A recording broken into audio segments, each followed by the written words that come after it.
Hey, it's been a while. 久しぶりだね。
All right, what's up?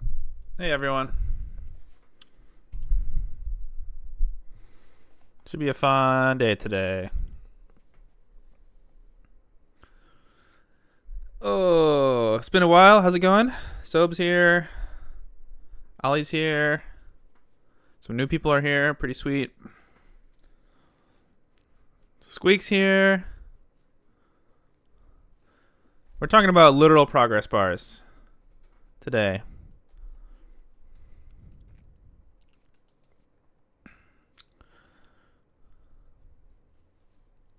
Lewis Gall's here. Nice. Welcome, everybody. It's nice when I give a day's notice, huh? Oh, Frank's here. What's up, Frank?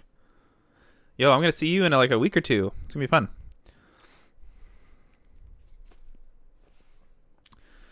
Frank, I'm going to see you a couple times this year because I believe we're also going to the New York Distributed Systems Conference. That'll be fun. Actually, you know what? I think I'm going to go make a pot of tea right now because I want one. And I still have about 5 minutes or so. So I will be right back and then we'll get started. I'm going to make some tea.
Oh, interesting.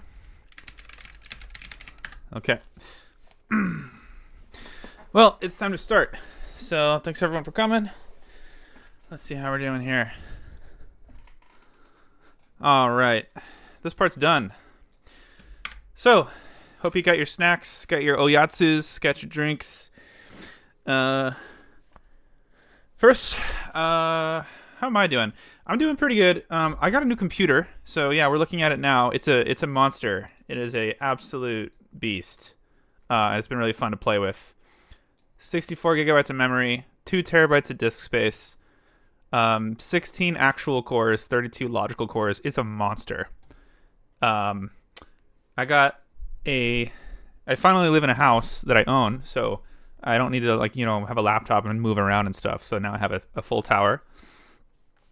It's been great. However, the thing happened that always happens when you get a brand new motherboard is some of the drivers don't work perfectly. Even though I'm on brand new Linux, well, I guess I could go a little later. I'm hoping they get some bug fixes in, but there's 2 bug fixes. There's two crashes that I've been experiencing semi-regularly. There is a Wi-Fi bug, driver bug that causes my computer to crash, I don't know, once a week or so. So hopefully that doesn't happen to us today. I apologize in advance if it does. There's a second bug where my camera works the first time I boot, and then if I were to go into OBS right now and turn off the camera and then turn it back on, it wouldn't turn back on until I reboot. So that's unfortunate. Anyway, hopefully we don't have any crashes, but if we do, here's going to be the rule for today. I'm willing to reboot twice during the stream. I'll resume the stream. If I have to reboot 3 times, stream's over. I'm sorry. I'm going to have to fix my computer first. But we'll give it a try. So let's hope for the best. Let's see.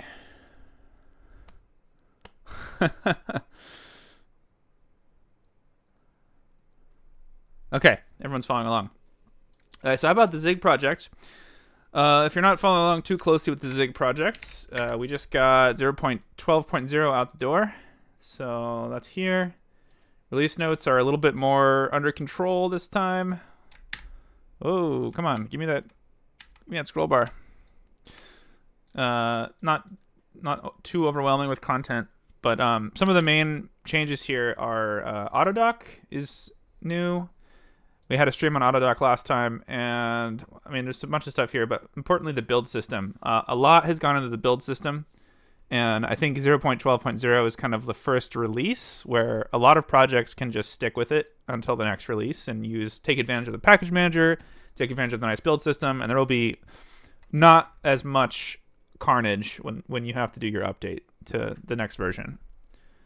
So I think it'll be worth it to get on this version. I think it's a nice version to pin to, in my opinion. Even though we are already working on the next release. So, what's next? I think that's all I wanted to talk about. So feel free to, in my streams, I welcome interruptions. So we'll have something we're working on, but if you have any burning questions, you can throw them at me. I'll ignore the ones I want to ignore. I'll answer the ones I want to answer, and we'll have a good time. So feel free to shoot questions anytime, and I can give you more updates that way. And with that, let's move on to the next thing. Oh yeah, Johnny has a custom webcam viewer. I should try that. Yeah, maybe it interacts with the driver in a better way. It's possible. Oh yeah, some people have been asking me about recorded videos. So I haven't been recording recently. They're all lost, which I'm perfectly fine with. In the future, though, what I would like to do is set up a PeerTube instance on this computer, actually. Maybe I'll get a second, multi-terabyte hard drive or something. And run a PeerTube instance and just host my own content on it. And then hopefully if that works well enough, then that's my strategy. I've just been fed up with ads in YouTube, Vimeo being a piece of shit. Everything sucks. So I'm trying to return to my free and open source roots and embrace free and open source software as solutions to these problems when all these platforms start to suck. So I've been doing that a little bit, and I've been pretty happy with it. So I'm gonna try and do that with video content too, but haven't gotten around to it. But as you can see, I've got the infrastructure. So yeah, I actually started moving my. I used to pay for a DigitalOcean VPS, and I hosted my music library on it. This was useful when I was living in New York City and I was moving around a lot. Now I just have them all obviously on my hard drive here, and I've been working on rebooting my music player project, which has been fun. But point being, I no longer have to pay for the DigitalOcean VPS because I'm just using this computer as the server now, and basically this computer is going to pay for itself within a couple years from not, like paying for a computer in the cloud. It's like just taking money and lighting it on fire. It's like to get even like 100 gigabytes in the cloud is like so much money per month, and then meanwhile you can get that stick, like 2 terabyte stick, for like $50 or something. Just plug it right into your motherboard. It's pretty wild. What sort of fiber do I have now? Well, in theory, it's 1 gigabits per second, but in practice, you get about a third of that speed. So, I know you're in UK. In the United States, all of the internet companies are monopolies. It's an oligopoly. So, like in our area, the monopoly is owned by Quantum Fiber. I don't know. I'm running. Oh yeah. Also on this new computer, I'm running KDE. So I used to use XFCE on NixOS, and I liked XFCE, but I just had never tried KDE, and I love it. KDE is incredible. If you haven't given KDE a try, it's kind of. Oh, whoops, I pressed the wrong button. It's kind of like just like the good parts of Windows XP, just taken into the future. Like, if you fork Windows XP interface and then just keep making it better instead of making it shit, you get KDE. It's so good. I love it. Right. Okay. Let's get started with the main show. So let's see the status quo, what we're looking at, and then I'll go over what we're trying to improve. So I'm gonna use this terminal here. On the right here, we're using Ghosty, which is Mitchell's terminal project, which it's been pretty nice. Actually, would rather use it as my main terminal. In fact, look at it being a really nice. Oh, it's actually not that. Okay, anyway, it's using a reasonable amount of memory, which is new. But the problem is that this KDE app has a bug that makes it Ghosty look like it's using 2 cores, but it's not actually. Like, that data disagrees with htop. So we are using a little bit of CPU because of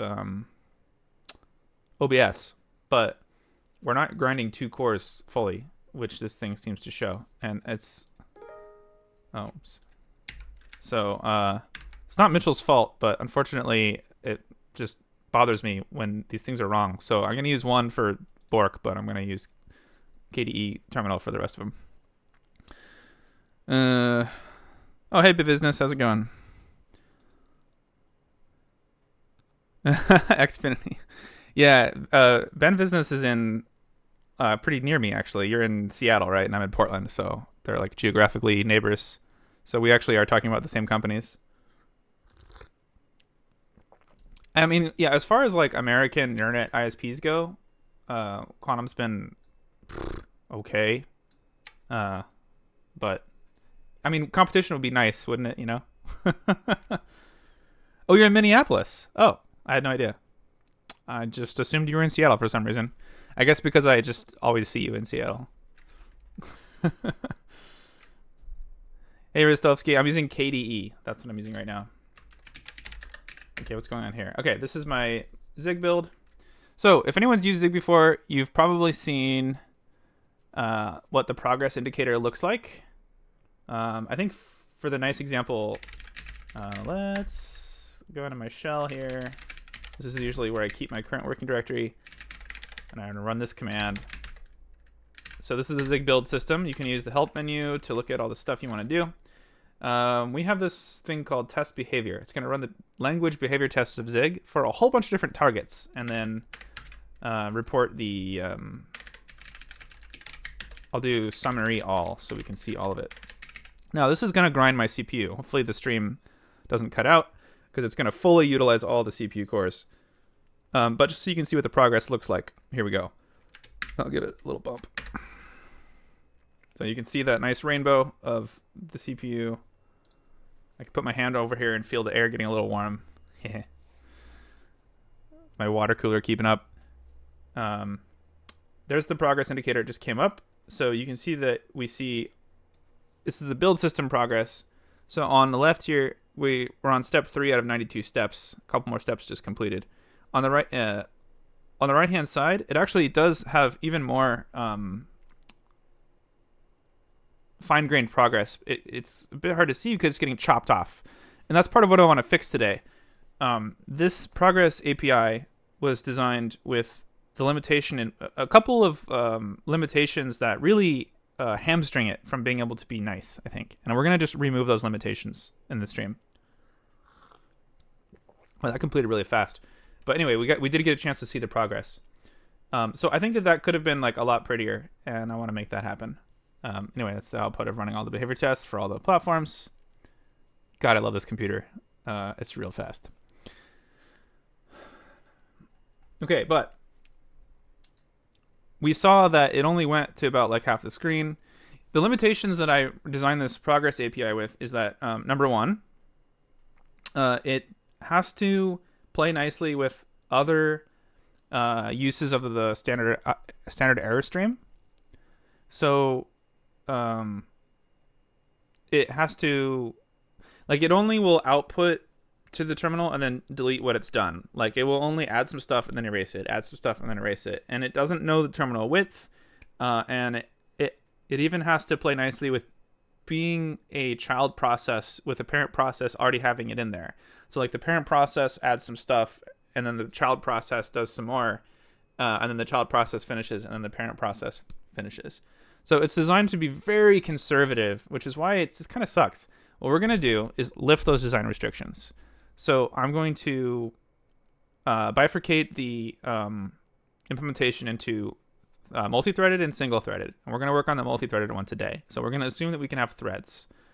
The other implementation limitation is that it can only do the progress update in line. So you call, make progress, and then after a certain amount of time has passed, it will then update the display during that call before it returns. But with another, that also introduces the problem that it's actually telling you the progress of something that just completed rather than what it's working on. So it's kind of like an off by one every time it reports something. If you don't see a progress indicator, you only see LLVM emit object. The progress indicator happens before that point. So like the part where Zig is doing compilation, you get the progress. And then when it gets to LLVM emit object, there's no progress until LLVM is done, because LLVM does not provide a progress API.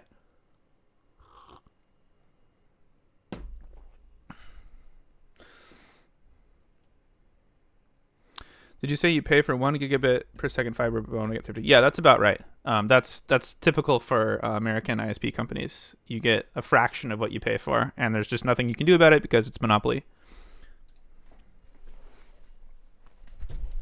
That's extremely typical for America. I've lived in a bunch of states, and it's been the same everywhere. How's the x86 backend progress going? I recommend for you to have a look at the 0.12 release notes, where I wrote up a nice little answer to your question. Here we go. I'll go ahead and just go over this with you on stream. So x86 backend, it's passing 97% of the behavior tests compared to the LLVM backend. It's sometimes useful while developing. You can give it a try. Mostly it's useful because it's fast. So as an example here, I'm just showing hello world with using the LLVM backend and then using the x86 backend. It's a lot faster. Hello world 666 milliseconds versus about 200.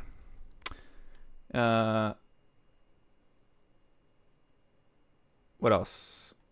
Yeah, so there's some instructions here on how to use it. And then here's the things until eventually we're going to make it the default. And what we need to make it the default is pass all the behavior tests 100%, not 97%. The debug info needs a bit of work, and the runtime performance is a bit worse than LVM debug mode, which is unfortunate because I think we can actually beat them and be faster. So these 3 things are the to-do lists before it's the default. Okay. Are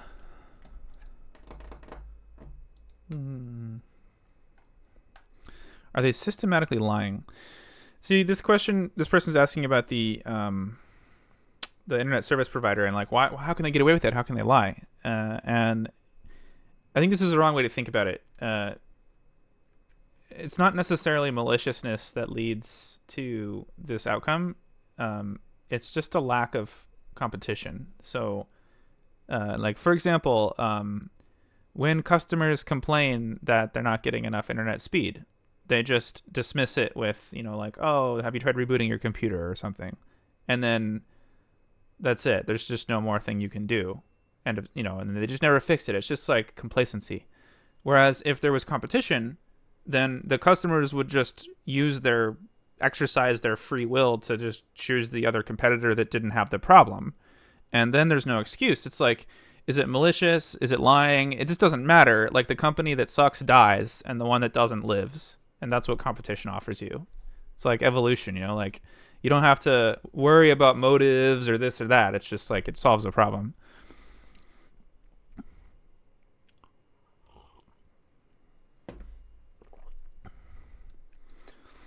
All right. So what I was explaining in this with this little demo is that we had some limitations, and we're going to break all those limitations today. So first of all, we're going to start with solving the multi-threaded use case, and we're going to assume that when you create the progress API in this process, that's the owner, and that owner is allowed to own the terminal. So don't create the progress API unless you own the terminal. If you do own the terminal, you're going to create the progress API. It's going to do the thing. It's going to do the thing where it queries the terminal to find out the width. It's going to register a fucking what is it called? Interrupt. So here, watch this. strace. What's a command that just like waits on user input? Cat maybe. There we go. If I just resize the terminal, you can see that the cat command is getting sig winch, which tells it the terminal got resized. We're gonna listen to this goddamn signal and like change the progress. So that's another thing. Okay, furthermore, we have to care about child processes. I'm going to add to the child process API a optional parameter where you can offer a progress node, and it will give a file descriptor to the child process where it can send progress updates to the parent. So we're going full nuts here, and this is going to be a like a standard where you could offer this progress API to non-zig processes. It's an API that you can like we're just creating like a what's going on? Oh, we okay? F? Why is everyone saying F? I kind of got the idea, but I didn't understand why. We good? Okay.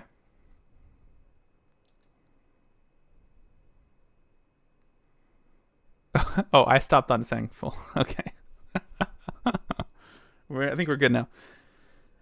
Yeah, we're gonna go full nuts. We're gonna make a like a standard that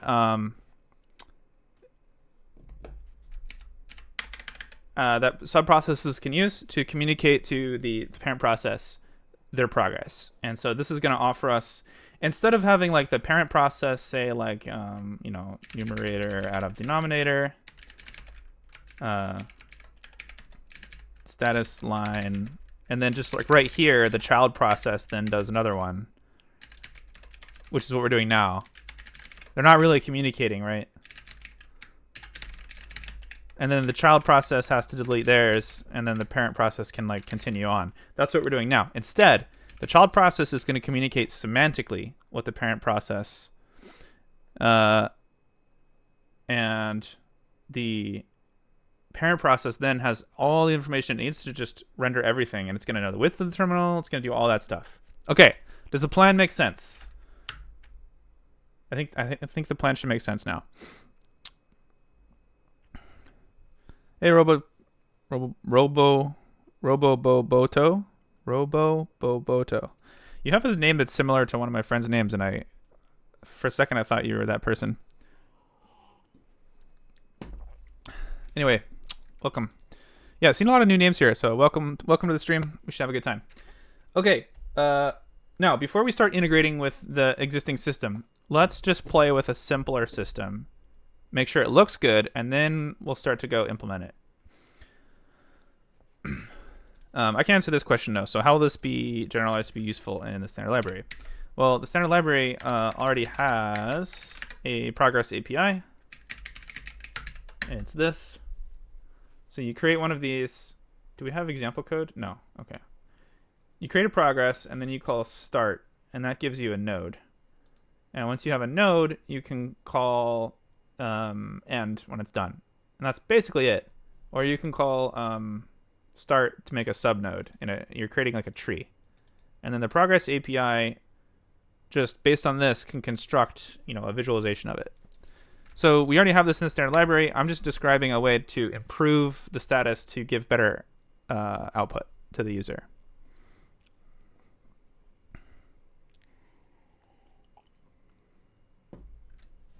Why should Zig use processes / standard out for parallelism instead of threads? I don't understand. Can you explain the question more? Also, hi. Nice to see you. All right, let's dig into it. So I'm gonna open up. I think I'm gonna use. No, I like to use tabs on Vim, so I'm gonna have 2 terminals here. Okay. I'm actually gonna crack open this progress API, and we're just gonna hack it up. We're gonna hack it up, and then, but we're gonna use it with a just kind of like test project.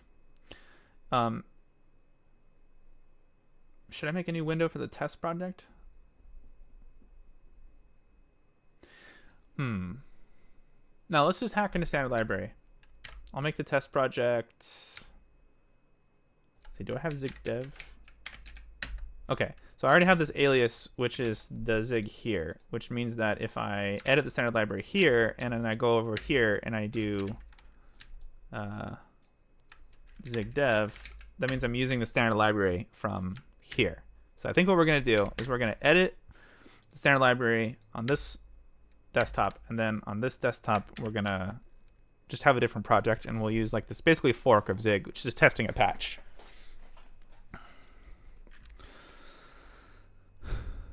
All right.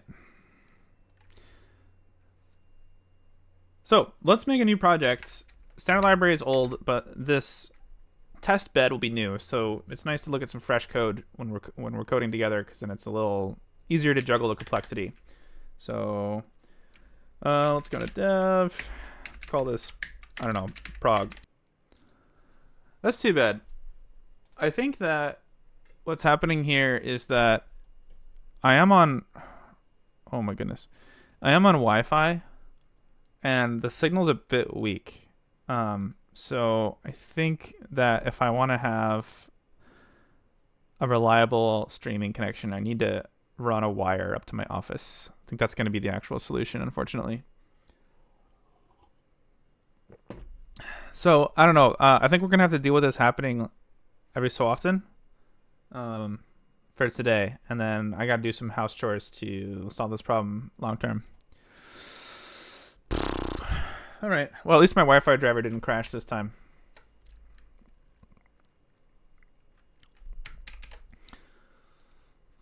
Oh, man. All right. Well, let's try and get through this. I won't count that as a reboot because I didn't have to reboot. So we're still good. Okay, let's delete all these comments with my Vim skills. We're going to do G, and we're going to match comment, and then we're going to delete. Oh, I didn't do it right. What did I do wrong? Oh, there we go.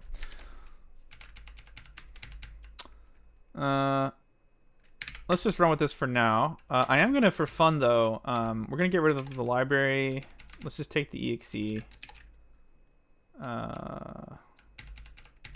Okay. Yeah, and for fun, we are gonna do use LVM equals false. Use LOD equals false, because I'm pretty sure for this project we can get away with using the x86 library. Okay, there we go. So the build script is still doing LVM, but now if I edit this thing, just do this. Now we can see it rebuilds pretty fast. That's the x86 backend at work. And indeed, it still works.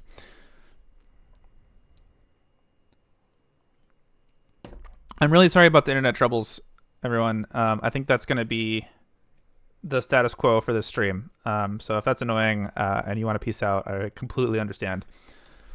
I will try to address that for future streams, but man, a lot of house chores to do.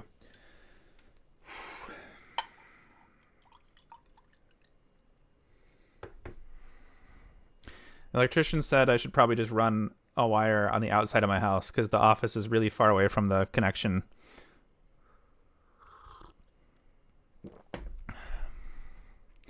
This house is over a century old. This house is 1906.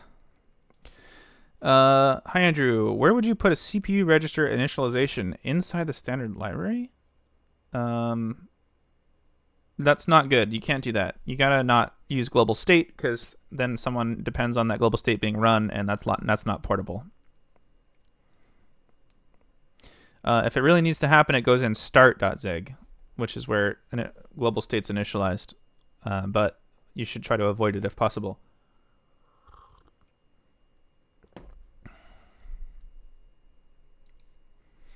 All right. Let's start messing with the progress API. So first we're going to use status quo, and then we'll start fucking with it. So I think I can just copy this test actually and start from here and see how it goes.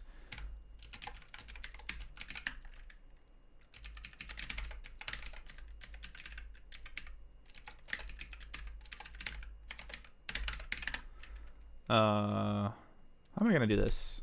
Should I do it like this? I think this is the way to go. I think I keep landing on this solution. Okay.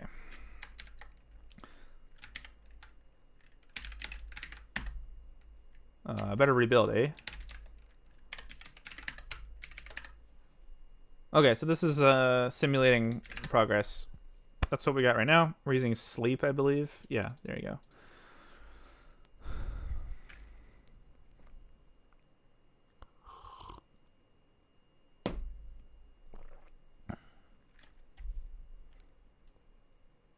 Is it a new to me house? Yeah, I moved in January. It's my first home purchase.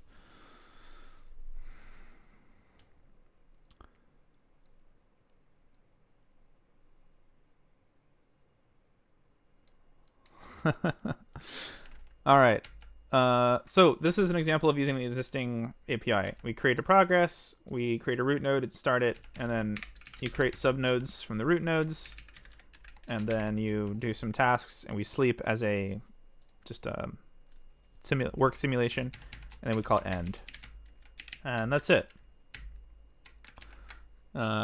So what I want to do now is show the limits of the system, and then let's try and break those limits.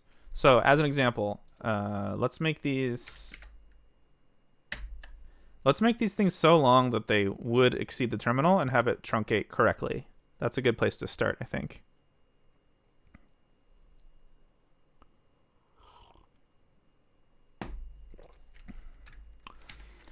All right, so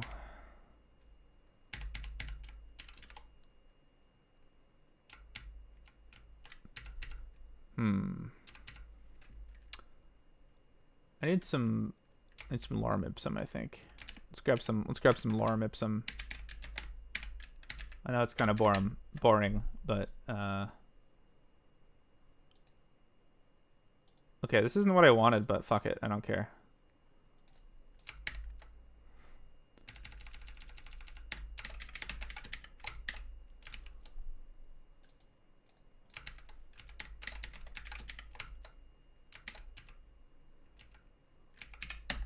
All right. Wait, what? Did I just put this in the wrong file? Oh, I did. God damn it. Minimize this so I don't get confused. Okay. I gotta rebuild. Okay, so here we can see it's getting cut off at, I don't know, like 70 or 80 or something like that. And we don't want that. We want it to get cut off over here. So let's start there. That's a good place to start.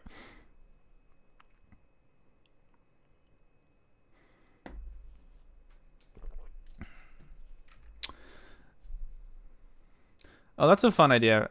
Beginning gets truncated. Well, we definitely want to show the numbers as the most important, but then the end, you're right, it's probably the most interesting thing. Okay, but the important thing is that we don't know where to truncate it in the current code. So what we need to do is do the thing where we get, we find out the terminal width with that method that you do. I forget what you do. It's like sysctl or something. But then the other thing I want to show you, here, let's make this a little longer so I can mess with it.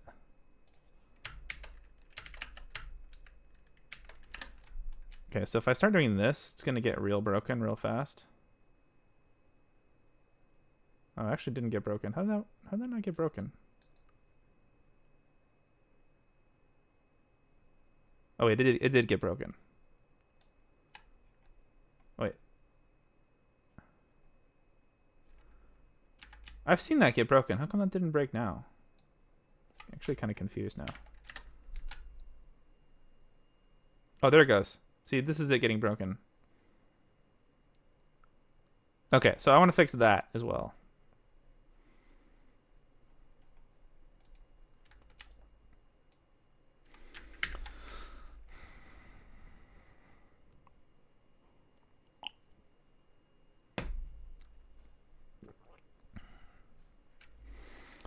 All right. Let's start with just getting the correct terminal size, and then let's start with handling sigwinch. I think that's the two things that we need to do. And that's going to happen basically here. The start function is going to register that handler. If it yeah, okay. And then somewhere we're going to need logic in real world code to not do that unless it's actually a terminal. And I'll also not do it if the user wants to turn it off. Okay, so let's take a look at our code then.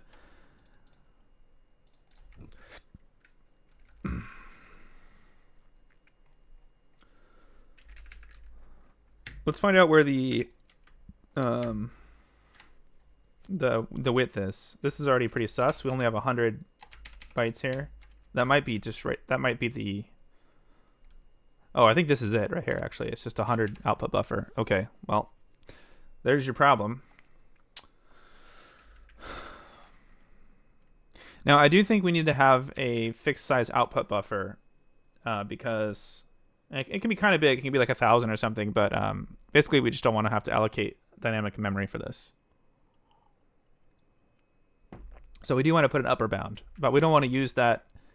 Right now, I think this is both the upper bound. Well, it's not up. It's just the bound. It's just going to use this no matter what, whether your terminal is too small or too big. Like if I just made this really small and then ran it, it would just be busted. So there's the problem.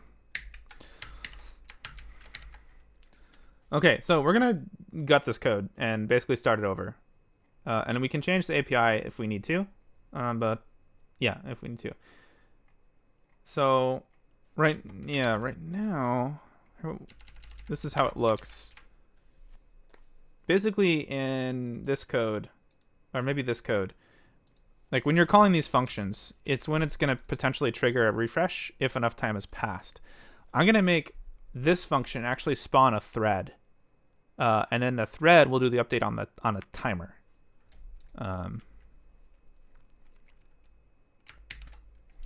So let's just do that. Let's get going. I think I am going to gut this code because I don't want to get bogged down in just trying to read the existing code. Like I can just refer to it if I want. But I think starting over is just going to be fun and make me not get like bored. So I'm going to start over. But I'll open up another window and just refer to the old code for like if I want to see that, like these things or whatever. So let's just delete all this stuff. Okay, what are we in? We still have 200 lines. Okay, so this is the node. Do we still want the node API? Node API is kind of good, I think, actually. Well, okay, let's think about this for a second. So I'm thinking that what you actually want, ideally, is there should be basically like a line per CPU core, you know? So basically it's just telling you like what each CPU is up to. That's one way to do it. Although you don't always have like a number of tasks that's equal to the number of CPU cores, because maybe you're doing non-blocking I/O or something. Yeah, but I don't know. Waiting on I/O, it's still kind of interesting as terms of progress. Oh, hey Matthew. So in other words, like the design consideration here is, I want to show multiple lines, and are we just going to show the whole tree? Are we going to show like a maximum of 10 branches of the root tree, or should we try and do like one line per CPU, which might be kind of cool? Also, do we learn the height of the terminal? Like, what if it's not high enough? We'll solve that problem in a minute. Okay, but if we keep the same API, what we're getting is a tree. And in this example, the tree...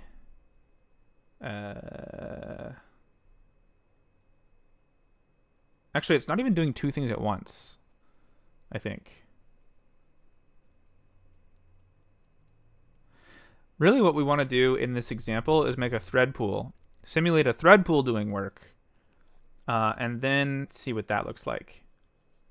Okay, but let's start with the simpler case first. I think this is good for now. And then...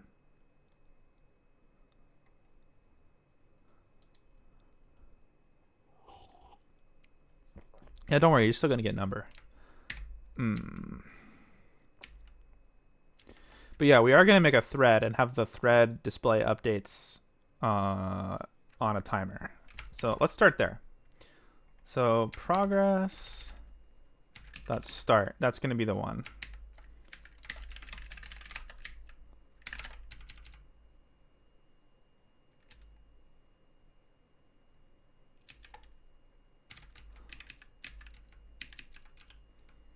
Estimated total items. Okay. Interesting.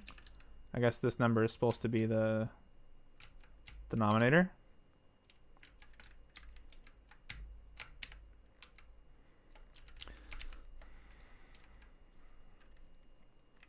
What is terminal? Okay, that's a file. Yeah, this API is designed to basically never have an error and just like not print if there's an error. The idea is that this API is kind of not required for the program to be correct, but it's just nice. So the API is infallible.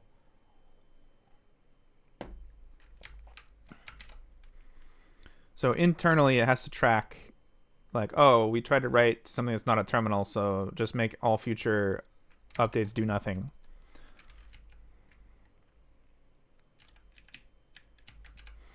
Okay, so I need to organize my thoughts here.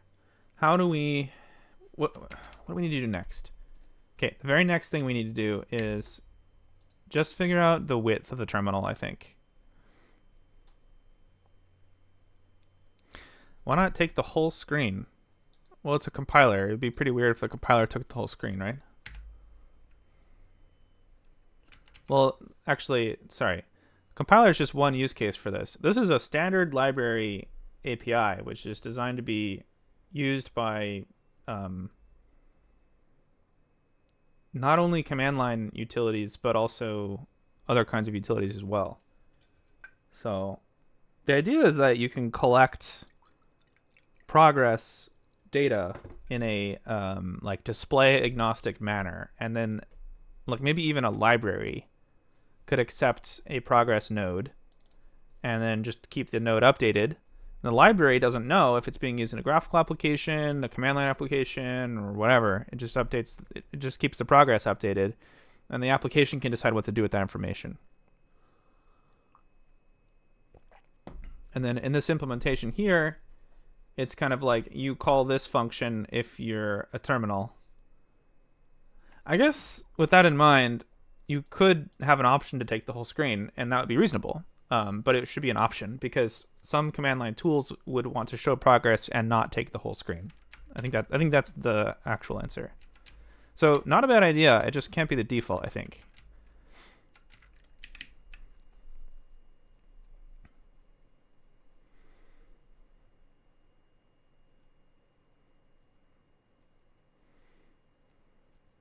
Yeah, I think the API is not too bad, actually. I think it's really just the implementation of the display that needs to work. So let's keep the API and just change implementation, which is kind of what I've started to do here. Okay, so we are going to change these fields, though. So is Windows Terminal? Oh, man. Okay. We'll deal with that later. Don't print on dumb. This logic is sus. I'm going to reintroduce this feature carefully. Okay, that one's important. This is going to change fundamentally since we're adding a thread. We'll add these fields back if we have to. Same thing here. Same thing here. What is done? What's the point of this?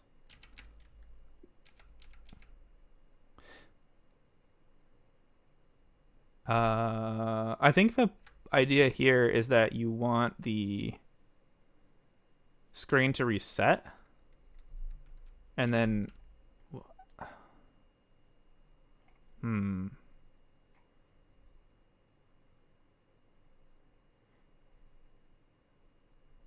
right, it's just setting a flag and then calling the refresh function. So okay, but that's not how it's going to work anymore, so let's delete that then.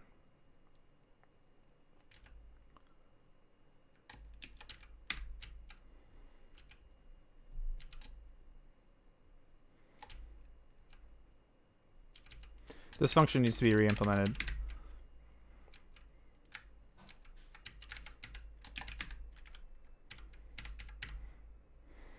Oh, man.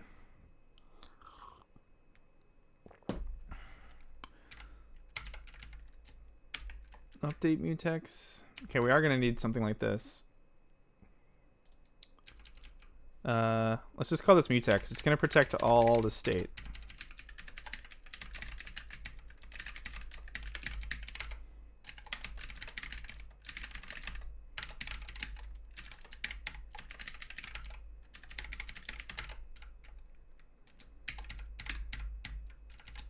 Okay, now this is definitely going to go. Okay. So this function needs to change.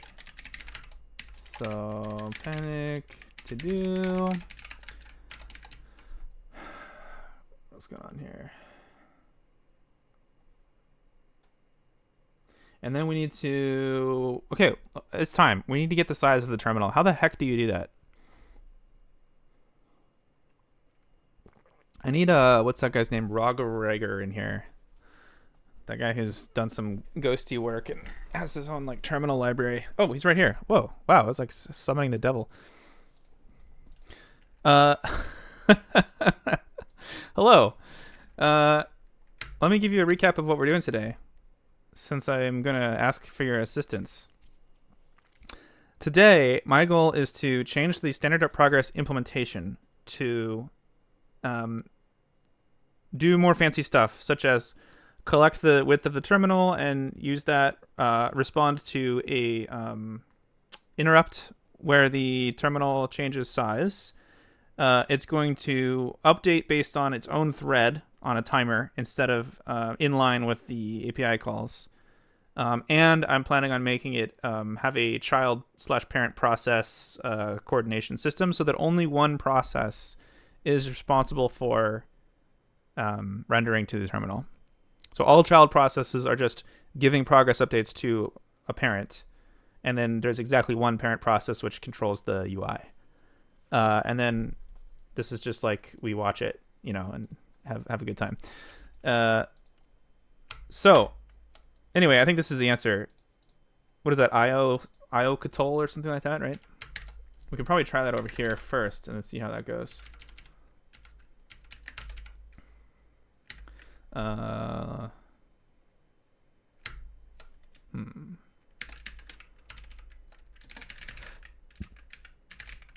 Let's just make a little test program.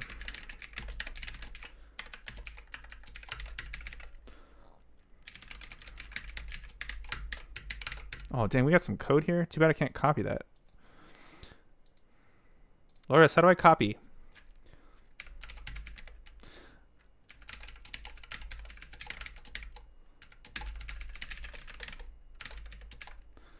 All right, so we're gonna do posix.system.io fd.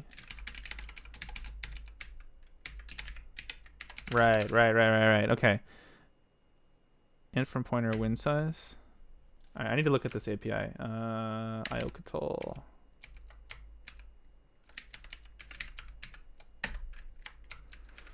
Oh, that's a C function.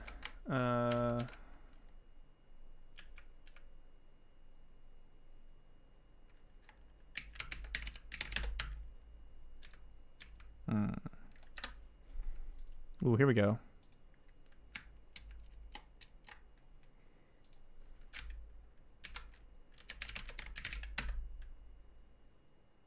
Whoa, that feature's just straight up broken.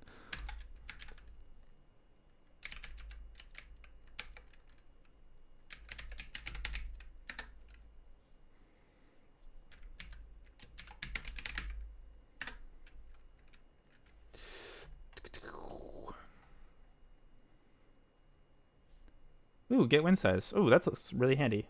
Win size. IOCTL. I see. Okay, nice. Well, that's handy. Should I just be using this library? Maybe. I'm going to copy your code shamelessly for a minute, though. If I'm allowed to. Let me see if I'm allowed to. Ooh, I'm allowed to. Nice, thank you.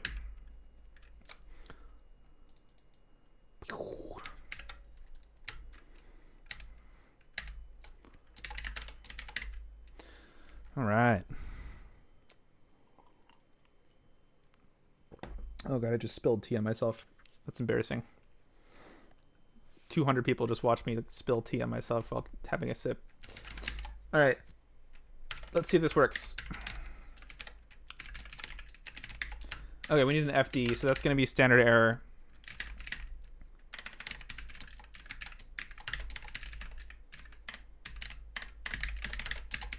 Now we would, we also have a check for is terminal. Let's throw that in there because that's going to be handy to look at, I think. Oh, there it is. Supports anti-escape codes. Wait, no. If get win size, this probably returns an error if it's not a terminal. That's the way to do it.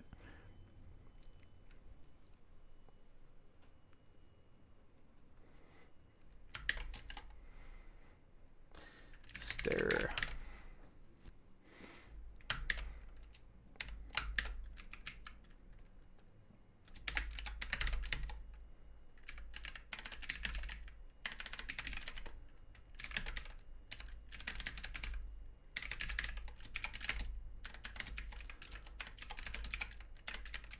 All right, how are we doing here?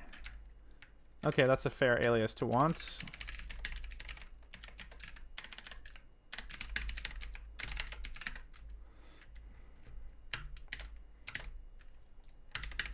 Man, I'm gonna tell you all something really gross. So plug your ears if you don't want to hear it.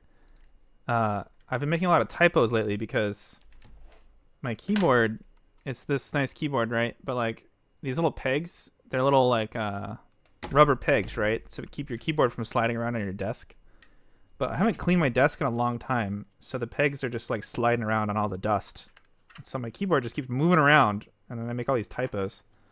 I really need to just clean my desk. Oh, hey, Foxing.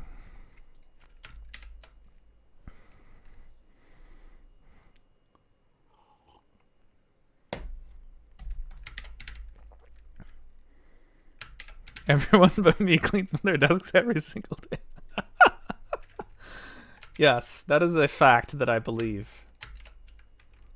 Okay, does it work? Does it blend? Zig dev run circ test.zig. Let's make this a little bigger.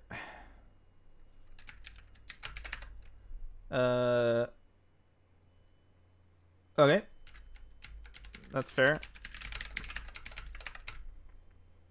Oh, sick. Okay, so what about if I do this? Works. Amazing. What is this pixel thing? Holy shit. Is that where the mouse is?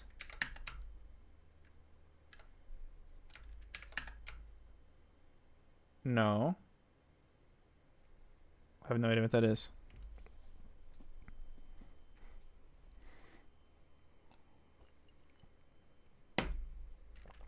Yeah, maybe it's the window size. Why would you care about that in an application? It's like, I guess you can learn like how big the font is of the. I don't know. I just don't understand when you'd ever use this. Do terminals support more things that I'm aware of? That'd be pretty nice.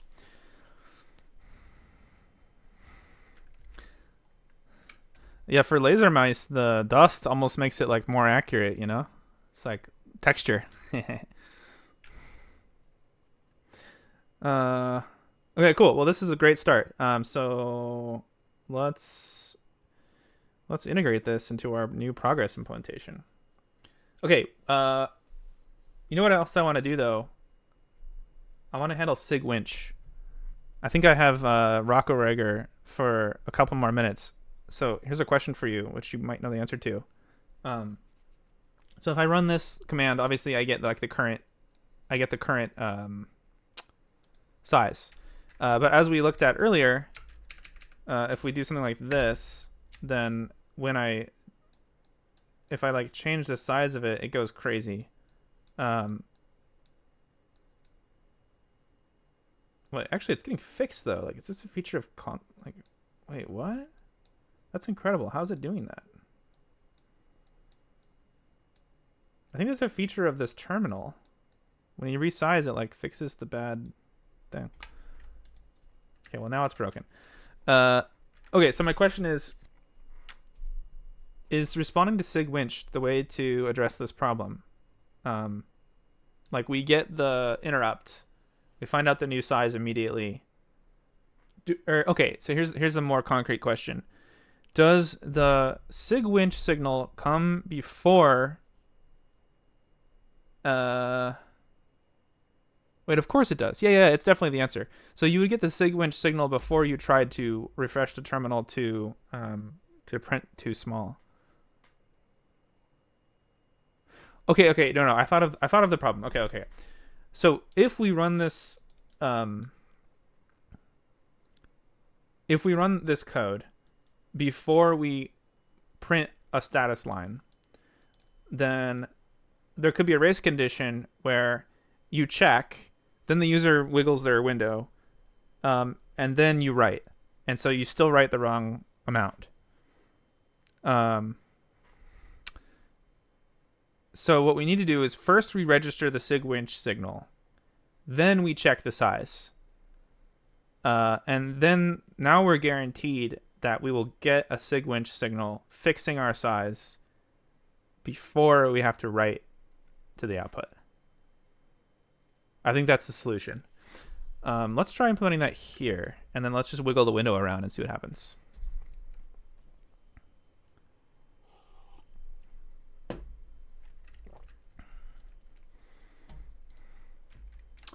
All right, I know I have a signal handler example in debug.zig.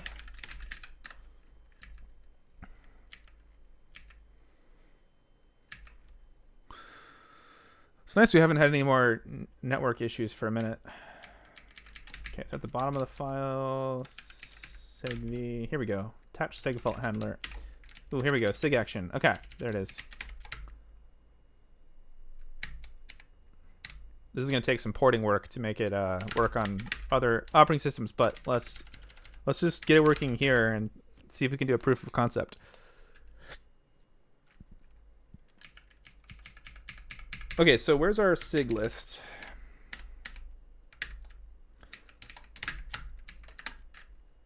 Oh, that's not nice.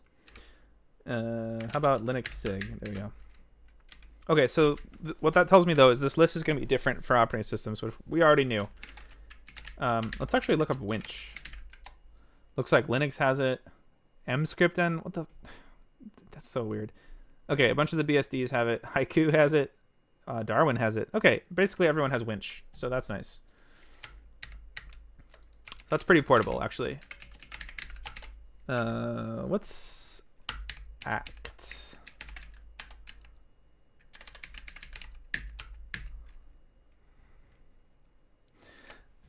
Man, I got advice for you guys looking for jobs. If don't do work that you don't want to do more work of, you know, like if you take a job doing crypto and you don't like crypto, guess what? You're going to do more crypto in the future, you know? I know it sounds like, you know, get good, you know, it doesn't sound very helpful, but the point is that you really, really have to figure out a way to do more of what you want to do in order to do more of what you want to do. It's a bit of a chicken and egg problem, but you get stuck doing what you have done in the past. So you got to figure out how to get experience doing something you want to do so that you can do more of it. I mean, the good news though is that once you do figure that out and you start to get involved in the things you want to do, it's easier to keep doing more of it. Like you're not gonna get yanked out of what you want to be doing. The problem is you get stuck doing what you end up doing.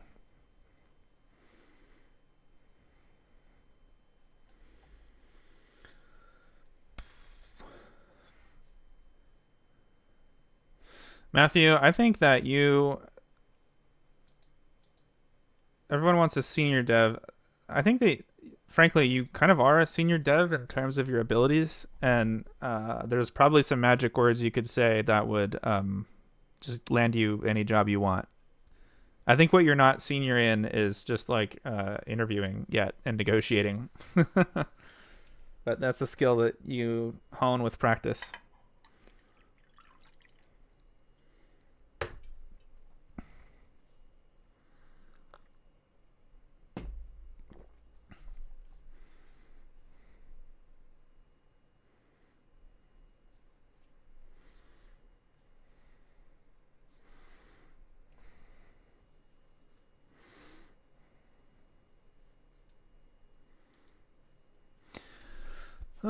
Okay, so sig action. What is sig action? It's this thing again. Different for every operating system. Okay, what about Linux sig action? Okay, so it's a callback basically. Oh, it's a union. Yeah, it's just a callback. Okay, so that's easy. What was the other parameter? OAct? Boy, some docs would be really nice on this. There it is. Oh, it's old.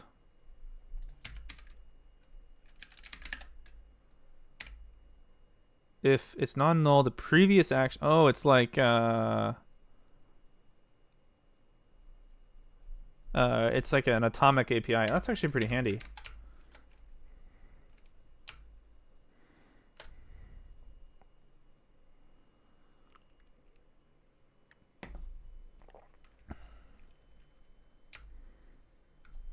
Oh, hi, Jacob Lee.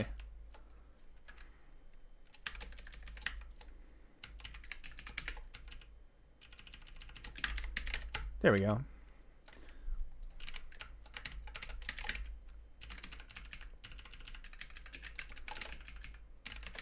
I have a question for people. Are you as obsessed with progress bars as I am? Because I think not everyone is, but I think some people are like me, where like if you start downloading something, you just will sit there and just like watch the progress bar go from beginning to end. Or like if you're installing a Steam game and then you go to that like download page and you're like watching the bits download, or like if you're torrenting something, you just like watching the bar. Like I don't know, I can't help myself. I'm just always like if there's a progress bar, I'm just like I will sit there for 45 minutes and watch LLVM build the whole time. I don't know why. Like I just fucking love progress bars.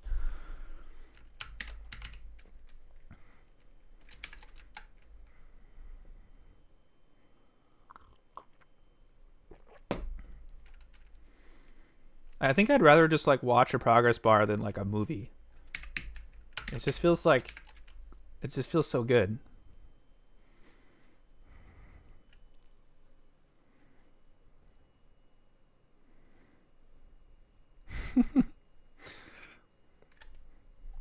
It's okay on the wait, how do I say your name? Anyway, don't worry. Torrenting is not illegal. Torrenting is just a protocol. Yeah, we're all just torrenting Ubuntu. That's what we're doing.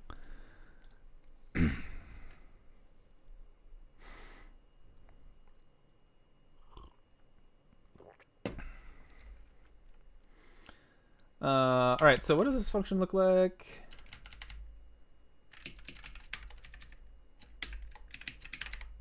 Okay, so there's our segfault handler in the standard library. But we're not going to do segfault. We're going to do something else. We're going to do sigwinch.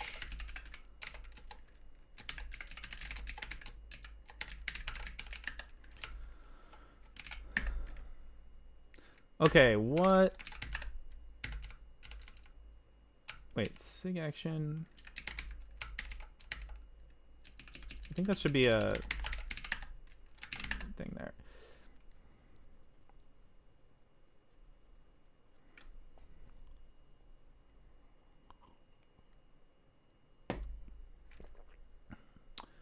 Okay, we actually want to know what is going on with all these parameters.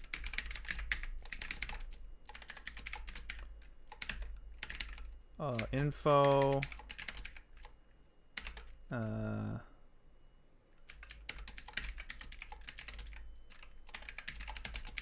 Give me all the info.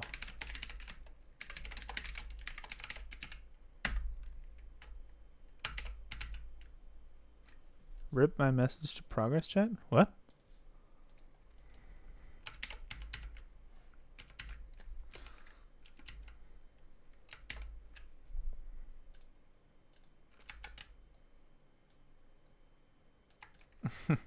Man, so you can get out of there, you know? Let me show you an inspirational infographic.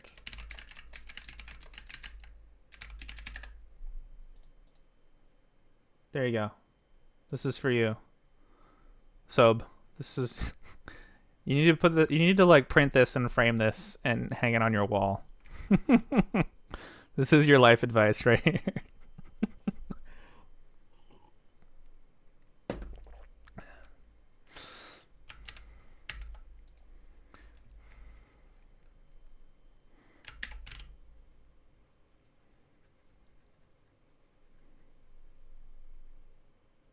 Oh, I see. Yeah, I'm sorry. I'm in the middle of a stream. Do I know what version of C++ LLVM was compiled with? All the tarballs I make with Zig Bootstrap. You should be able to reproduce my results by cloning Zig Bootstrap and running the build. So it was compiled with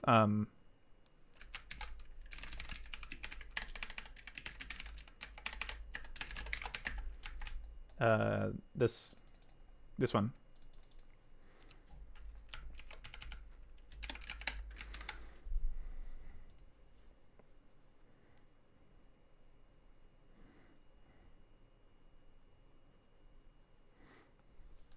Do I work on replacing LLVM? Slowly but surely, yeah.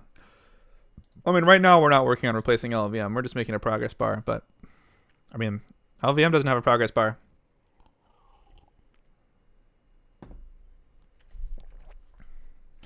Ruffiano, one thing you can do, so you could find a ping generator. I bet you could find one in Zig. You also could just like output a BMP for... well, I guess if your end product is for the user, then you want to give them the format that they want. So that makes sense. But if you're just playing with fractals for fun, you could just go with BMP if you want something simpler. But I'm sure there's a PNG generator out there.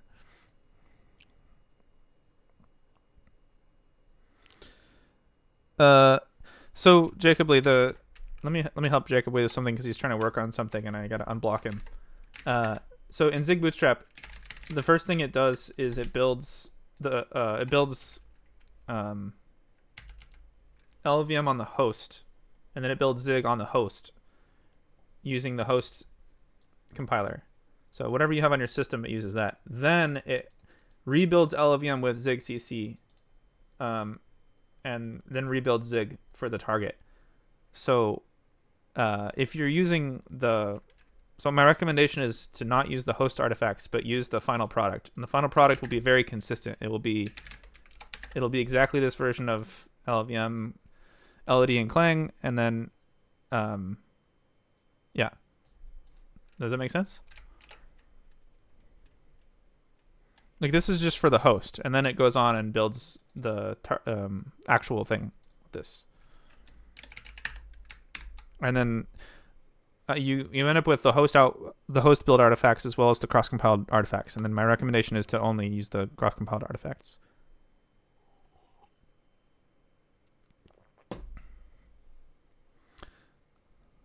Trying to cross-compile, which is why I didn't use the tarball bin zigxc.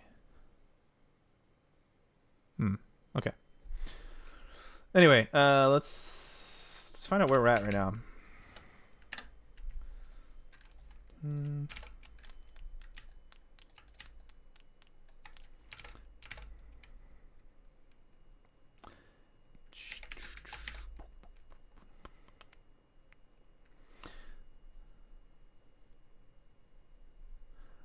This was a segfault handler, so okay. Looks like we did it. We installed the handler.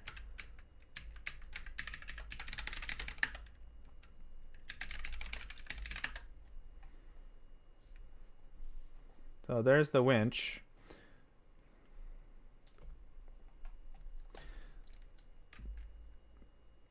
Okay, now let's do something to make it block, like just sleeping. How do we sleep? Nanoseconds. Oh man, I always forget how many nanoseconds are in a second. Just did that time.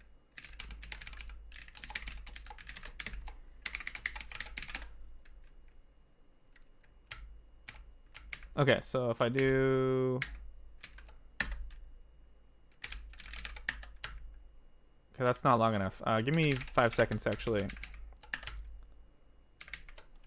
Okay, so we print it, and then I start doing this. Ooh, look at it go. Wait, I only got one. I think I forgot to, like, return true or reset the handler or something like that.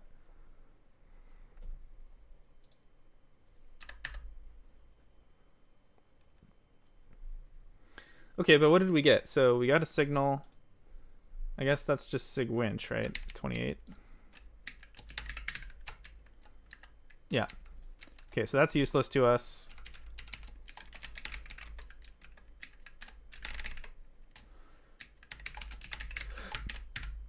Or I guess we could just assert it.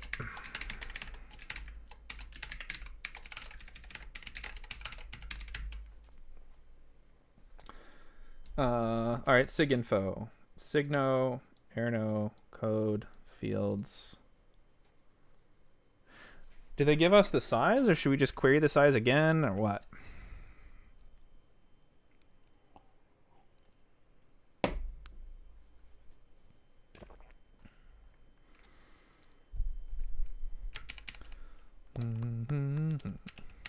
Call get win size again. Okay. I think the other thing I'm missing is that I need to reset the handler. I think it's one of these flags. Reset handler. Oh, that's the one, right? Yeah, okay, let's take a look. Restore the signal action to the default upon entry. Yeah, that's handy sometimes, but we don't actually want that. We want to know about every winch. Okay, what else am I passing? Restart? Restartable across signals? Okay, whatever. Sig info.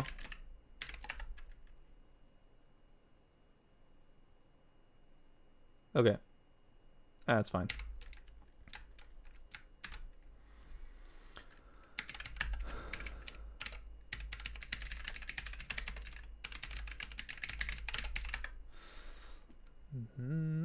Okay, so now I'm gonna do resize the terminal, and I should see more. Now I don't. Oh, yeah, it's going. Okay. What happened here, though? Why did it do this weird thing? What is going on here?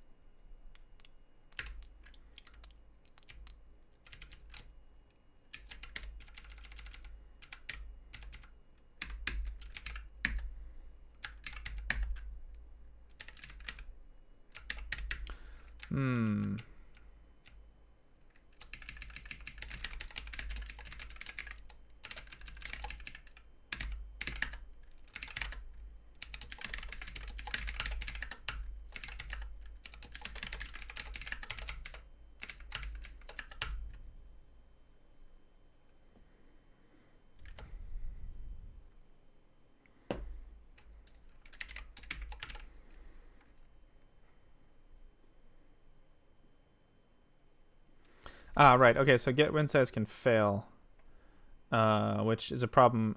I think we're technically not even supposed to call that inside of a signal handler. I think what we're actually going to want to do is have, well, this is going to be in one thread, and then what this is actually going to do in our real code is in the signal handler, we're going to lock a mutex, and then we're going to set a flag that says that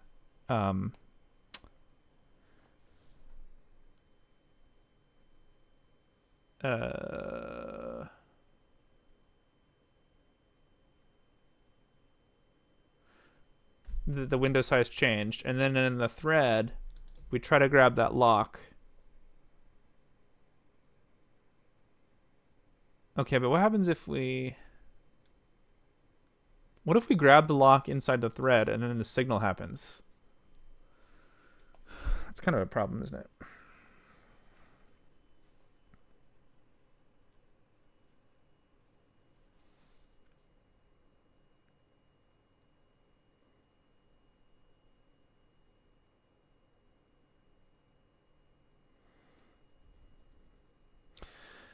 I think that we can't avoid this race condition. So the problem is that even if we lock a mutex in here and then we lock the mutex in the thread, let's say that if the resize happens while we're drawing to the terminal, we can't stop the resize from happening. It's going to happen whether we like it or not.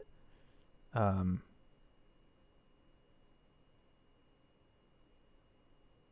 think that the resize is atomic with respect to the write syscall. So, because we're going to use the write syscall to put bytes into the terminal. So if we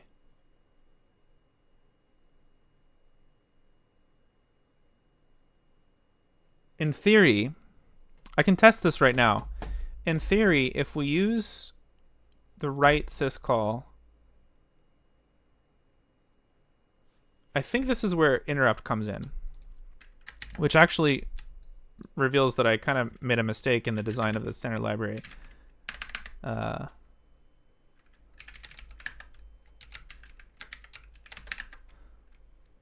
So all the low-level syscalls have this like interrupt thing that can happen. The call was interrupted by a signal before any data was written.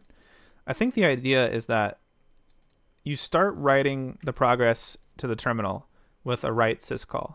And we need to make sure that the entire line is buffered so that we write it all at once. And then I think that either the write goes through or we get an interrupt because the sigwinch happened. So if we get the interrupt from the write syscall, then we check if the window size is different before we retry the write. I think that's the key.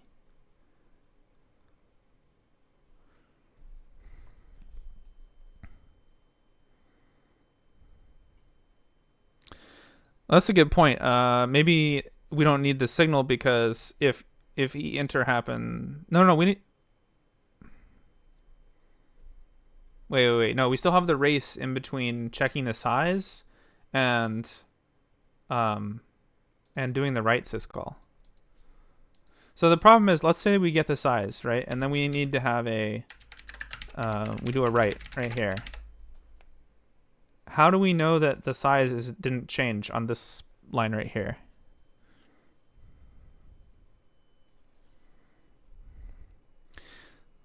I think this part's fine because part of the premise of this new implementation of this progress API is that basically like you're giving control of the terminal, sole control of the terminal to the progress API. Like don't instantiate the progress API if you're not trying to give control of the terminal to the progress API.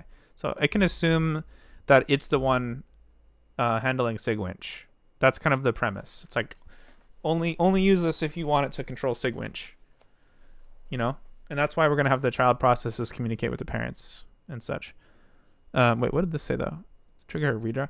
What do you mean trigger a redraw? Checks the current size. Oh, I see. So your point is that we do have the race condition here. We might print something garbage. Or sorry, we might trigger the race condition here. We might print something garbage. But then the redraw comes in and then we fix the garbage. Okay, that will work if we have the ability to clean up our garbage though. Because earlier we were seeing this like weird problem happen where I guess this like printed a lot of stuff. Oh, here we go. Right, so this stuff happened when the window size changed, so there was garbage and it never got cleaned up. So my question is, if we can clean it up on redraw, then that solution will work. Okay, I'm gonna go think about that while I have a quick little potty break. I'll be right back. Does this feature still work?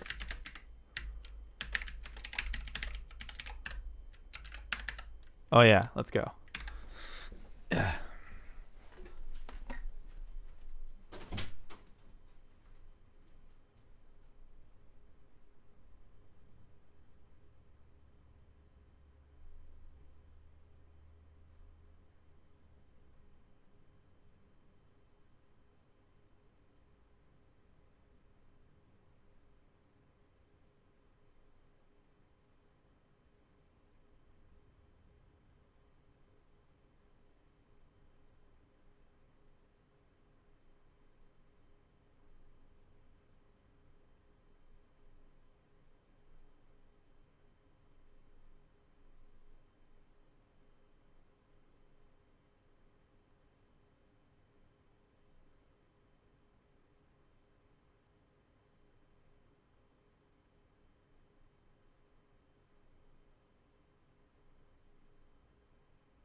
You might get the interrupt e-enter while writing to a random file on a non-terminal thread. Oh, I see.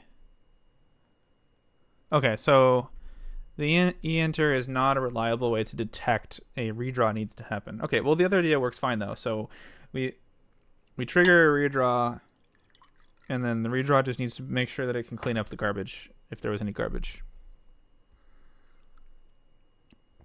Okay, so in my experience, the garbage happens when a wrap, when the word wrap happens. So like if I type like this, and then I get to this ending line here, the problem is that the terminal escape code for like delete like stops here for some reason. I don't know why. Like I would expect that it would do the same thing as pressing delete, but it doesn't. That's the problem that happens, I believe. Now, the reason that the previous implementation was only appending characters and deleting characters is so that it could work with partially written output.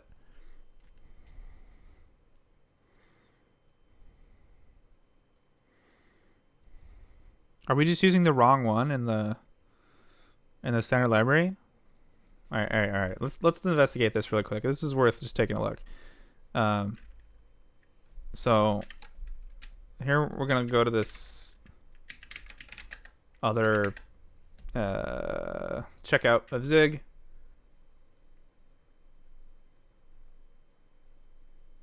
Wait. No, I can just run zig build.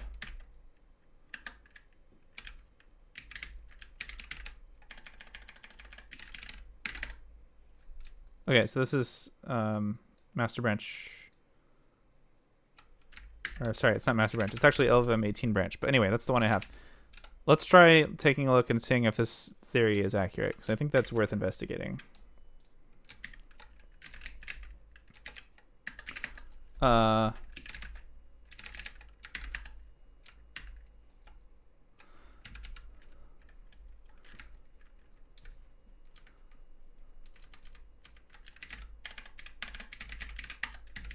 This is my least favorite part about working with the terminals, figuring out the stupid escape codes.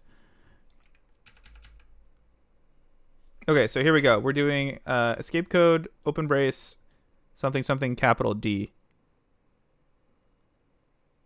Left means a different character after resizing. I have no idea what you're talking about. Oh, you resize the terminal and then left means a different character? Oh. That shouldn't matter. The terminal... if I resize... No, it's busted because it works if I just type on the keyboard. Like if I do... Okay, I do this. And now I do this. Oh, wait. No, you're right. It's also busted if I just...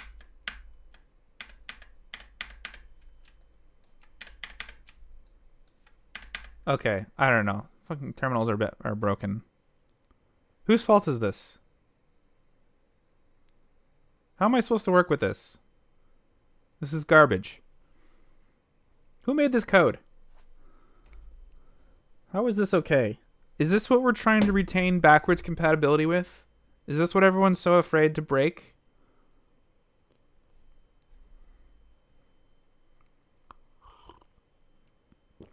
Is this what the precious behavior we're trying to preserve by not changing the standard? Ugh. Okay. Okay, so how the fuck do you do it right then? That's my question. We gotta go look at all the escape codes.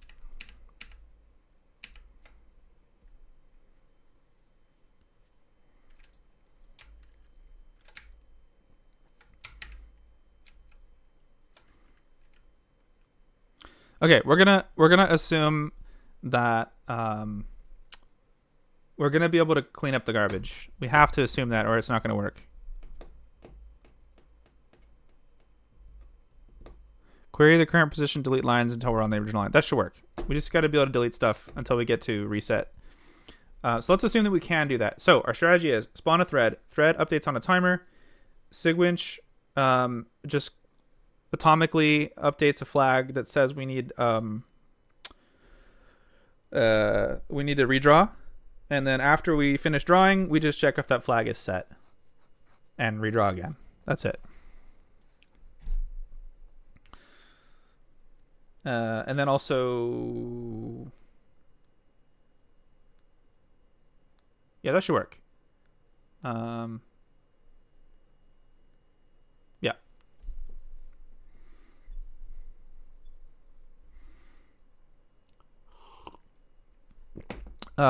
There's a VT 100 escape sequence to disable line wrapping. That is not allowed because we never want to change the global state of the terminal because it means that if the process crashes, then the user's terminal is left in an invalid state. I never want that to be the case. So as a design constraint, that's not allowed. However, what would be allowed is changing the global terminal state, doing something, and then putting the global state back how it was, all in one buffer that gets sent to write. In other words, as long as it's atomically putting it back, then it's allowed. But it could not be like two write syscalls. Otherwise, that's not allowed. Okay, we can try Jacob Lee's idea.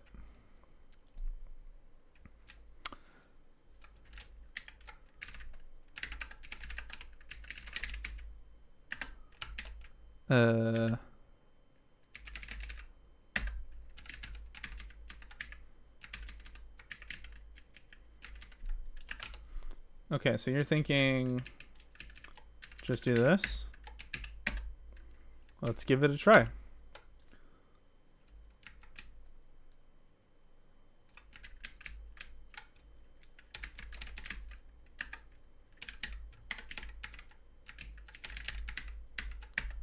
Ah, not what I wanted.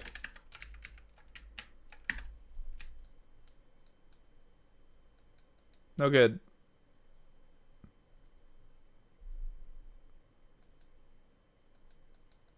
Didn't fix it.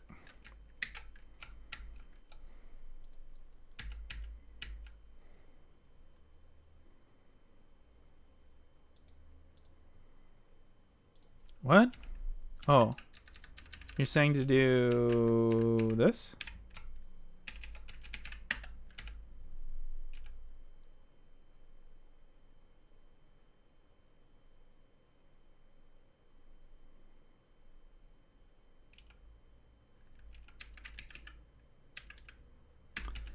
Is that going to reset the line? But we need to only reset the... Okay, so in the old implementation, we need to only reset this many bytes. That's why. What does that even do? One character. Okay. Okay, so you're just saying to add this this many times to the buffer, right? Okay.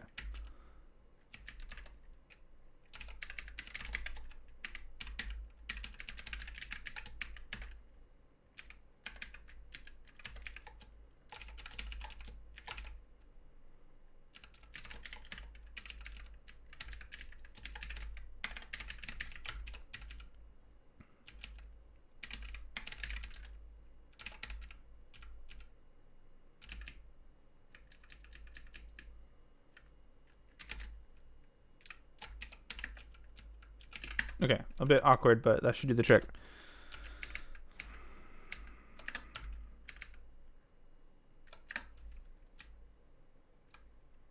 No good.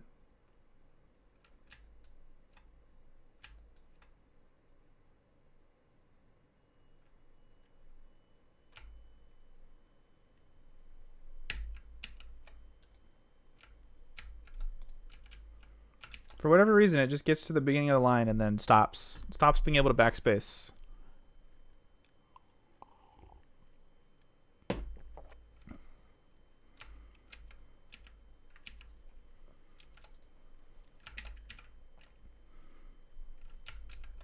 So anyway, that's where we're at with the old code. Okay, new code though, we are going to be able to reset it because with the new code, we're going to be able to query the current position and then start fucking with the... I don't know. We're able to do a lot more stuff. So true median's idea could work.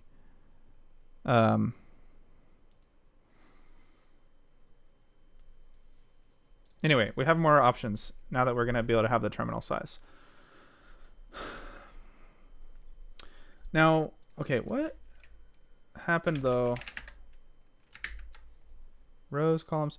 What about the current position though? Don't we need to also know the current position of the cursor in order to make this work? Because we know how many columns there are, but we don't know where we are.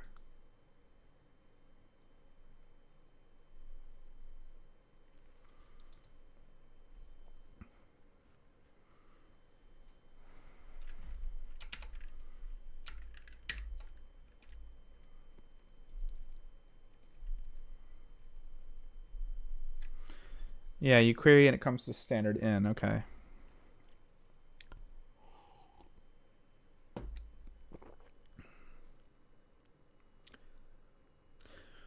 Standard in. So what if you want to also use standard in? It's pretty wild, right?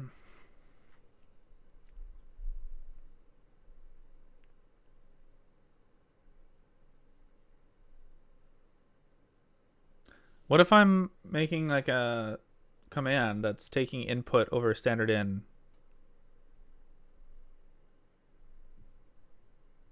Okay, same question though. Standard out. What if I'm writing something to standard out?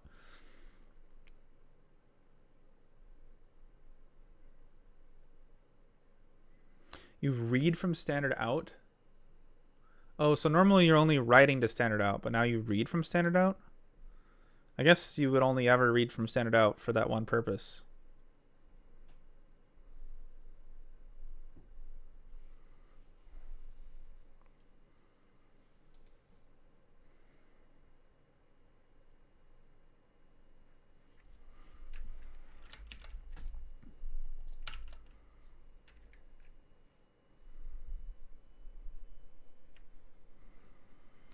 You parse standard in for keystrokes and escape sequences. That's not really good enough because your standard input could have the escape sequences in it.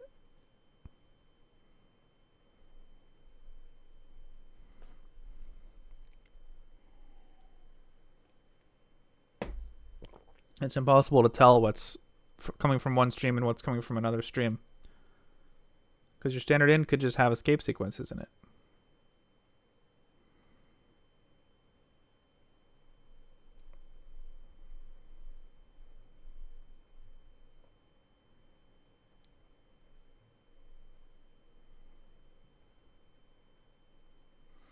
You're saying that we write to standard. We're writing standard error. Right. Okay. So standard in is the terminal communicating with you, but also standard in could be the, like for example, if I'm doing, cat into something like this. So now we have a standard in that's meaningful data, and then we also having terminal escape codes in there. That's not good.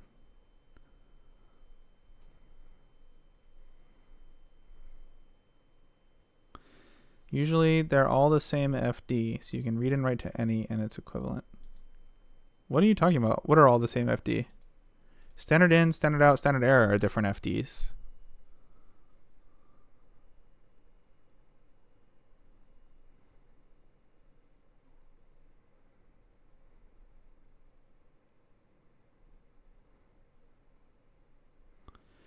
You will only get escape codes if you enable them, though, so normally not a problem. Well, it's not a problem unless you're trying to get the cursor position, and then you just can't get the cursor position because you're going to mangle your standard input. When you redirect it, it replaces one of them.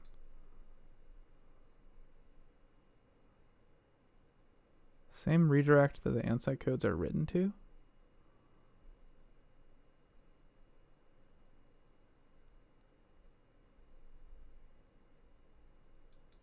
Dev titty. So if I read from dev titty, then I get the cursor position, but I don't. Well, what about standard in? Why are we talking about standard in? Someone said standard in. Is it going to fuck up my input stream or not? Let's just test it.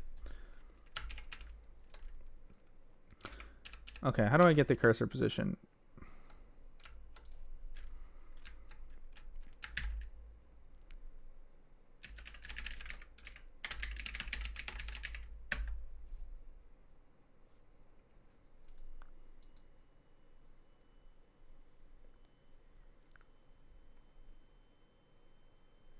Oh, right, it's an escape code. Okay.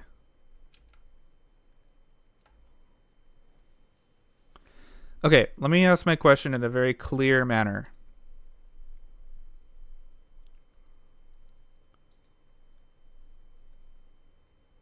How can you get the cursor position without creating an ambiguous standard input stream if there's meaningful data on standard input.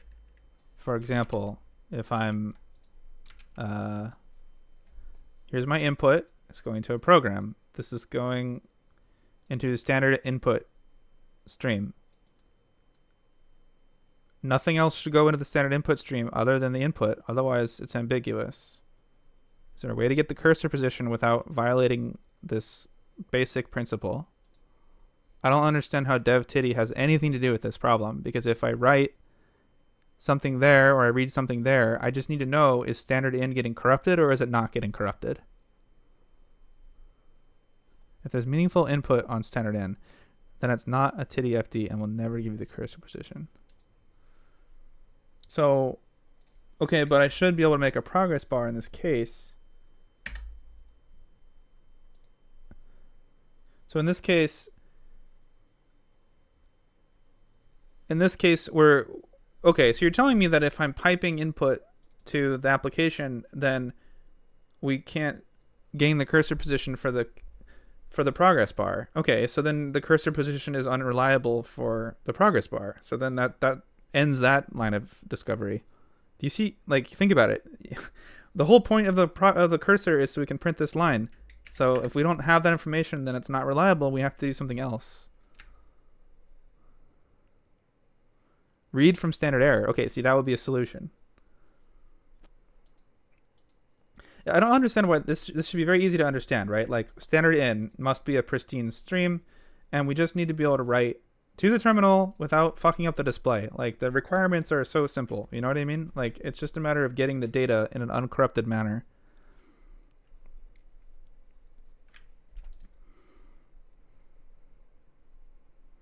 Whatever you are writing the get to cursor pause escape to. Okay, well, if I can read from standard error, that solves the problem. Let's just test this theory. We're doing so much talking, no coding. Okay, so what's that escape? Terminal.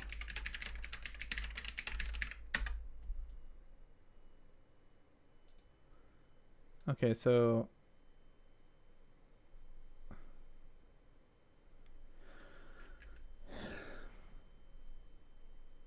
escape 6n. All right.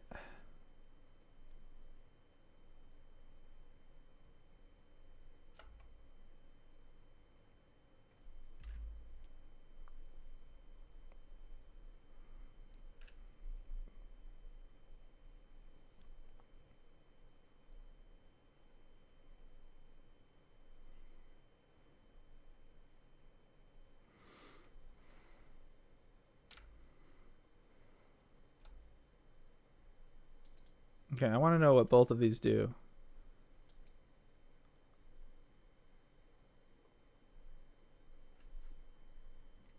What the hell is this one? End is the row. Are we setting the cursor position?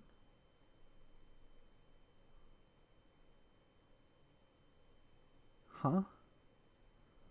All right, let's just see what this does.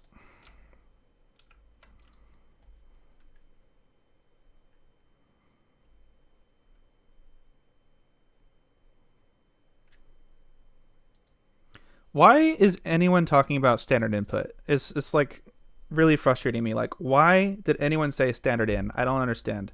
Why are we talking about standard input? Either it's getting corrupted or it's not getting corrupted. That's the only question.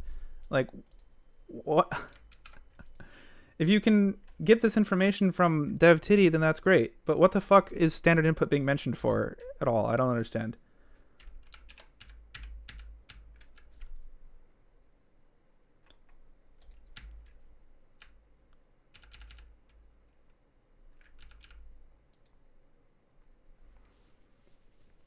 It's just not relevant to the problem. Like, if it gets corrupted if you do the wrong thing, that's important to know, and that's it. And if it's not getting corrupted if you use dev_titty, then dev_titty's the answer. Why did anyone ever mention standard input?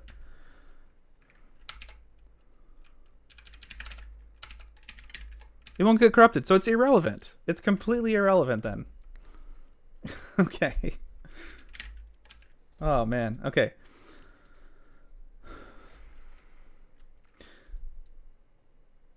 All right, so let's start to put this together. I have this code here. We call start. Now we need to set up this sig action.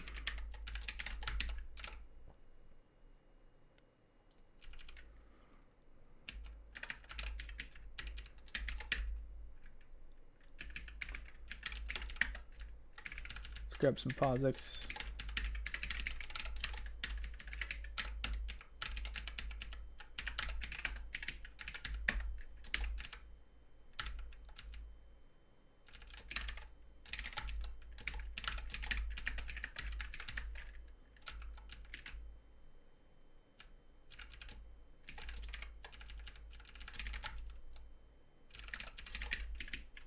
Okay, we don't want to actually do this here. We want to set an atomic flag that we need to redraw. And we need to possibly wake up a sleeping thing. Okay, so how do we do atomic stores again? Okay, type, pointer, value, ordering. Type is going to be a bool. Okay, now we need the context pointer. How do we... Oh, it's global. Right, of course it's global.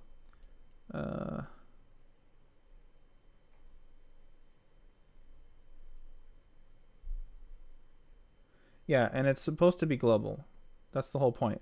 It's like very global. It's like process global.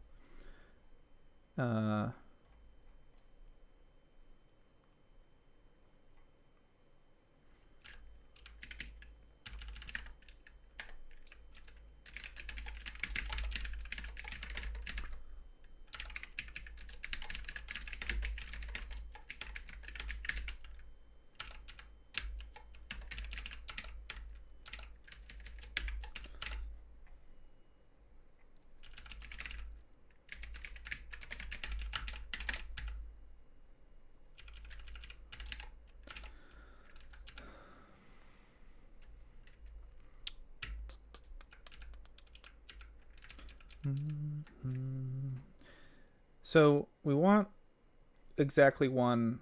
We're gonna fully embrace globals.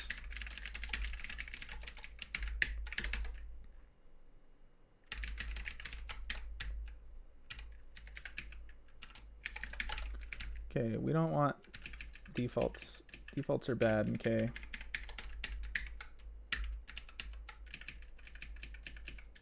I almost didn't add default struct field initializations to the language. And I think it might have been a mistake, actually, to add them. But don't worry, I'm not going to take them out. But just know that you probably use them too much.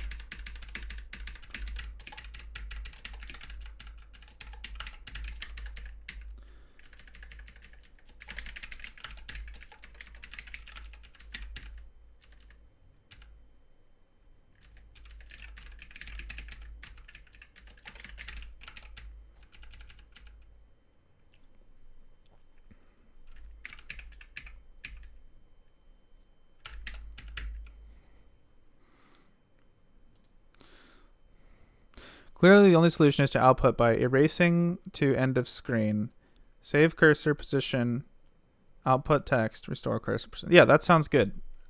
Yeah, I like that.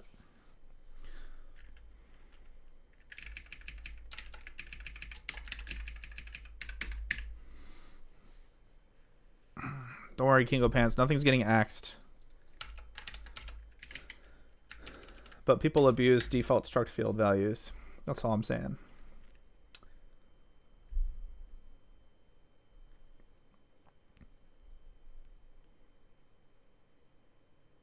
Whether terminals handle saving and restoring position through scrolling is SEP, standard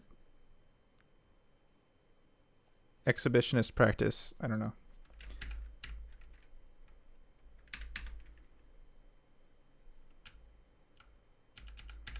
Ah, okay. Somebody else's problem. I can live with that. As long as one terminal gets it right, I'm fine with it. When to use default values? Oh, great question, Johnny.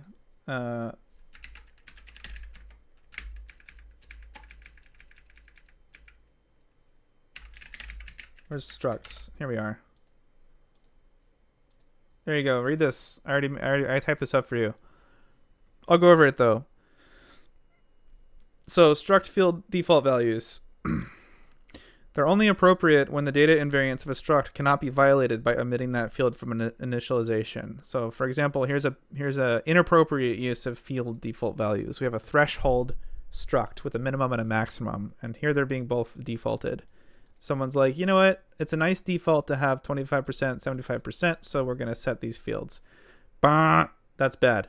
Because if you then only initialize one of them, you might violate the constraints of the type, causing a bug at runtime. So what they should have done is just created a default, like a named default value like this. That's the right way to do it. If a struct requires a runtime known value in order to be initialized without violating data invariance, then use an initialization method that accepts those runtime values and populates the remaining fields. Oh, there you go.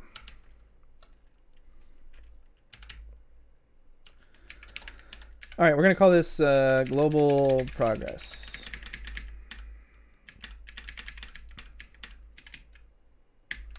Decaliterals, not a chance. Nice try, specs guy.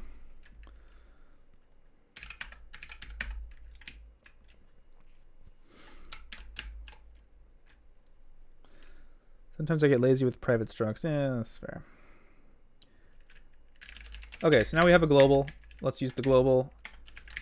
Global progress dot redraw flag. We need a redraw now.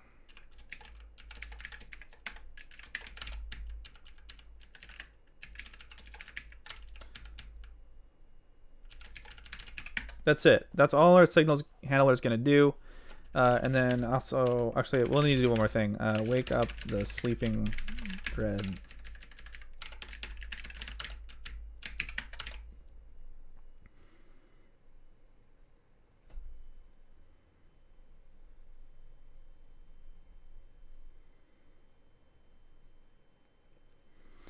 They seem like obviously a good idea.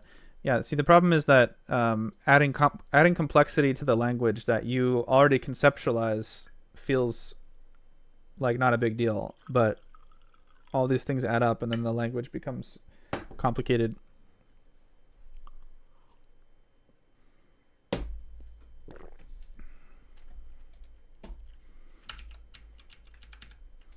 Okay, so start needs to assert that global progress is not already initialized. We can only have one.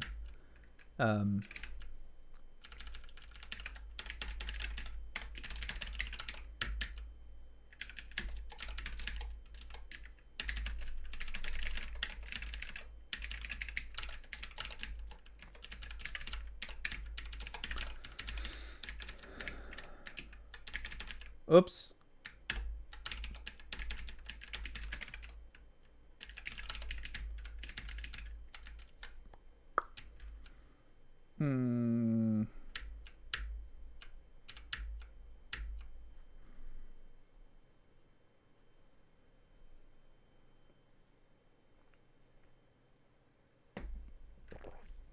You can compare and swap redraw flag before getting the window size, and then if it changes between getting and writing, there will always be another redraw pending. Yeah, that's the idea.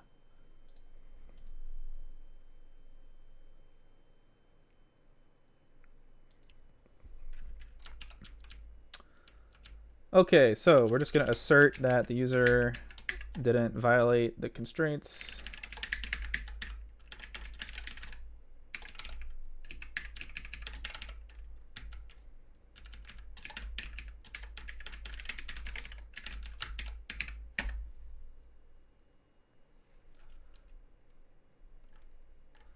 This timer's gone.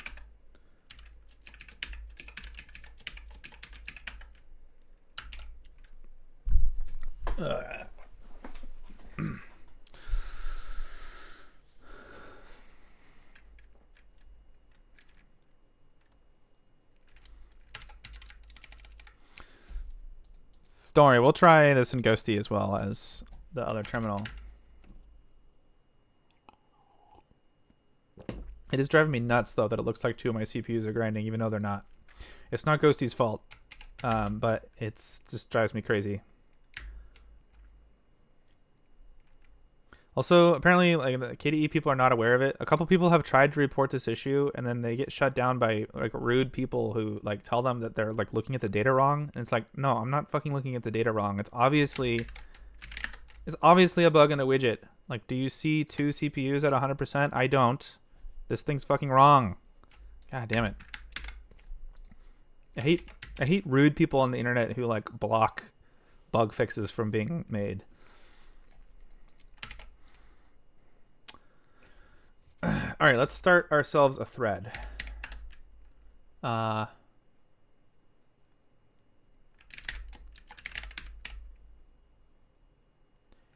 Started at thread. How do we run threads?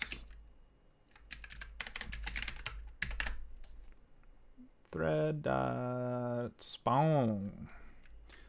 All right.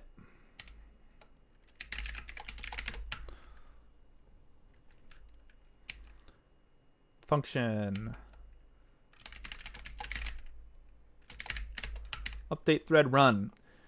Args none. We have a global variable. This can fail.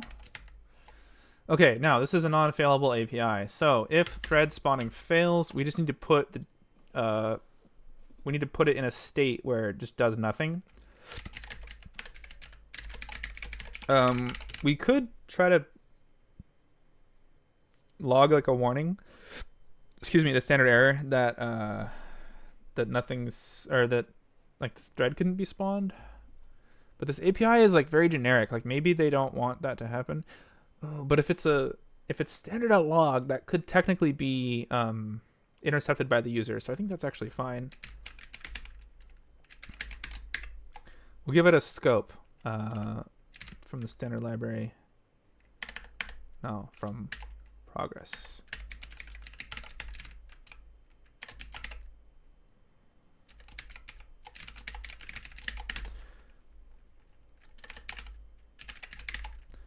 This is an experiment. Let's run with it for now.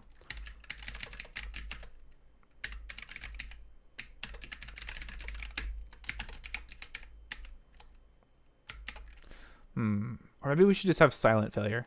I think we should just define this API to have silent failure.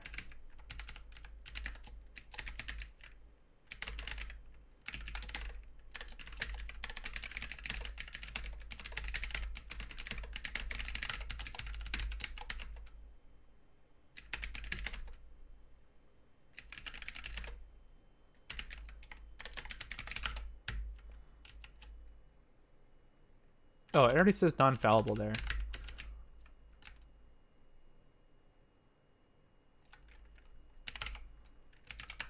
Okay, that's good enough.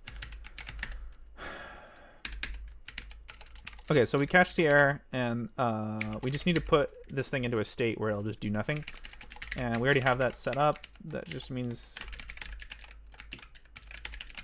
we just set this to null.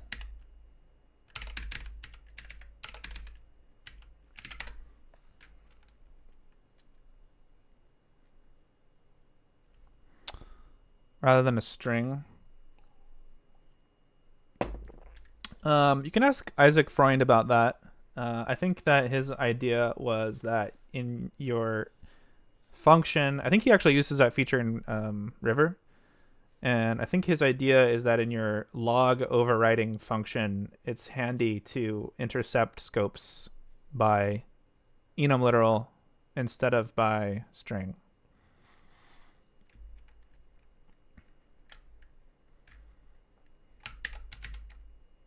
Which is kind of true, and there tends to be a small number of scopes, so I think it's pretty fine. Okay, we're spawning a thread. Let's make the thread.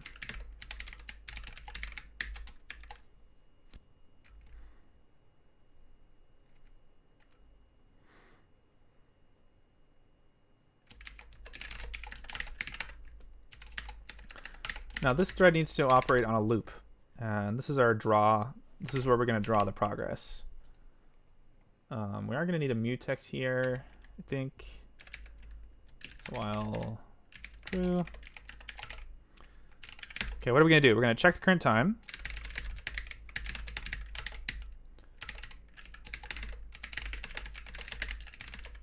Check if a redraw is warranted. Redraw. That's basically it. But we just need to do this in a thread safe manner and, like, you know, interact with the clock.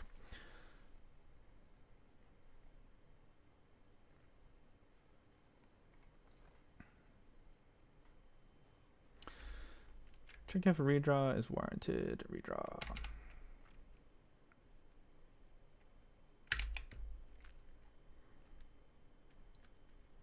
Okay, well, we can straight up just check the flag. So Jacoby was saying to do a compare and swap. So are we going to set redraw to false? Yes, we are. So atomic armu.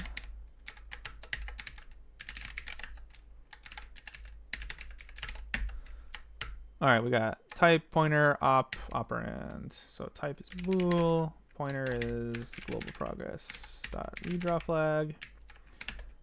Top type pointer op. Op is, man, I used to have the ops right here, and now they're not there. That's annoying. Why is this listed twice? Oh, I see. Okay. Atomic order. Thank you. Exchange, and let's do atomic order. Let's just go for sequentially consistent. Okay, so if the previous value is true, then we need to redraw. So let's grab a lock.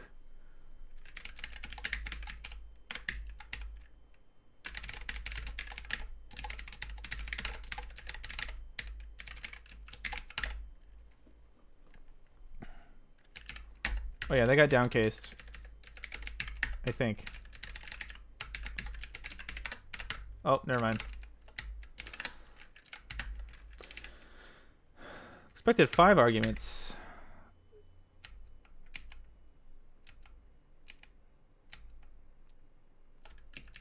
Pointer, operand, right? Oh, operand. Okay.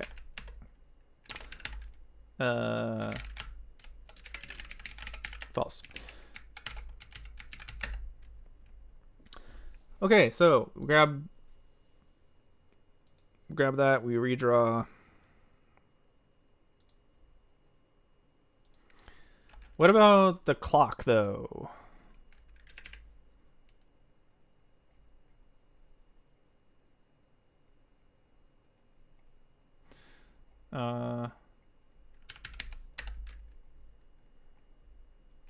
Okay, I feel like I do want some of the previous fields that were already here.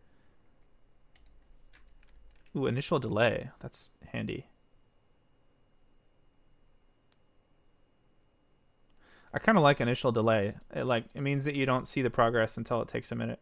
And that'll actually work a lot better with the thread, because with the non-thread, if you started a long-running operation before the initial delay and then it didn't finish until 10 seconds later, you would just see nothing.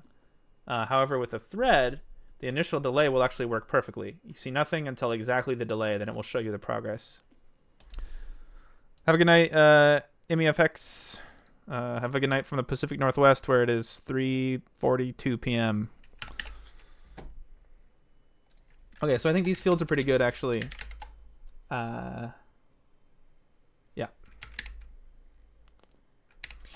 Let's add those back.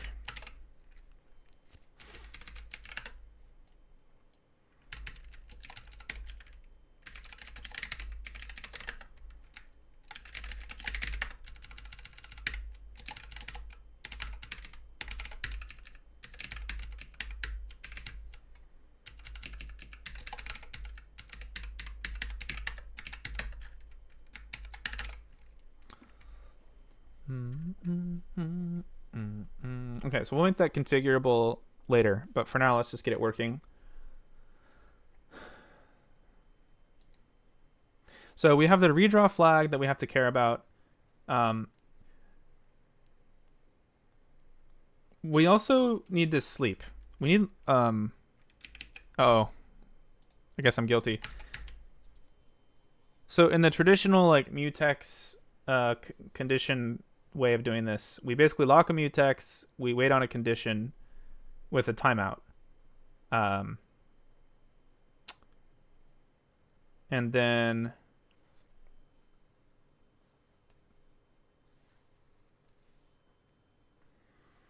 in here we signal the condition.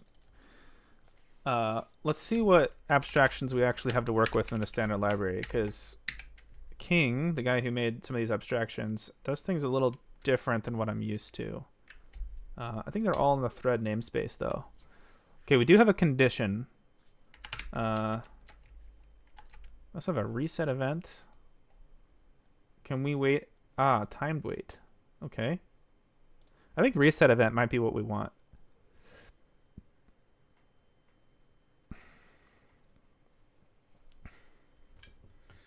Oh man, I've just been sitting here drinking an entire pot of tea. I might have to go use the bathroom again. Fuck it, I might make another pot of tea.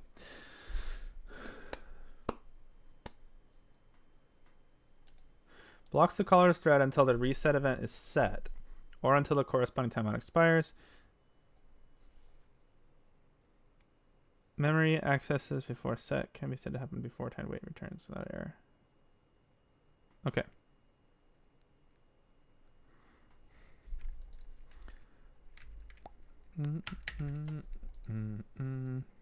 Drink my Postgre SQL tips? I don't understand.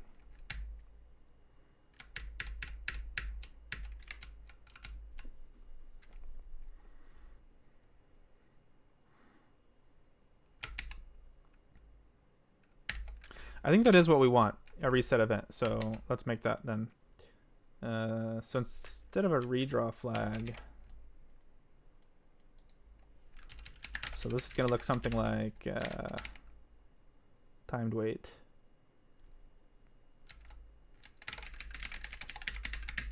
Well, first we're going to wait on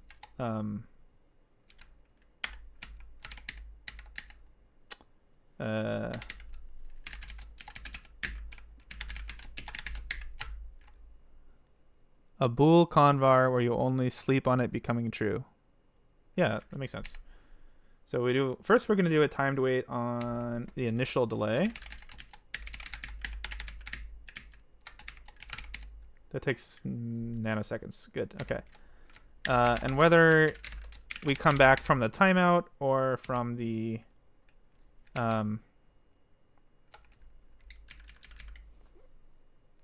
or from it being reset, we don't really care.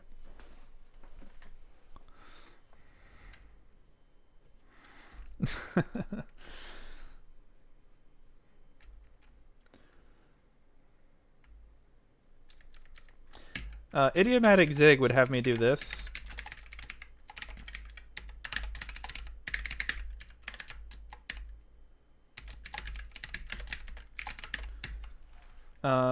Which is kind of annoying. So it might be nice to actually have another method here, which is like just basically this same function, but it doesn't give you an error if it times out. Because you don't want people to be wondering what kind of errors you're swallowing. Like, we want people who are reading the code to see like, oh, okay, only if there's a timeout are we swallowing the error, which is, now that makes a lot more sense.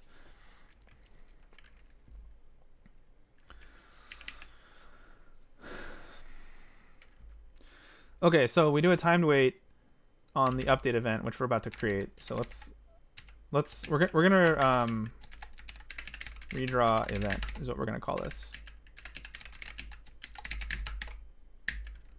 And this comment is actually still correct.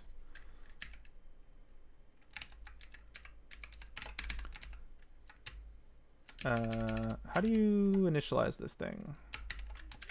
Default init. Okay, so then here we do global progress dot redraw event set. This is perfect. Yeah, look, this actually solves all of our problems. Okay, so we do the initial delay here. Now, after we come back from this function, it might be time to redraw, or the operation might have finished already. So that leads us to the done.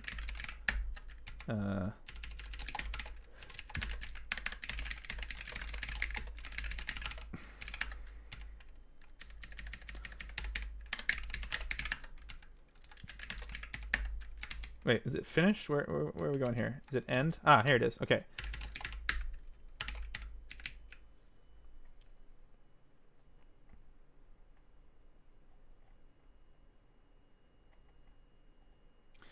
I think I deleted the function that we're looking for, but it still needs to exist.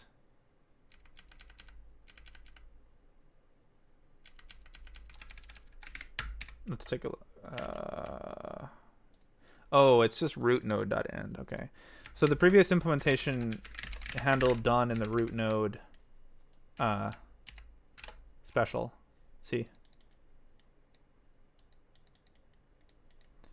Okay.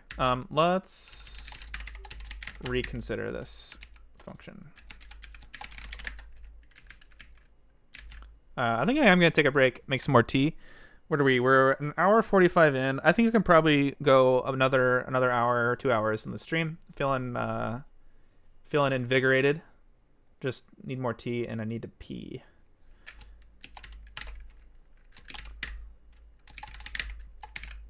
Okay, so let's reevaluate this function real quick though, because I got a train of thought going.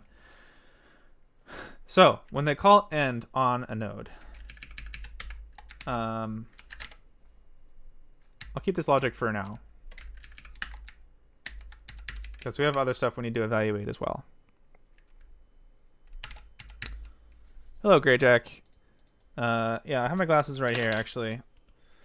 I am nearsighted, so I don't need them to see the computer screen, which is pretty handy. But it's really good to have them when I'm driving a car. Otherwise, I might honestly just miss my turn because I can't read the sign. That's about it. Okay, so if there's a parent, we do this stuff. If there's not a parent, this is where we need to signal to the thread to exit and wait until the thread finishes exiting. So, okay, but it might be in the middle of doing something. I think we have an we have a mutex, right? Okay, so yeah, we're gonna lock that mutex.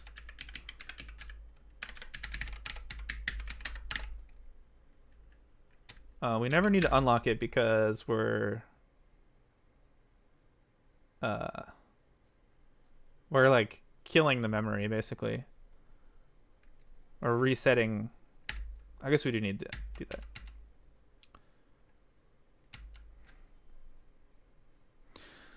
What does zigbuild fetch do for lazy deps? Right now it ignores them.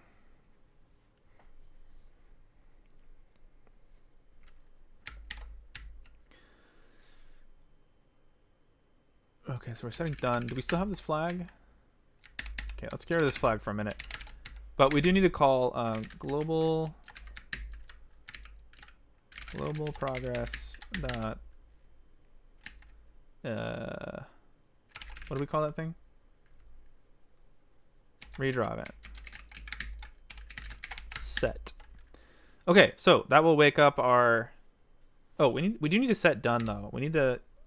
I guess that was still a thing.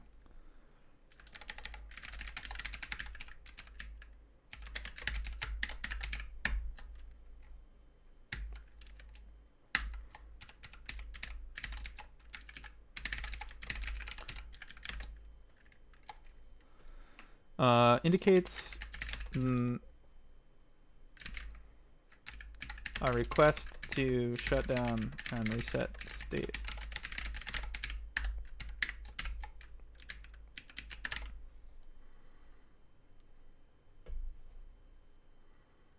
Okay, that's good for now. So we set done and we call redraw event.set. We don't need this context anymore, I think. We're using a global variable. Well, yeah.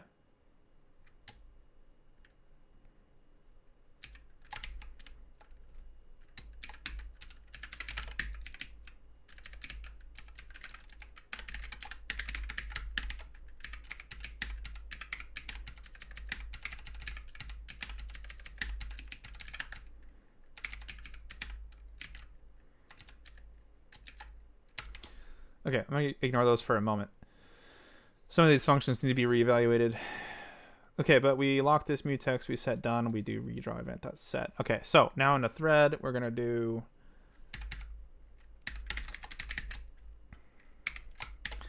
wait a minute, we need to lock a mutex before we access this information, I think.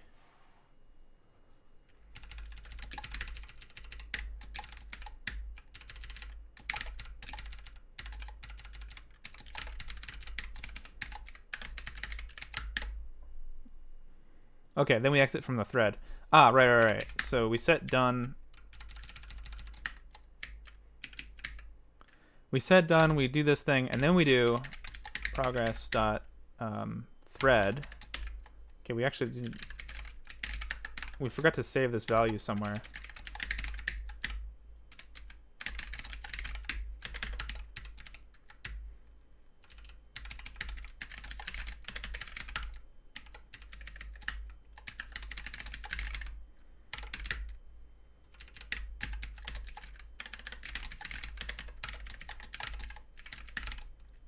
Oops. What am I thinking?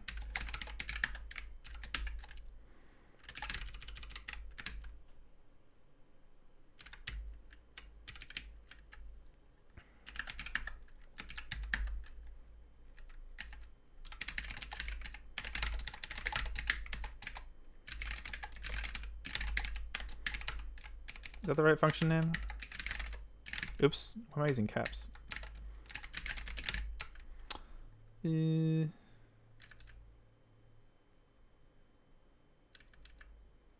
Join. There it is. You know why this is in the results? Probably because I used the word wait in the dot comments. There it is.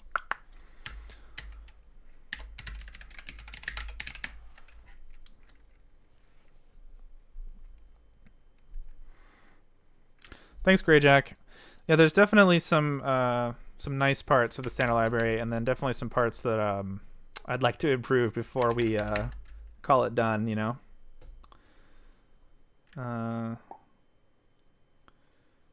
Yeah, we're going to have a 10-15 minute break coming up momentarily here.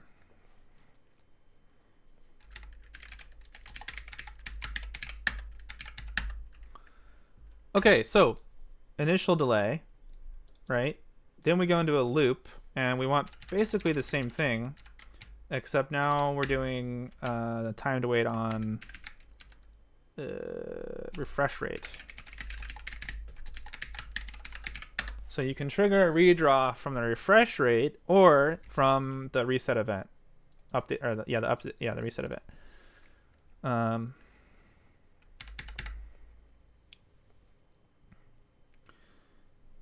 And if we set the done flag, we just return from the thread. Okay. We no longer need this.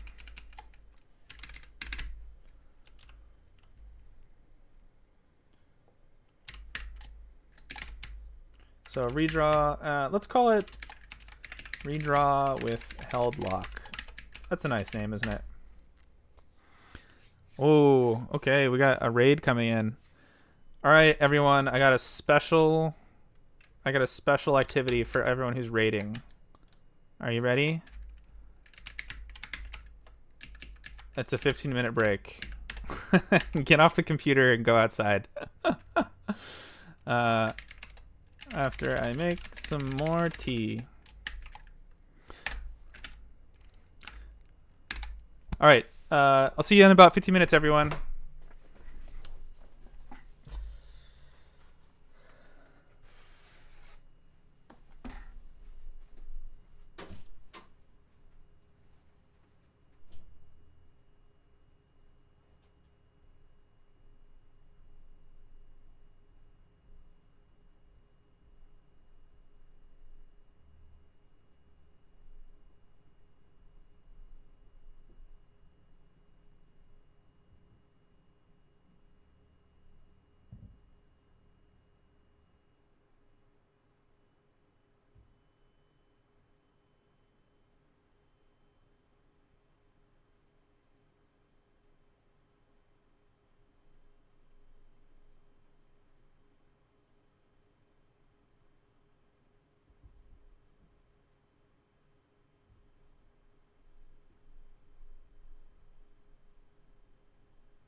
Oh, I forgot about this.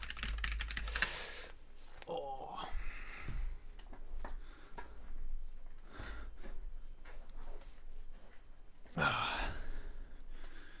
All right. Did y'all go outside? I didn't, to be honest. I just made tea. All right. Well, I told people that we are going to have a 15-minute break, but I'm bored. So, back.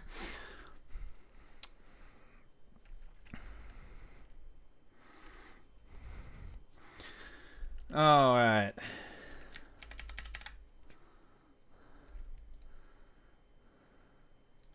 I just tried to make semi to analyze body inner fast. Ooh, did it work?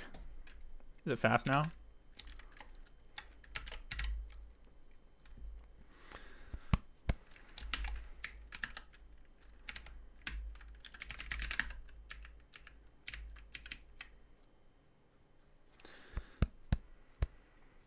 I think we need to edit these methods here because these methods are still like a good API, but now they need to be implemented differently. See, look at this weird stuff that we're doing here. Complete one. Parent. Yeah, the other thing too is that okay, so the way that this was designed before is that there's a singly linked list of nodes, and when you update progress on a node, such as by finishing it with end, it's going to walk up the linked list, possibly to the root, and display that. But with our new implementation, we're doing it the other way around. We're starting at the root, and we want to print all of the stuff that's in progress. So this data structure is no longer correct. We need to model the data a little differently. We need a proper tree with, I mean, I guess we could just do like doubly linked list would work fine. So we store the child as well. And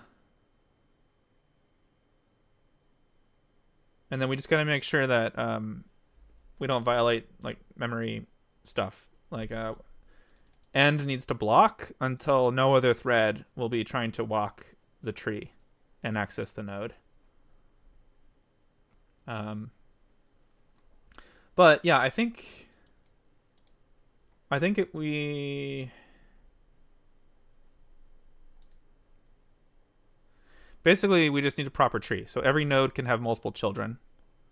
How are we going to do that? Can we have maybe an array list of children? Oh, I don't want to use heap allocation though. How are we going to do that?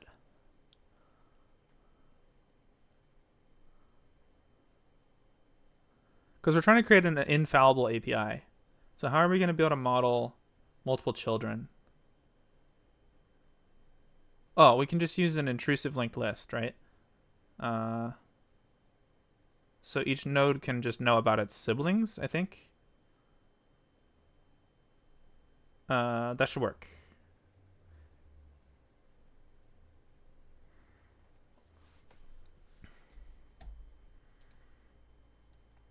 Should we use the standard library? Yeah, let's use the standard library. I think that's going to work nicely, actually. There it is. Doubly linked list. Hey, Earthfail. That's an ominous name, Earthfail. Although the 23 kind of takes away from the seriousness. It's like, you know, maybe we're playing a game instead of having it be the real Earth. All right, my tea's ready.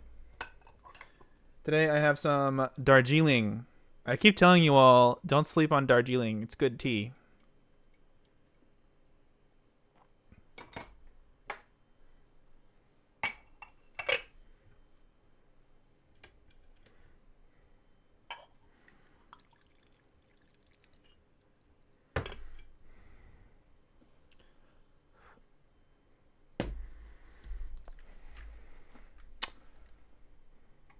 All right, I think, yeah, doubly linked list is going to be a good way to go. So this is our global state. We're going to have our root node. That checks out. That's the same. But then each node, we want, oh, there's this node. List. Let's call this like the list node, I guess.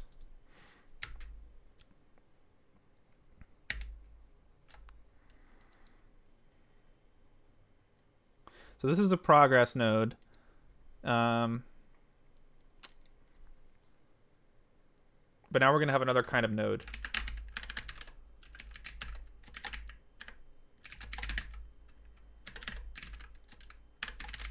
So if you didn't know, there's this handy pattern you can do where you want to use doubly linked list of the standard library, but you don't want to contain it. You want to do it intrusively.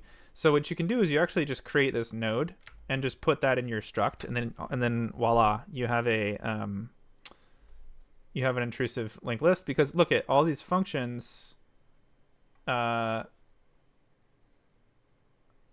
Wait, did you take a list? Struct. Wait, where's the fields of the struct actually? First, okay.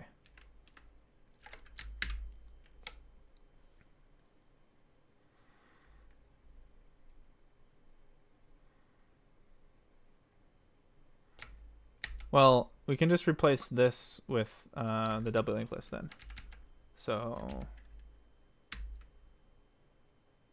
wait, do we want root to be like a public API though? Okay, yeah. Because we can just call all these functions by passing this root node. I'll show you what I mean. My point is that we can take advantage of this API without actually having to store that field anywhere. It's kind of fun. Okay, so we're getting rid of parent. We're creating a list node, standard double linked list. And oh, that's singly linked. Wait, yeah, doubly linked list. Okay, node, previous, next, and data.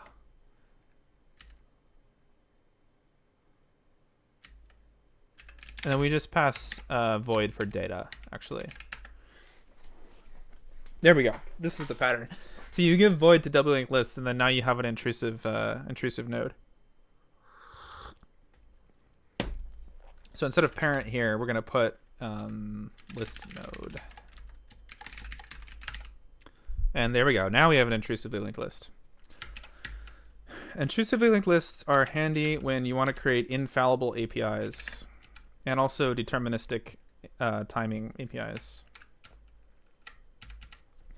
They're not necessarily going to give you the most bandwidth, but they're going to give you the most consistent latency.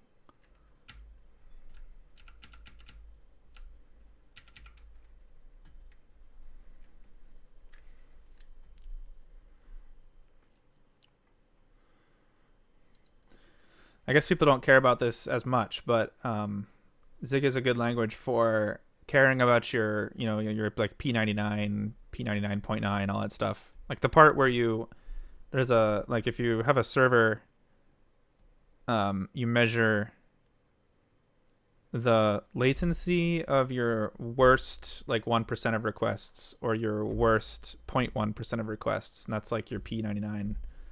And it's a way of, if you have a server that's working like pretty well most of the time and another server that's also working pretty well most of the time, how do you compare them to find out which one's better? Well, you just basically look at the worst scenarios and compare those. And so you have to start caring about like, non-determinism and all that stuff when you want to care about those scores. Anyway, for our case, we're trying to make an infallible API, so that's why intrusive linked lists are handy.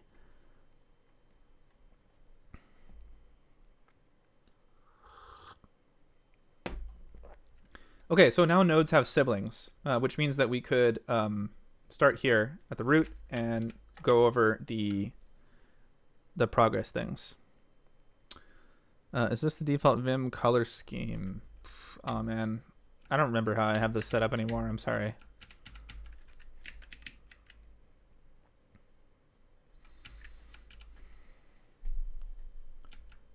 I don't think it's the default. But I do just have my config that I just copy paste everywhere, and I haven't changed it in a long time.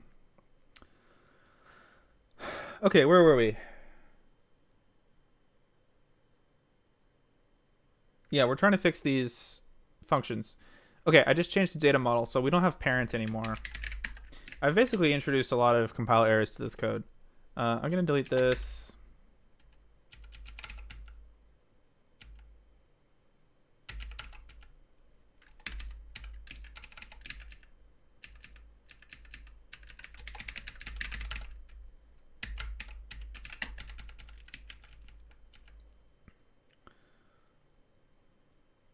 Okay, this API seems fine.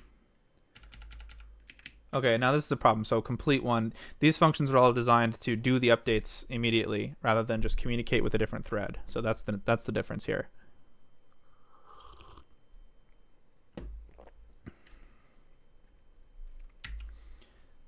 Okay, so instead of this, yeah, we don't want this recently updated child thing anymore either.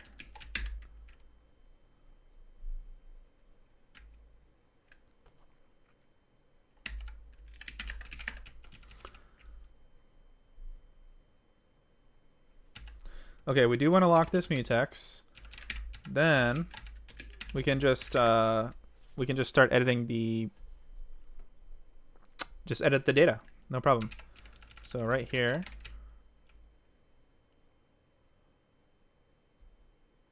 Oh, wait a minute. We don't even have to lock a mutex actually.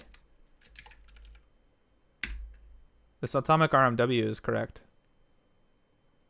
That's it.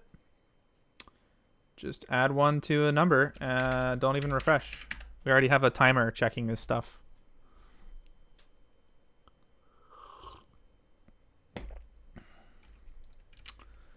Okay, great. That's a lot simpler, actually. This is going to be similar. So this one's checking if we're ending the final thing or if we're ending this one. So that still matters. We don't have self.parent. What we have is self.list node dot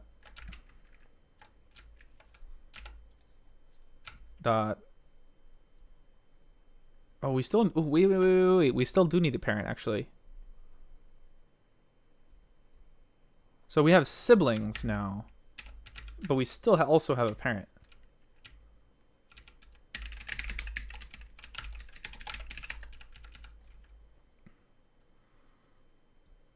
Okay.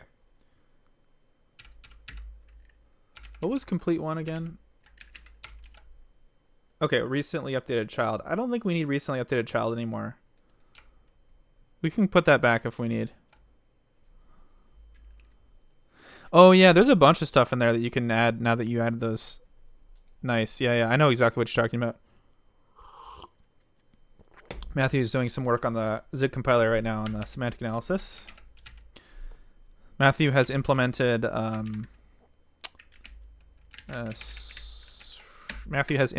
this proposal and has it working, not like ready to merge yet, but able to be played with, and so he's just doing some touch-ups and figuring out, like, is it good, how can it be used, how should we communicate it to LLVM, all that good stuff.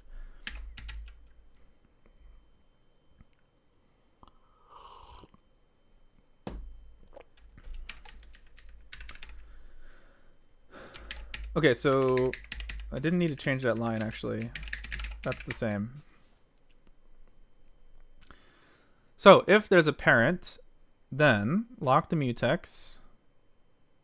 I don't think we need this. We can add this back later if we need it. If there's a parent, then we just call complete one. Otherwise,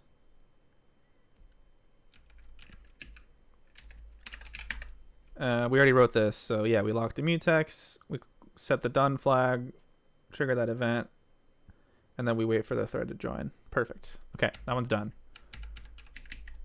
Tell the parent node that this node is being actively worked on. I don't think we need this, actually.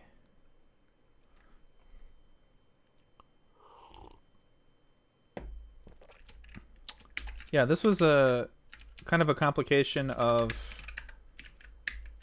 doing the work inline rather than using a thread. So that can actually get simpler. Let's not let you rename something anymore. You gotta set the name ahead of time when you create the node.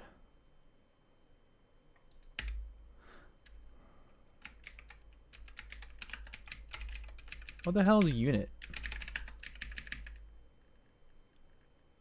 I don't want unit. Let's get this out of here.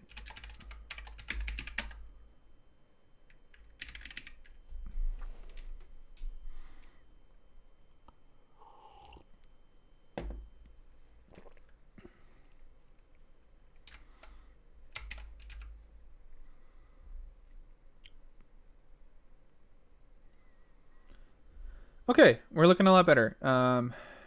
Let's move on down here. So we need to do redraw with held lock.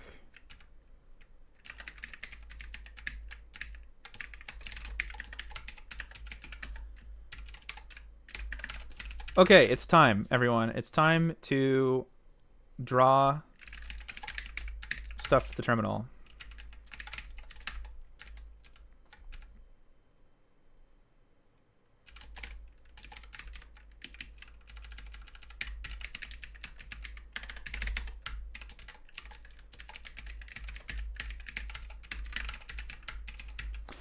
You know what we could do is if there's an error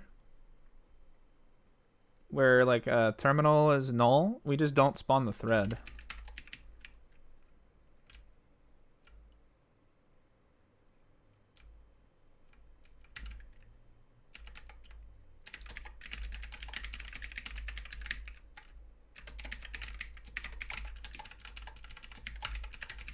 There we go, problem solved.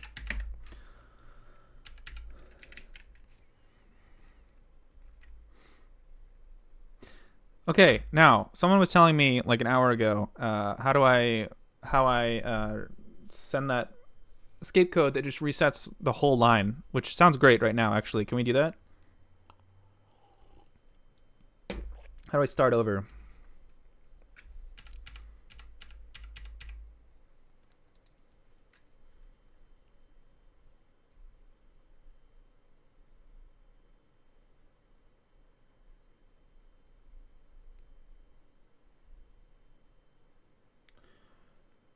Okay, also, we might need a little bit more coordination for when to check the size again. So we could check the size with every print, but as Rocco Rigger pointed out, that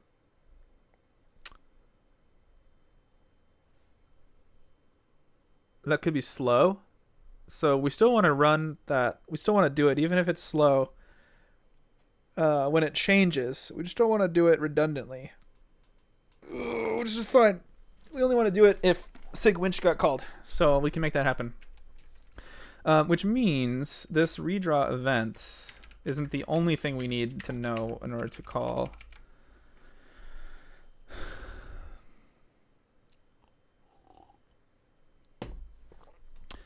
Erase to end of screen. Oh, that's perfect. Okay, so we want to set the cursor. So we should do something to reset the cursor first and then do the erase to end of screen, right?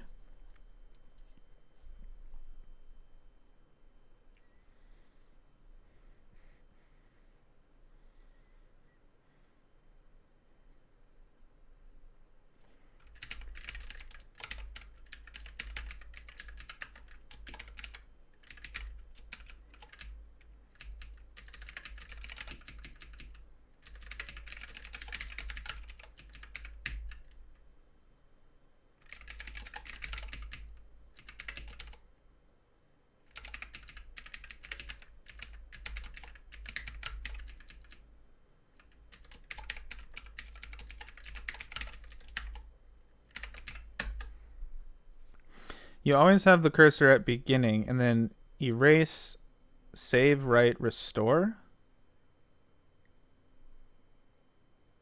Oh, that seems good. Wait, erase, save, write, restore. Oh, okay, yeah, I get it. Okay, yeah. Do you have all those do you have all those escape codes handy?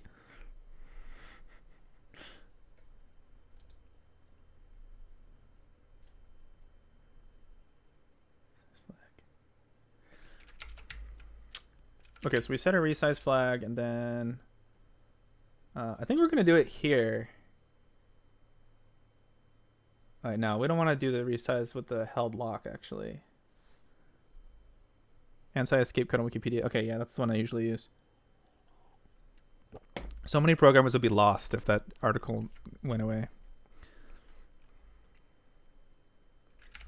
Okay, let me see if I can get the resize flag under control.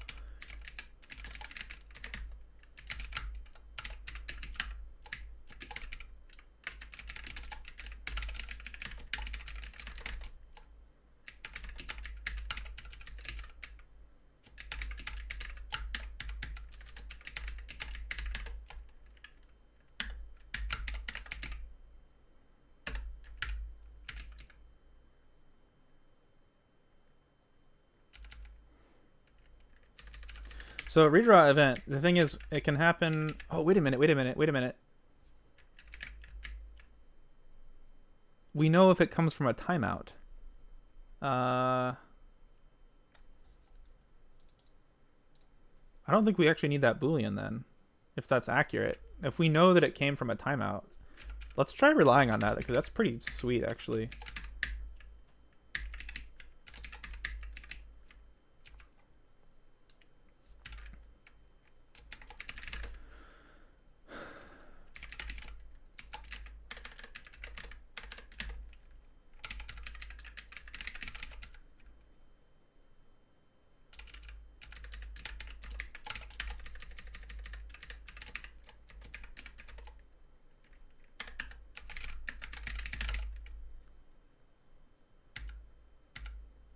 Okay, a bit odd, but that's kind of accurate. Okay, and then we should check the size without holding the lock, because we do not need the lock in order to check the size. And remember, holding the lock means that we're actually slowing down the application code. So that's important not to do unnecessarily.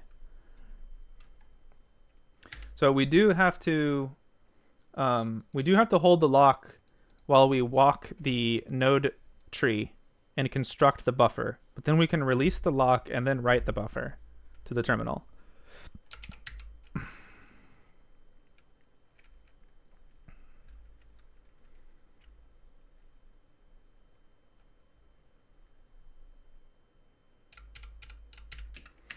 Am I using the reset event API correctly though? Reset event, because once it triggers, can I do timed wait again? Does that like unset it?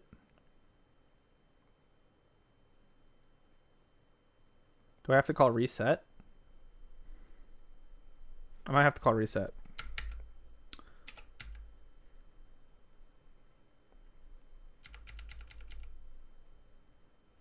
Or does it get reset when it triggers? I need to know. Okay. Until the reset event is set. Yeah, see these dot comments are missing a crucial detail, which is what's the state after the function returns? Is it set or is it reset? Or unset, I don't know.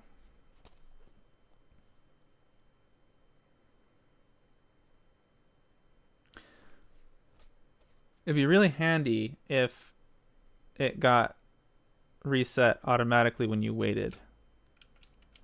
One thing we can do is look at the dummy implementation, which is here. So reset is going to set this thing to false. So the question is this false after we get back from wait? Also, lol, timed wait's just missing. Okay. Oh no, it's right here. Okay.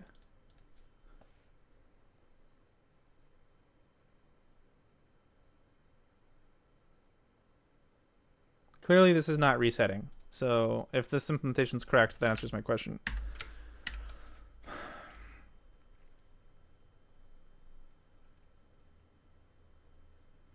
But that's a problem because let's say that I call...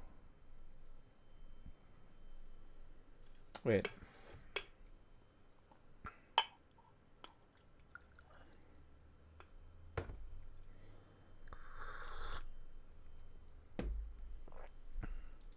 Wait, no, I think it's not a problem actually.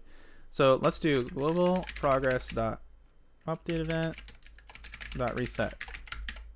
Okay, so now this makes it so that next time I call time wait, it will actually wait instead of just immediately resetting. Then we're gonna get the size. We're gonna query the size here, which means that we'll have the correct size after this event.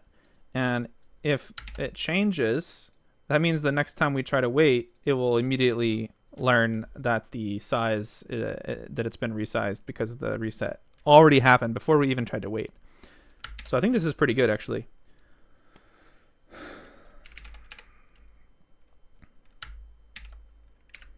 So let's do...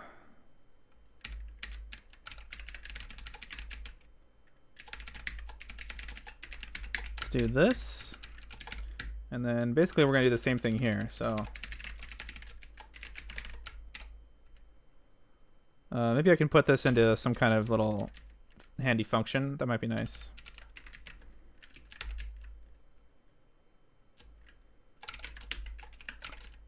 I'll just call this wait. It's just a helper function. It's not public.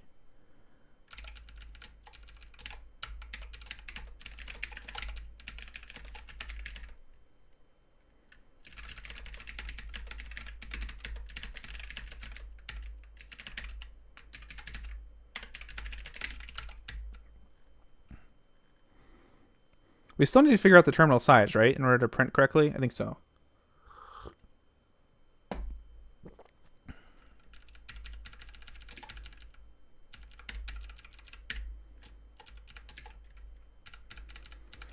All right, what if another thread sets the event after timed wait, but before you call reset? That's fine because we already woke up. Because see, that thread, if this happens, that means that the other thread wants us to wake up. But we're awake. We're about to do the stuff that we need to do when we're awake. So that's actually fine.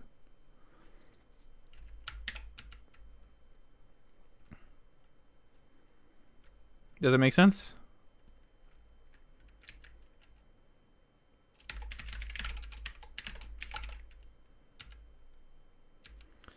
Actually, now I think that this is better written this way. So we do a timed wait. Let's put this... Oh, I had bad syntax anyway. That was just like invalid zig. I don't know what I was thinking.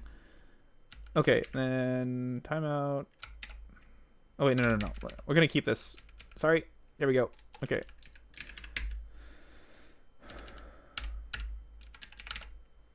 So we're going to reset either way, and then we return resize flag. Okay. Bit of an odd function there, but... Ooh, wait. Nope, not quite right.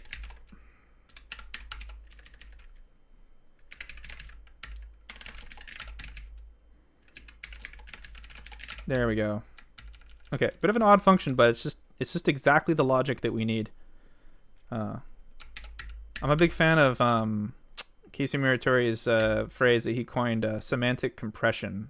You just make functions that do exactly what you need them to do, and nothing else.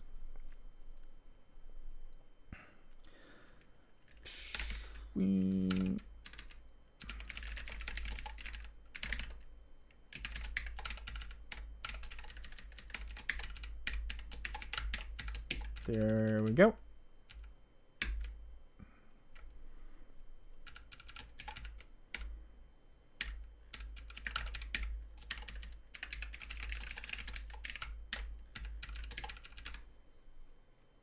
I guess I could even compress these two things into one, right? Or maybe even more. Let's leave it for now. I'll maybe grow that a little bit.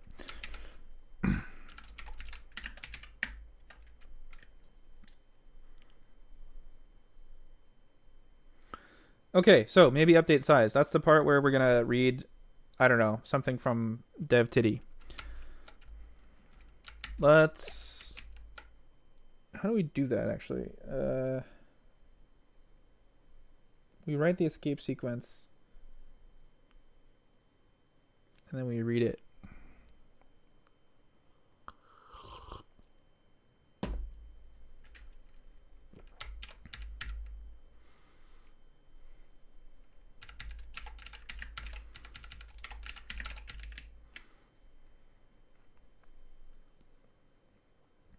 Let me run some code because this whole stream, what are we in? We're like 2.5 hours in. We haven't even run any code yet. So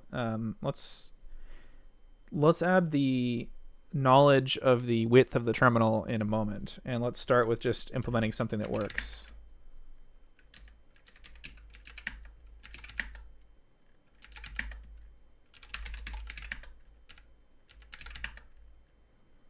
Okay, we need this function to exist.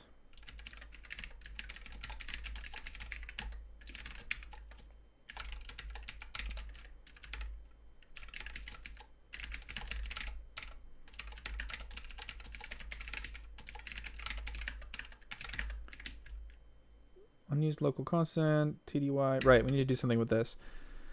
Okay, this is the part where we do Jacobli's excellent plan.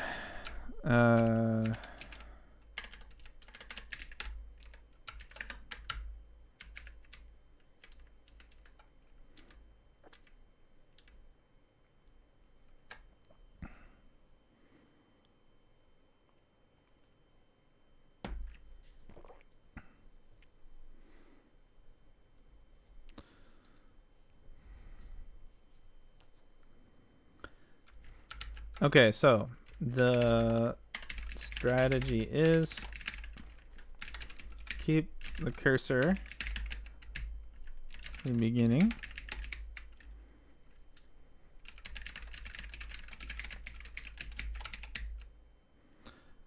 Erase, save, write, restore.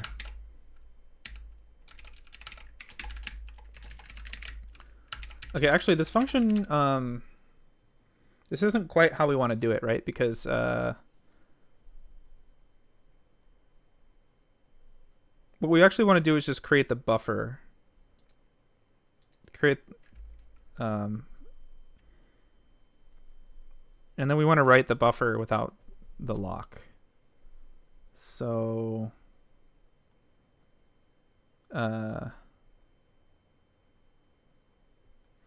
we need this logic to be in here because done is being set. Done needs to be protected by the mutex.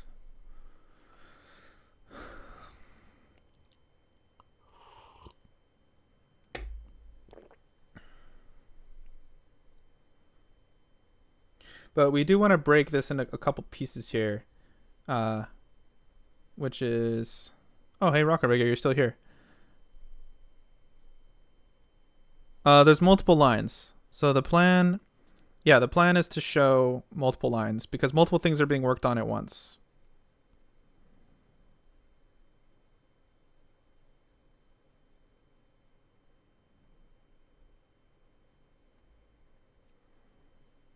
Win size is iocatal. Oh, right, iocatal. That's good. Okay. So we don't actually need to figure out the cursor position, so that's nice.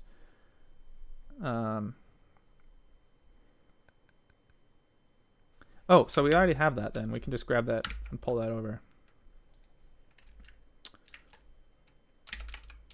Oops.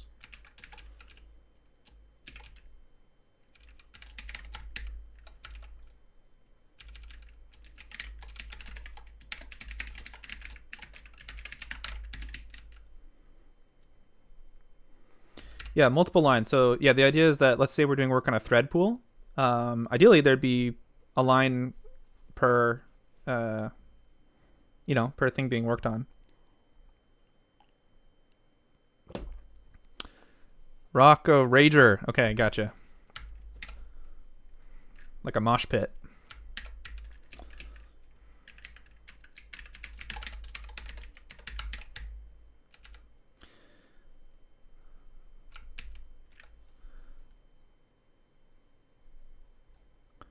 What are we looking at here?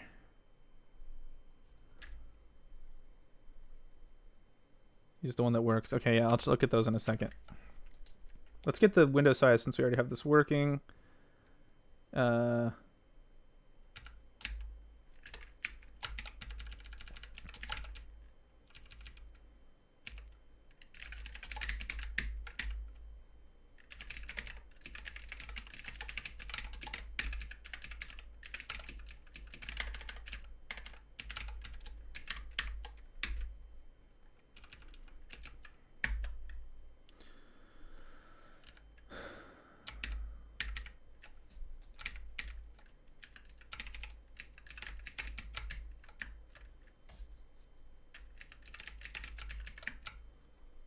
U16.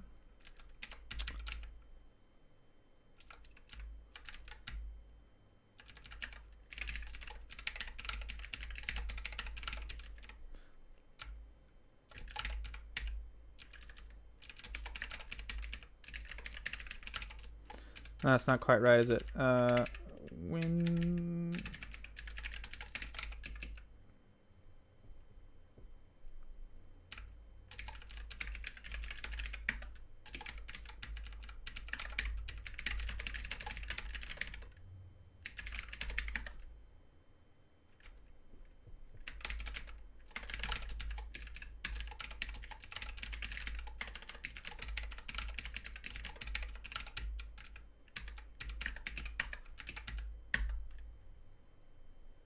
Well, we do... we have these things independently, though, don't we? That's not quite right.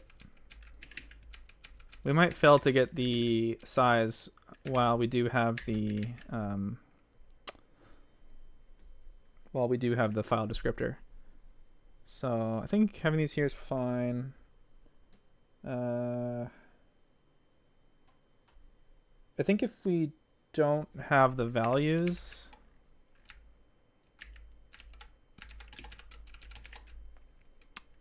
we're going to just bail. How are we going to do that?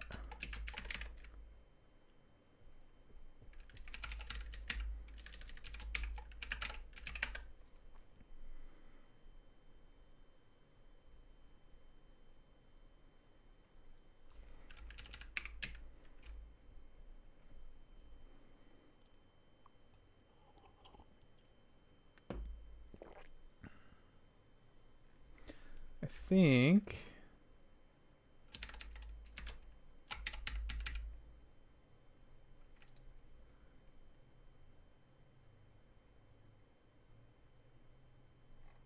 we could have this return an error, and then if there's an error returned, we just do this standard, like, this thing.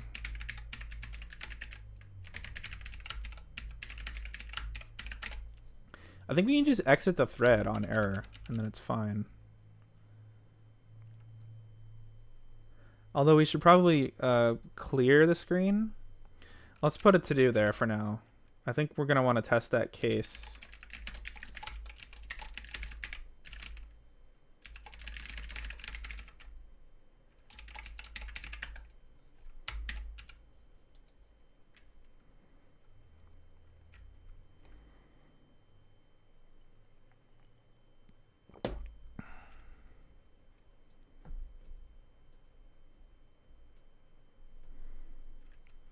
Tarball's working great now. What are you doing? Are you working on making the CI use Zig build system instead of Bash?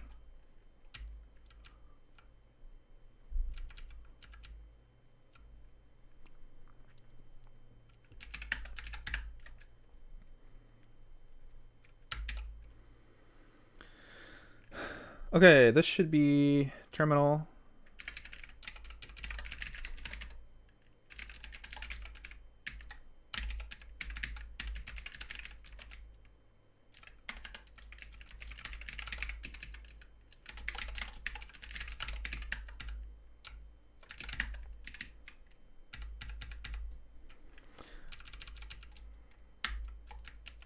Well, that's good to know. Thanks, Rocker Rager.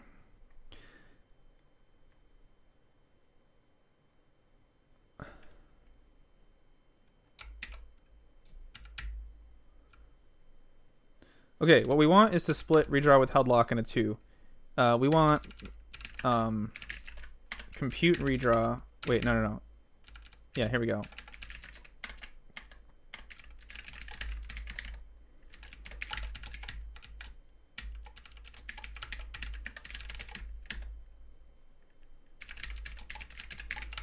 Yeah, okay. Compute redraw.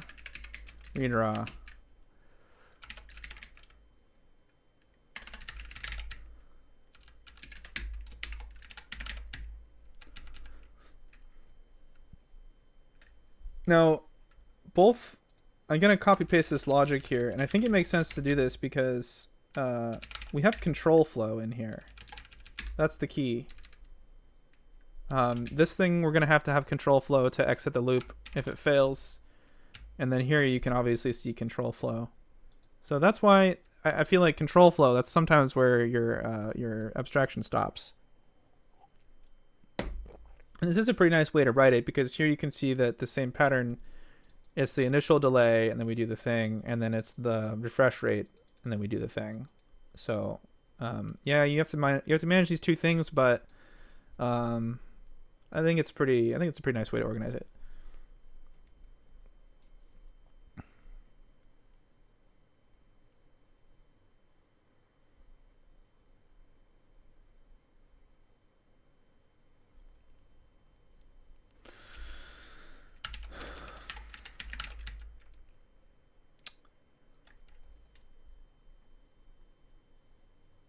Right, and then the key here is that we want to compute the redraw with the lock, but we want to actually do the redraw with outside the lock, but we need to check the done flag inside the lock, and we only want to lock once. So I think this is kind of optimal. Like, I think we're actually not going to get any better than this. So I'm happy with this in theory. We'll see how I feel actually running it.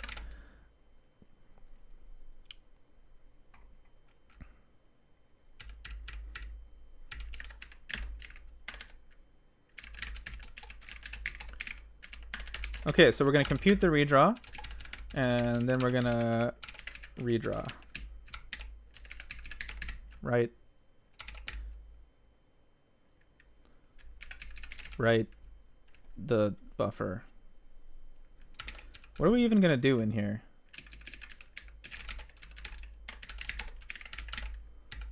I think let's do this one first, actually. So global dot terminal.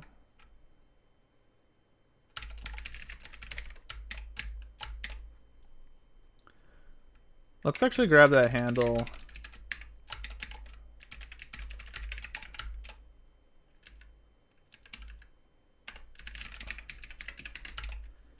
Because we want to be extra sure that we're doing one syscall for this.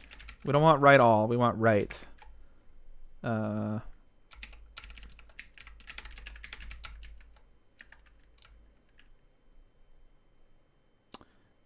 bytes. And then this thing says that we're going to possibly underwrite, but I think that's a failure condition. Well, it's not really a failure condition. We want to avoid it, but it's okay if it happens, actually. So, okay. Let's just do a file then.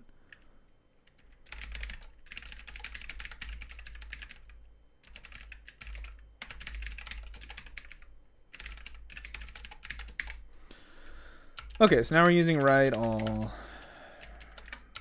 File bytes, write error.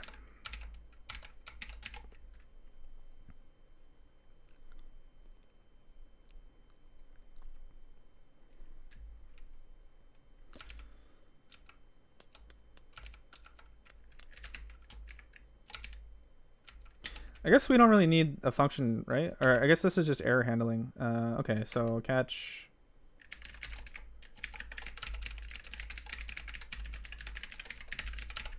No, we just basically stop trying if we ever get an error. So we don't just like spam failures to the kernel.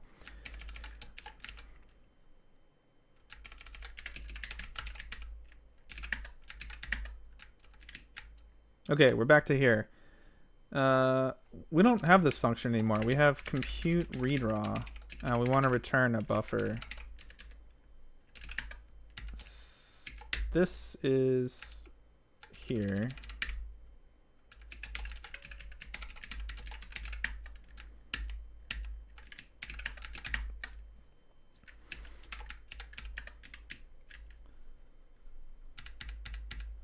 Okay, how big should our buffer be?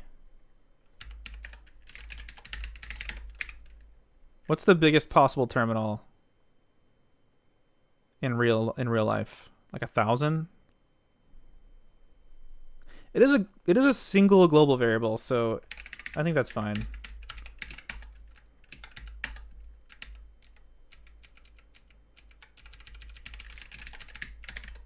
Whoa. Did not mean to switch to Japanese. There we go.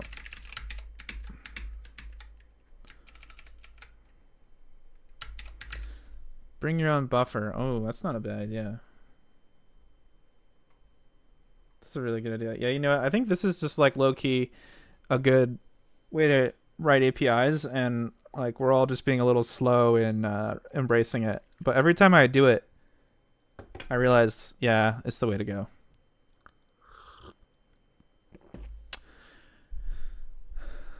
This, my friend, is not a laptop. It is a full tower.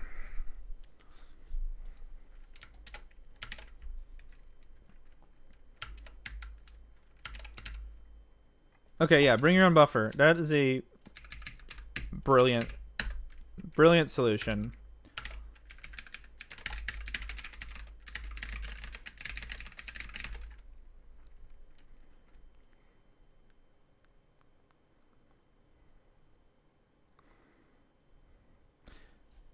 $53 by $212. That's not 1,000.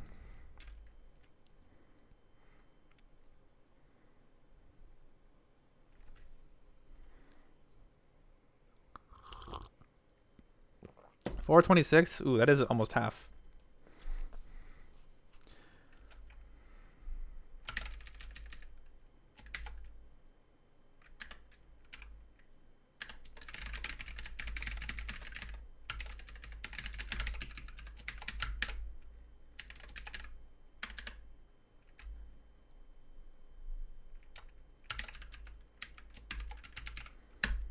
Writing more than one line. Ooh, good point. Very good point. Yeah. Yeah, we want to do the whole draw in one, obviously. So it should be pretty big. Yeah, we'll have to put some documentation on that.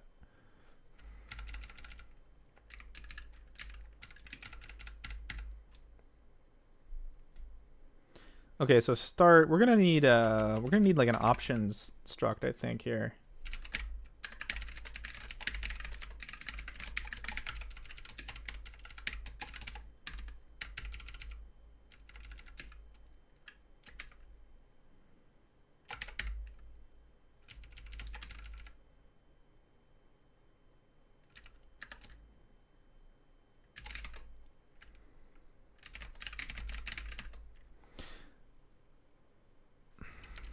Okay, how do we define like the API though? So if you give, what happens if you give too small of a buffer?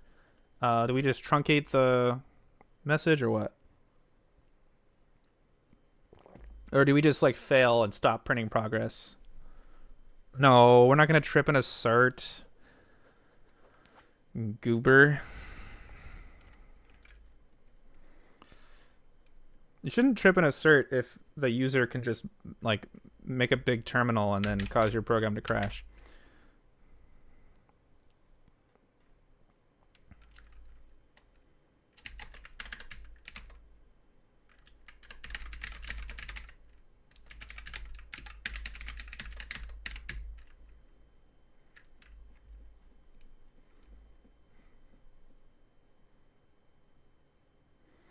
Right? Wouldn't you have and keep calculating?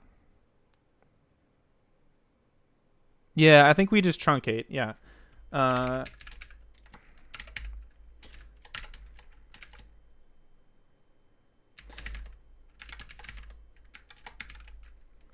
Used to store the entire write buffer sent to the terminal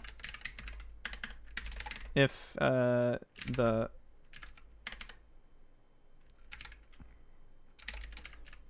progress output will be truncated if it cannot fit into this buffer,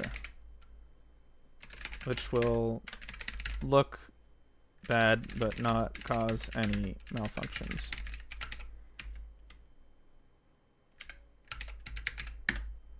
Okay, I think that's clear enough.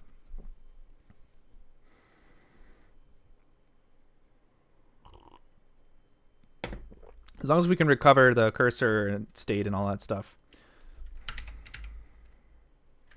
Why could it cause problems?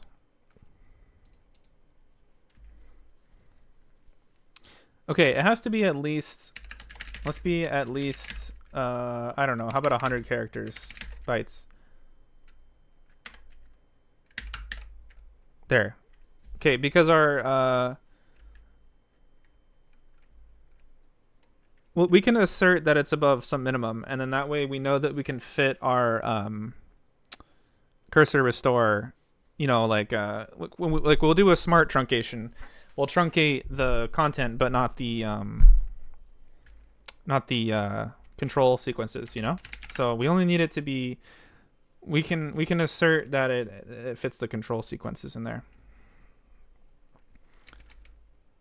I'm gonna make it 126 just to make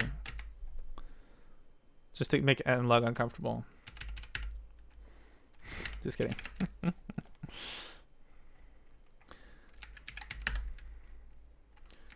Okay, so we have these options. Let's grab these two and put them in there.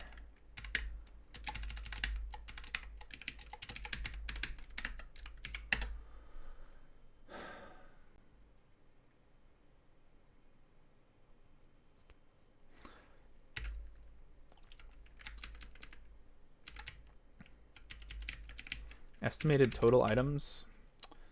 Oh, now these can start to have these can have defaults now. This is an appropriate place to put defaults, actually.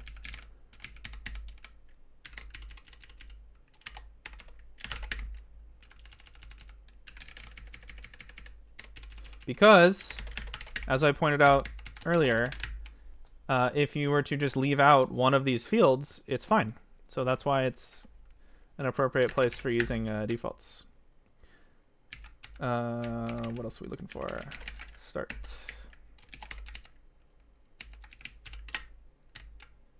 Goodness. There we go.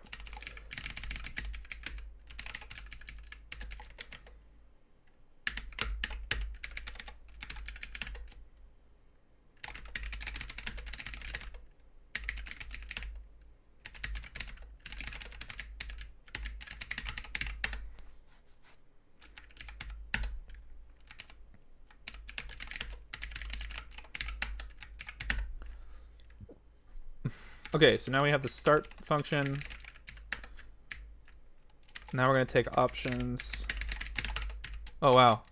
Let's see how close this line that I wrote like years ago is to what I wrote now.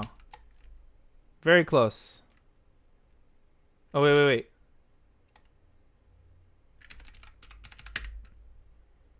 Very close.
I'm not sure how to word that yet. I'll come back to that. Okay, options. Now.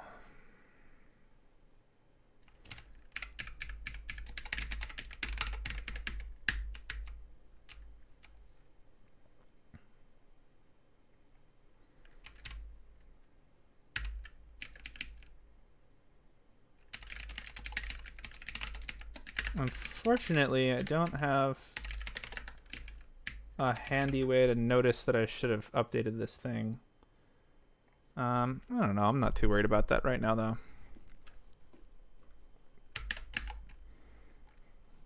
What happened to using GVim? I don't know. I don't know why I was using GVim. Oh, I was having some kind of problem with GVim, so I stopped using it. But then I just got used to the terminal.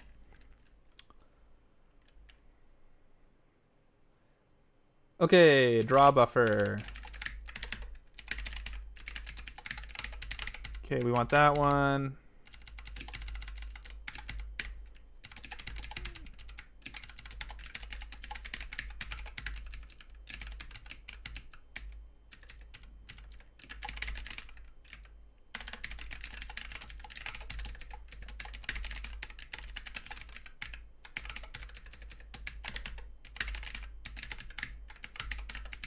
Okay.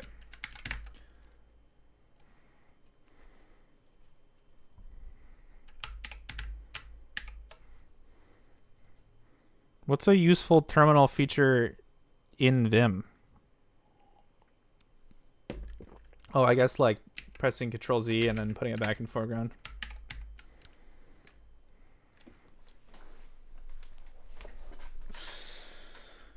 Man, we're writing so much code without running it, but I feel like it's because I don't know, I'm just being led down like a nice path of edits that I want to do.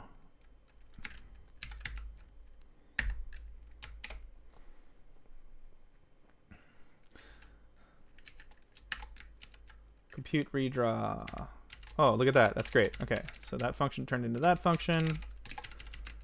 Keep the cursor at the beginning with every redraw. Yes, yes, yes. No lock. We already handled that above. Okay, so global progress dot redraw buffer. Draw buffer. Okay, now draw buffer is owned by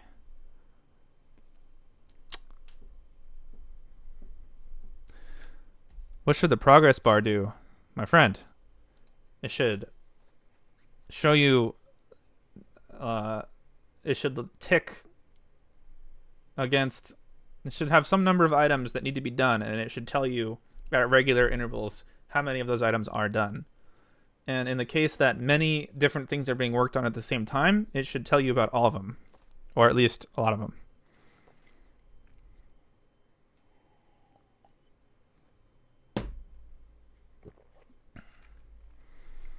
Oh, in Zig? Well, in Zig we have a lot of progress items. So, for example, when you're compiling code, it has to compile all your functions. So telling you how many functions have been analyzed versus how many it has discovered. That's one. The build system is doing a lot of stuff. So your build system defines all these steps, and some of them are done, some of them are not done. So that's progress. There's a bunch of stuff like that. It's always nice to know what your software is doing, you know, when you're waiting for it.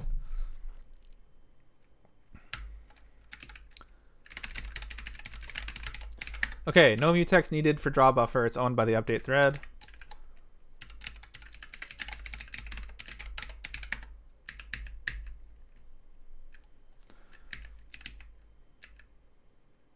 We're missing an assertion here.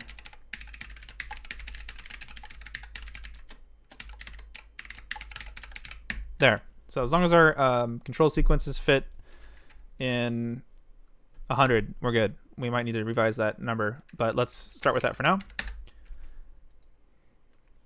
Okay, there's our draw buffer. All that just to give us the draw buffer. So there it is. What do we do? We had the answer on the screen a minute ago.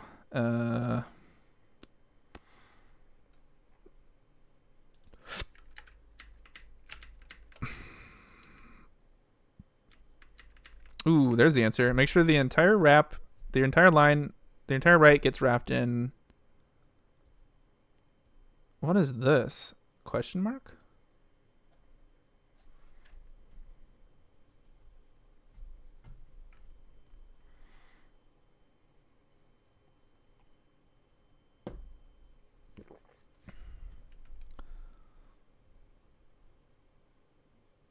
I don't know what, oops. I don't know what backslash question mark is. I wonder if that's an artifact of Bork not printing correctly. I don't know. 20. I don't know how to understand this. I'm sorry.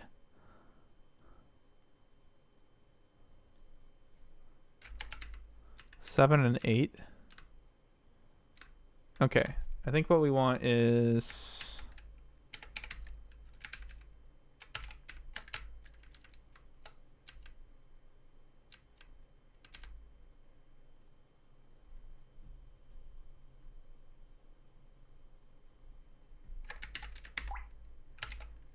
Oh man, this page is always so hard to read. Let me just put this data into a terminal here.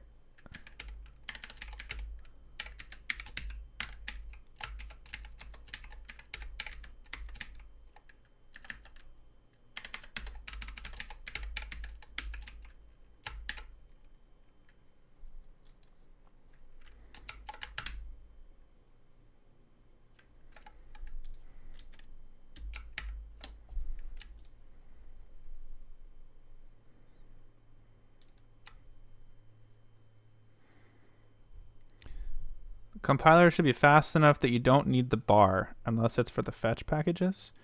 I don't understand how you could possibly think this. I mean, like the Zig compiler, for example, is 200,000 lines of code. So you expect 200,000 lines of code to be, like, let's say it's the first build. You haven't built it from source yet, ever, on this computer. You're going to compile that code in less than 100 milliseconds. That's just impossible.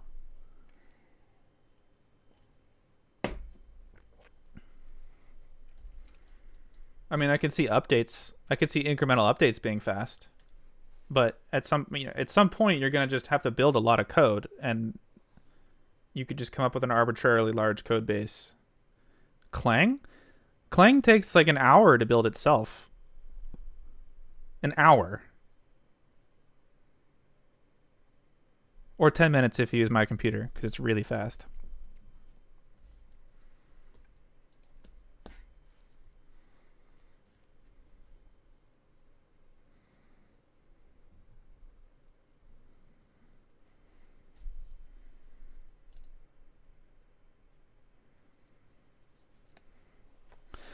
Okay, I'm trying to understand this though. In C, literal question mark that avoids n-graphs. 20. What is that? Well, you don't have to be sorry. I was just confused why you were making that point. Okay. I'm really struggling with these commands. What the fuck are these? I don't have a way to look this up on the Wikipedia page. I think this one's this one. Erase and display. I don't know what the 7 one is though. Oh, it's right here. No, it's not.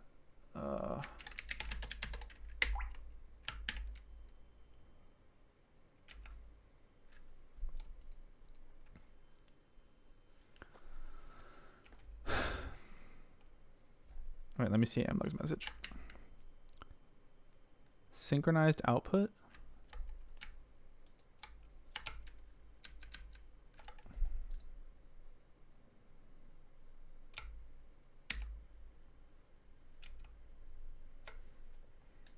Okay, let me just write what I want here.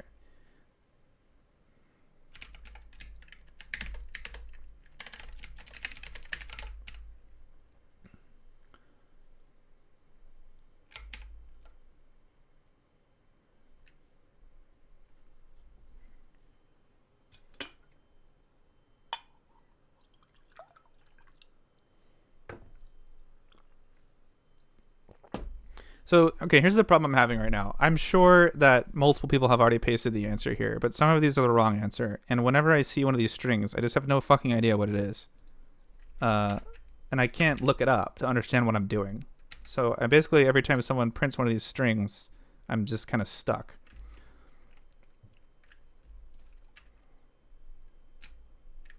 This gift might be useful, though. Let me see. Ah, damn it. Come on, Loris. You gotta...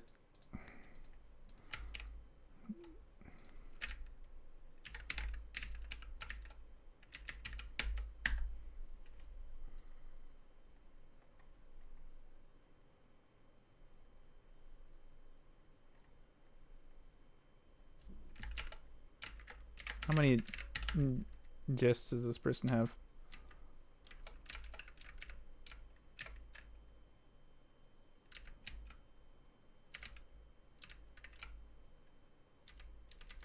Oh my goodness.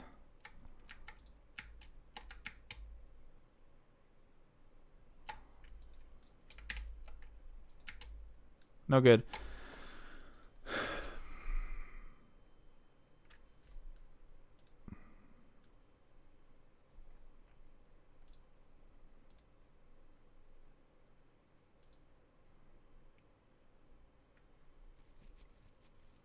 Okay, here we go. Now we're talking.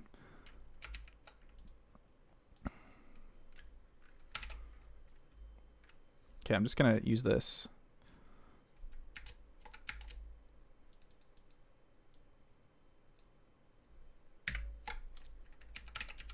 Did it work? Oh, let's fucking go. Okay, I figured out how to extract text out of Ghosty.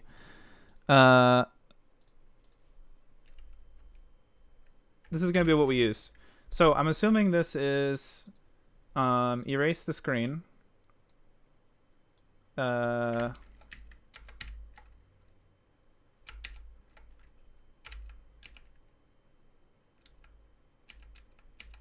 Wait, is it show the cursor?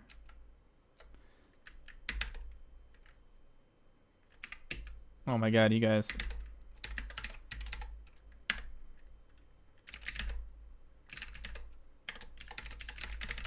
Okay, please help me complete this code.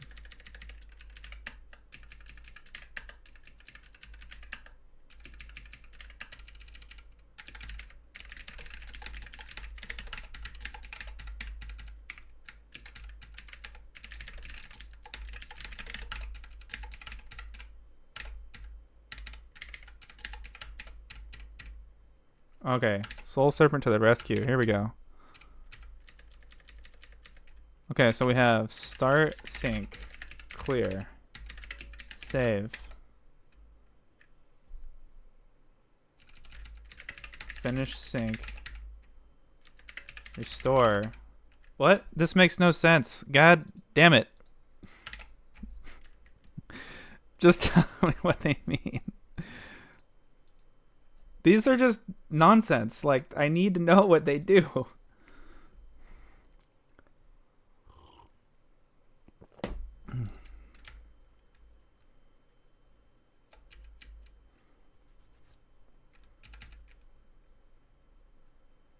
Yeah, I know what ... is. That part's obvious. This is where we walk the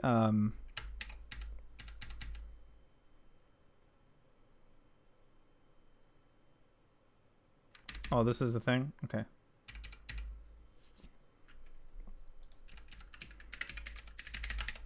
What is start sync?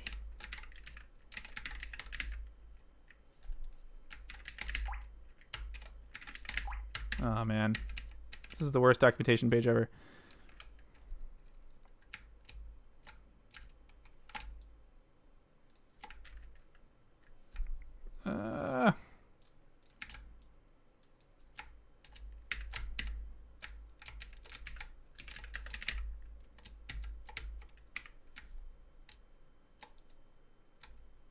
There we go. Okay, I got it. I managed to click a link. Jesus.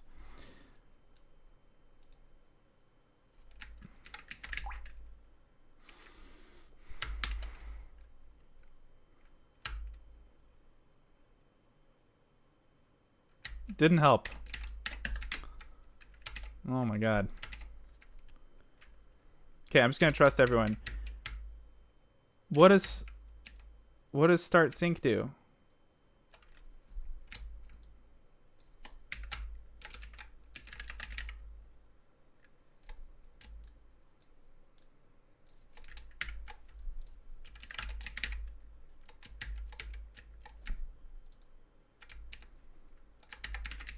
Okay, now we're talking. Managed to click a second link. Okay.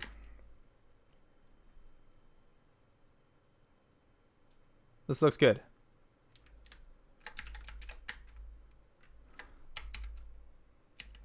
Enable batching output commands. Ooh, that's handy.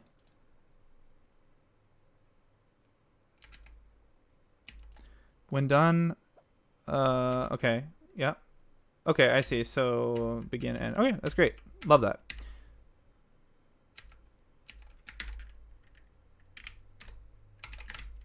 Okay, so this is just talking about sync. Okay. Okay, let me make sure I understand. So start sync. Cursor's already in the right place. Clear everything. Save the cursor position. Do a bunch of stuff. Restore to put the cursor back where it was. Finish sync. This looks great. Okay, thank you for the help. Got a little frustrated there, but just with my own tooling. That's my bad. Okay. Man, without these names, it's like It's really confusing. Okay, let's get going then. So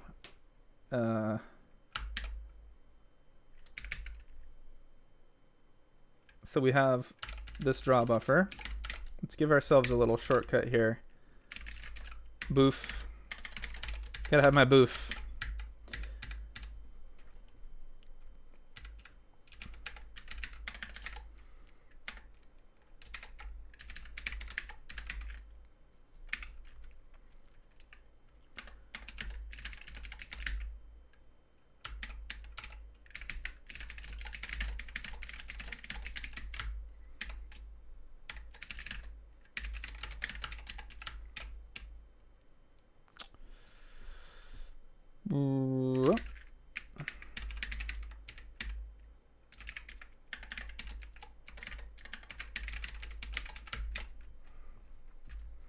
Okay.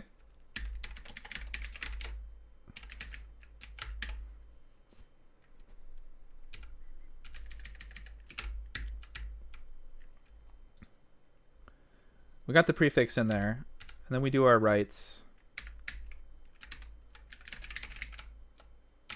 Then we need our suffix.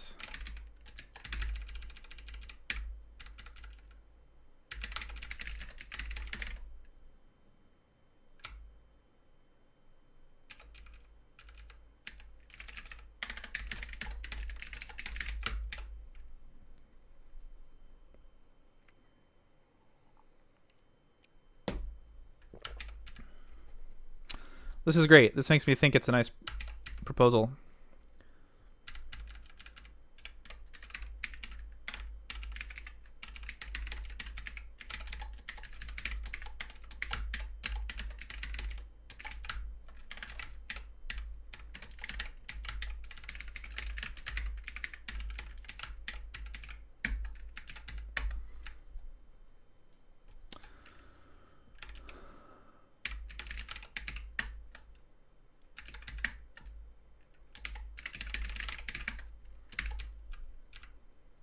Okay, I think we're almost there. Almost ready to run some code. Why have I done one with an assign and one with a mem copy? Does the ending one work? Oh, it does work, doesn't it?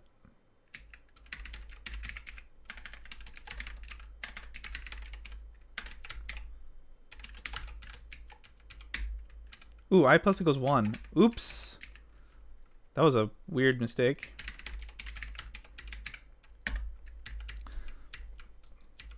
Okay, we're off to a good start, I think, actually. So now it's time to walk the tree. And we have the mutex held already, right? Yes, of course.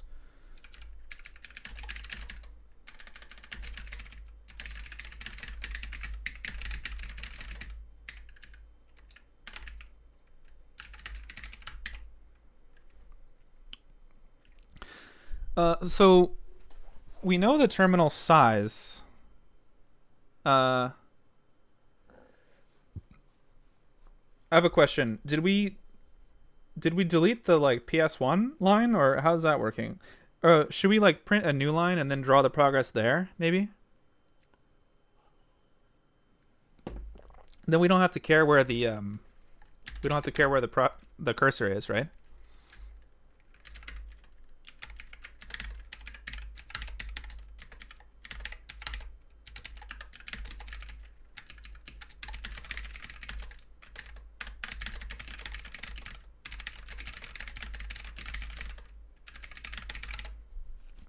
Shell starts you on a new line? What are you talking about? I don't see shell anywhere here. Are you talking about fish or bash? I don't get it.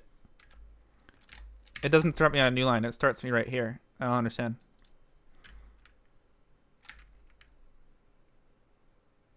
Oh, I see. Okay. Good call. That was a test, and you passed. Just kidding. I didn't think about that. Good point. Okay, so we got to walk our linked list.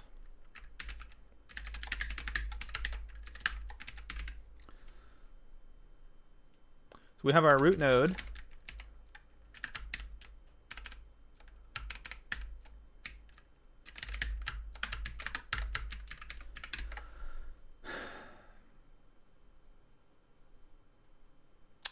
Oh, right, of course. So then we're just gonna do,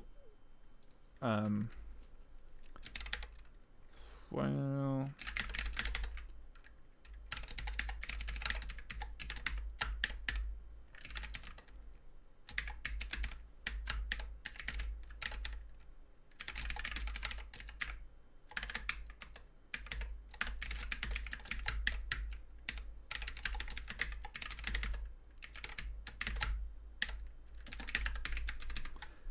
okay. So then when we get the next one, I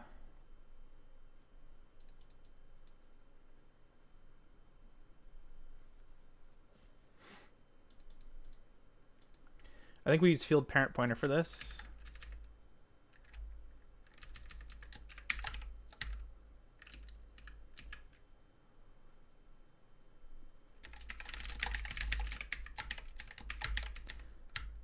How do I use this again? Field name, field pointer. Okay, field name is list node. Field pointer is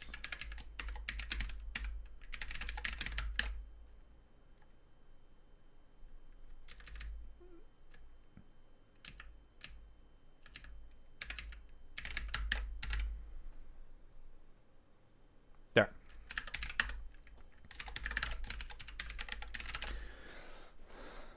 All right, so now we're walking over this doubly linked list. Now that I'm thinking about it, though, I forgot to actually construct this list. I think we need to do that in maybe like here. And let me take a little potty break, and then we'll come back and do that. This is what I get for drinking so much tea.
Man, it's warm in this room. This computer's just been heating up the room.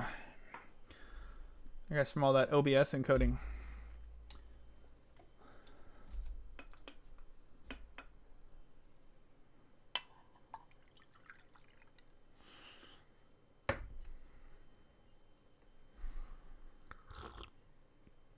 Enough tea? Yeah, right. I'm having more tea. Get ready for a potty break in like another hour. All right.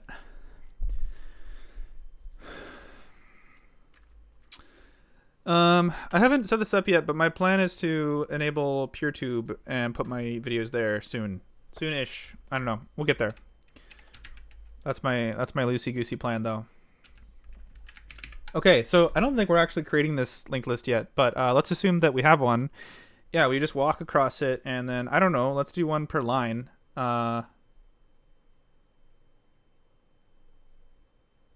It is a tree, so maybe we should bring back this thing recently updated child. It's kind of a good idea, isn't it? So then, basically we walk the, no, that's not quite right, is it? Right? Because, okay, basically what's happening here is that, how hard is it to draw stuff? Oh, I don't have my tablet plugged in. I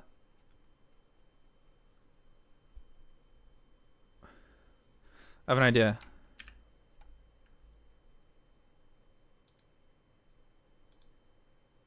Okay. Basically, we have some progress. This is like our root progress node. Now we might have a couple nodes on the root level. We might have more here. So this could be one way that the tree looks. However,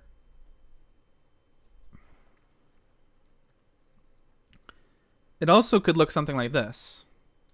The root node might just be one thing, and then the subsequent node might just be one thing. And then there might be like a chain, and then all of a sudden, now we have some siblings. So this is another way for it to look. And we want to print a progress bar that just shows like 8 lines or something like that. So we need to, like, the progress could look like this. We'll do even one more here. Or it could look like this. And in either case, we kind of want to just chase like one, we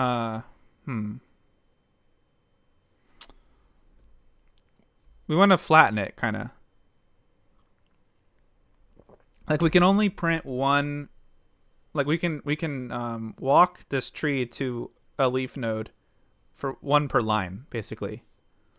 Which I'm sure is like a algorithm, like a tree walking algorithm. But we can just do like a more heuristic based one.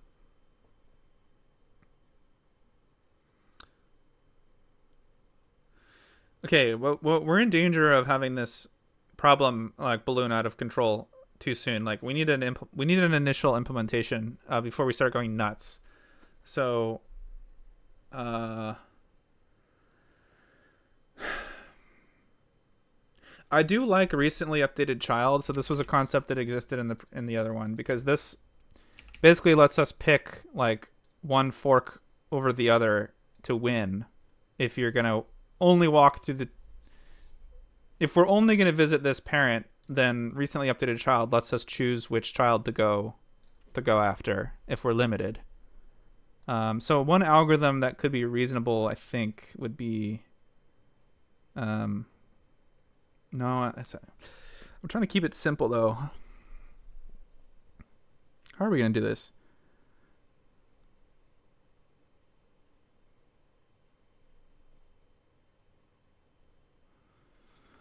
This is this is a progress bar. So we're basically collecting declarative progress input in the form of a tree. And we have to just render that in an interesting way to the, to a terminal.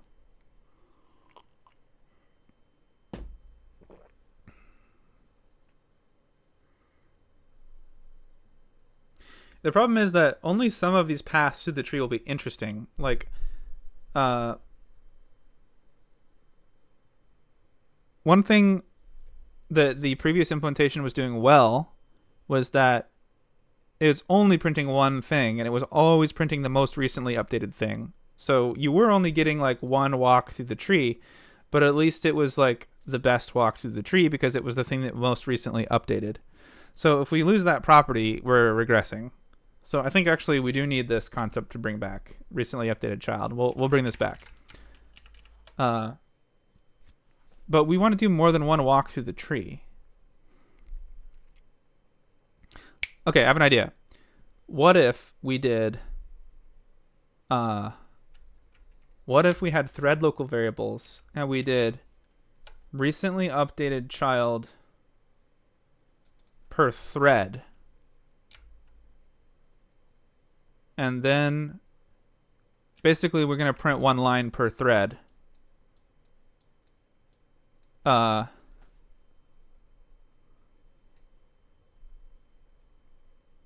if the application creates a thread pool, it will be exactly one line per thread. And then each thread will basically hang on to a node. Oh, hold on though. Wait. We have a problem because when you call node.end, we need to let go of this memory. Well, that could still work though. We lock the mutex and then we clear it from any of the. No, we'd have to be able to iterate over all the thread local variables. Well, we could do that. Okay, let me explore this idea. So, okay, we have a thread local variable. We make an intrusive linked list node for each thread. And so we maintain this linked list of nodes that have been recently updated per thread. Then when end is called, we lock the mutex, iterate over all the thread local linked list nodes, and delete it from that list if it ended. And then, well, I guess we wouldn't see progress from that thread until that thread did more work.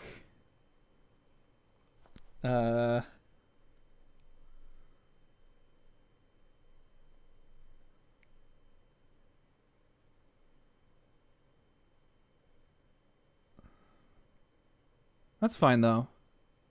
I think it's not a bad idea. So then basically here we lock that. Well, we have that mutex locked, and then we iterate over the. Not over the global progress, not over the root node, but over the thread local recently updated node list. That's the one that we walk over. And that's the one that we chase the. That's how we chase down the tree. I think it's a good place to go. I think we should explore that. Okay, that's where we're gonna go. But for where we're gonna start, though, let's start somewhere a lot simpler. So we're just gonna chase down. We're just gonna walk the tree one leaf for now because we have a lot of code that's been untested, unrun. And then let's get something on the screen. Let's get something working. Let's pat ourselves on the back and then end the stream. And then we'll do the thread local list thing.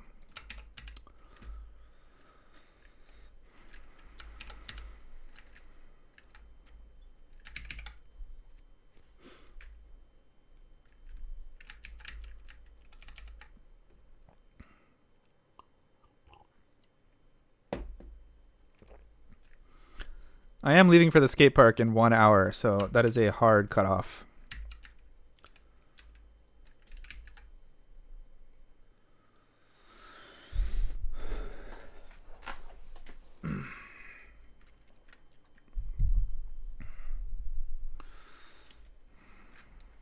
Okay, let's just do one walk. One walk is fine. I'm gonna bring back. Should I bring back recently updated child? No. We're just gonna pick the first child every time. That's gonna be the move. For now. Okay.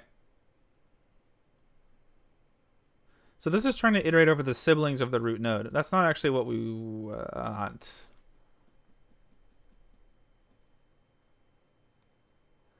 Well, they're not even siblings. They're actually children, aren't they? It's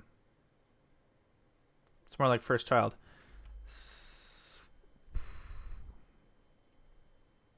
Or is it?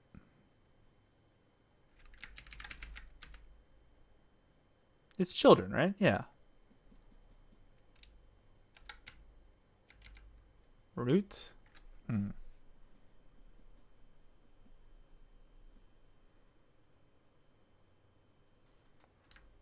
No, root just has... Wait, where is the actual children? So we have this list node which has next and previous. I guess we just have like sibling root nodes. That's fine. Okay, we just picked the first one. That's what we do. So anyway, um,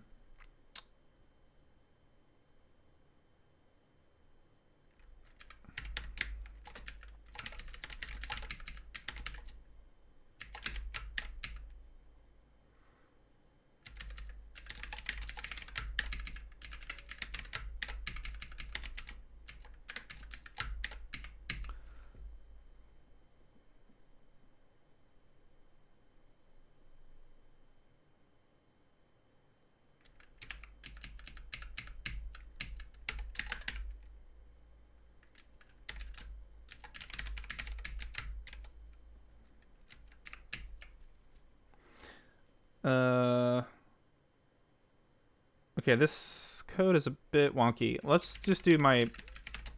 Whenever I get confused about loops, I just do while true, and then everything starts to make sense again. Okay, so first we're going to look at...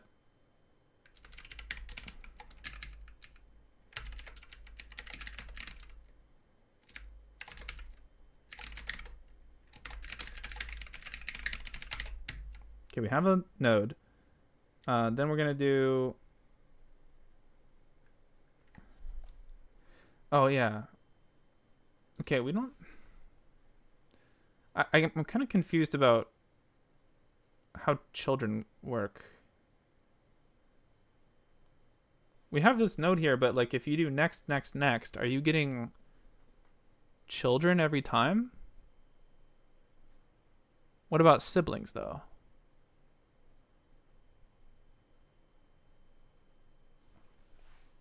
What the hell kind of graph have I created? Why am I so confused? You can tell it's been a while since I used a linked list. So we have multiple siblings, I guess, at the parent, and then each one...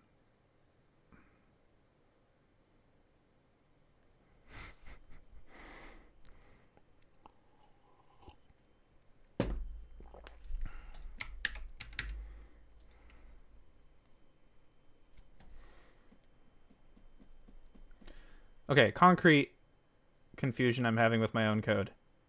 What's the difference between grabbing the child of a node or a sibling of a node?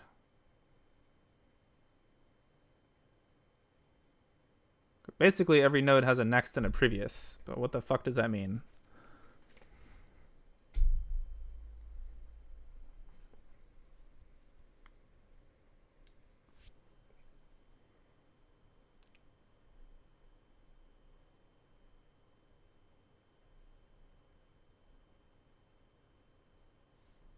It's intrusive, so it's got to be a sibling, right?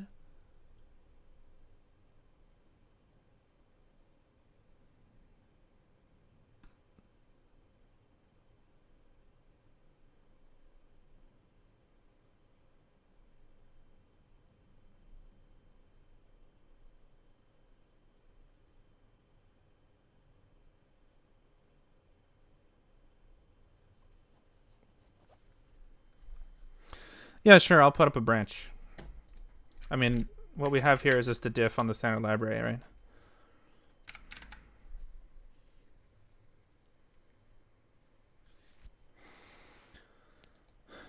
Okay, well, I'm gonna not worry about the linked list confusion I'm having right now for a moment. Actually, you know what? I have an idea. Let's get rid of that for a second.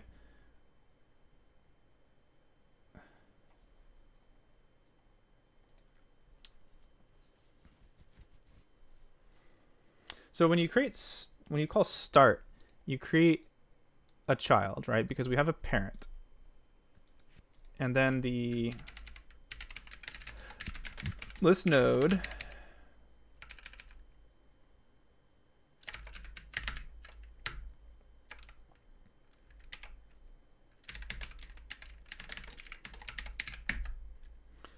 Yeah, I know I have syntax errors in my code. It's fine.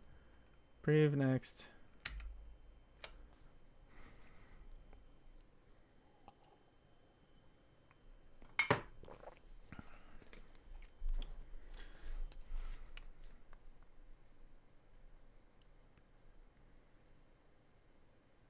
And that creates the child node.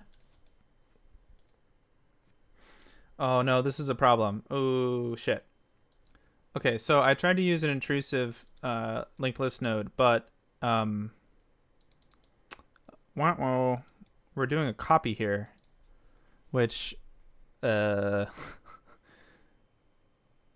I guess we're not grabbing the link yet, so it's fine.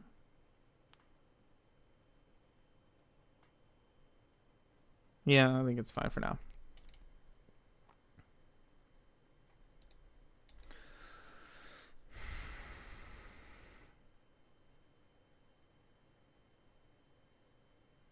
It's just that, okay, at no point in time here are we ever populating the sibling nodes. Why did I even create that linked list thing? Doesn't make any sense.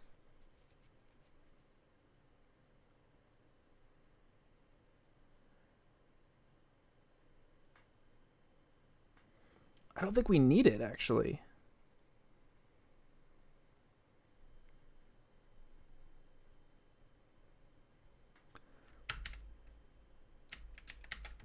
I'm gonna restore this. Let's start with this code and then we'll move on. So this is on node.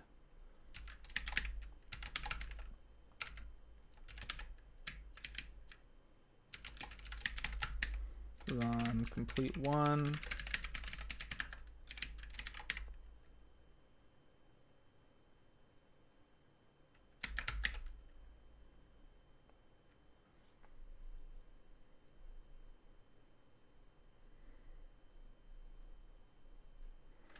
And this should walk all the way to the top, though, I think.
This is going to do, like, I don't know, maximum 8 walks, so I think it's fine.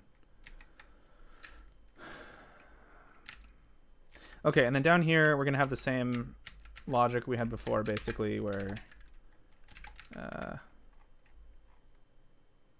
this kind of code here.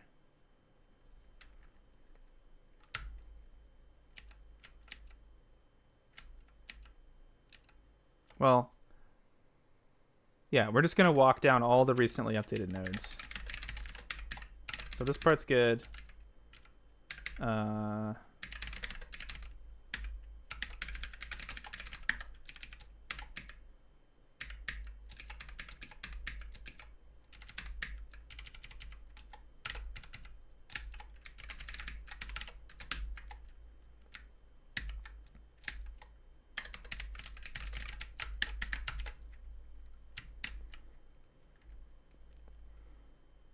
Okay, so this is it. This is our loop. Now we just walk down this tree.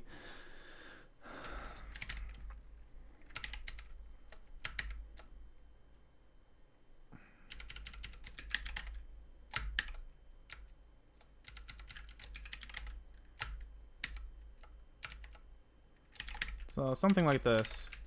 So buff I. What is buff right? Is that a nice function? Should I use it?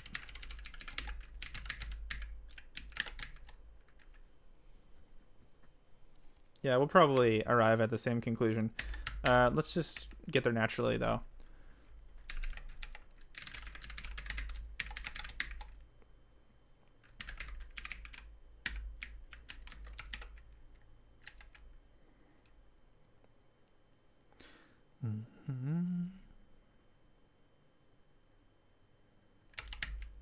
Oh, I see. So that's if they have estimated completed items.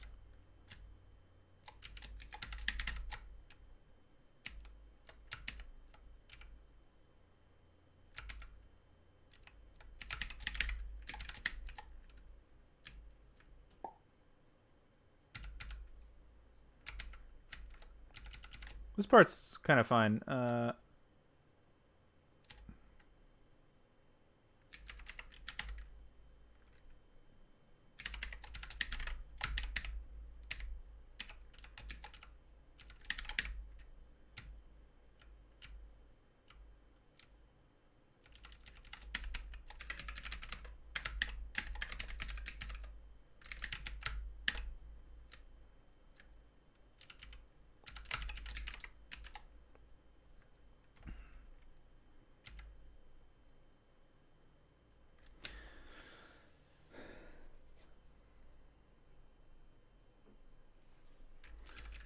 I want to reevaluate this like ellipse logic, so I'm going to redo some of this.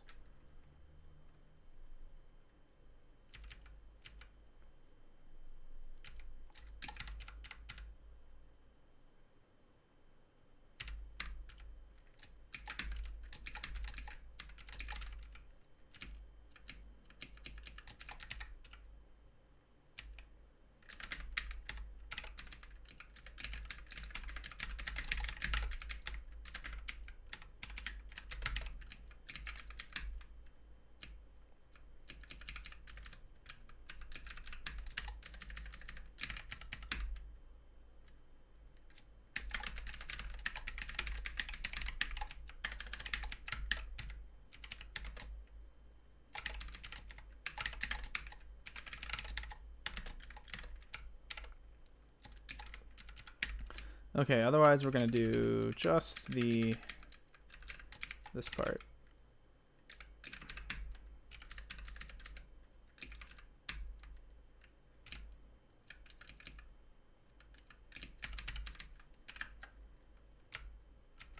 Looks like we still need to write the...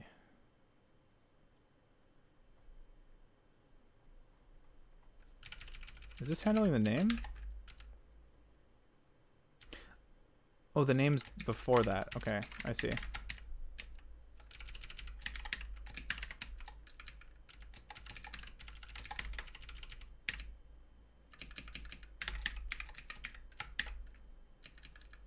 Well, I guess that's kind of a pointless buff, right? But let's just keep it consistent for a moment.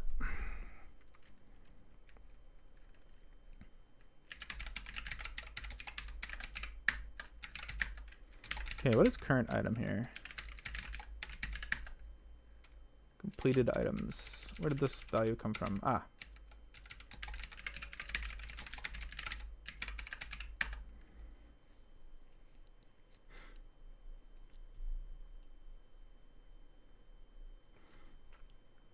So we're still doing only one line. For now. But then the idea is that we're going to do more lines after we get this code working. But we're at the point now where we can start going through the compile errors and then trying to run it. So finally, it's 3:45. Let's take a look. Let's take a look at what we're looking at here. Zigdev build.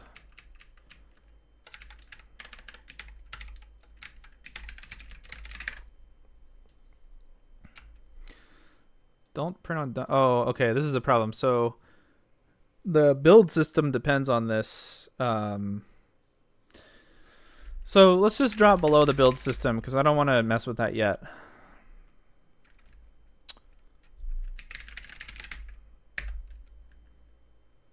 Wrong one. There we go.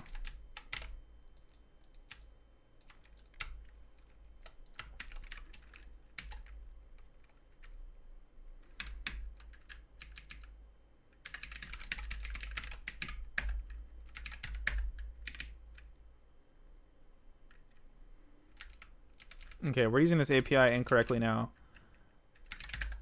We don't need this.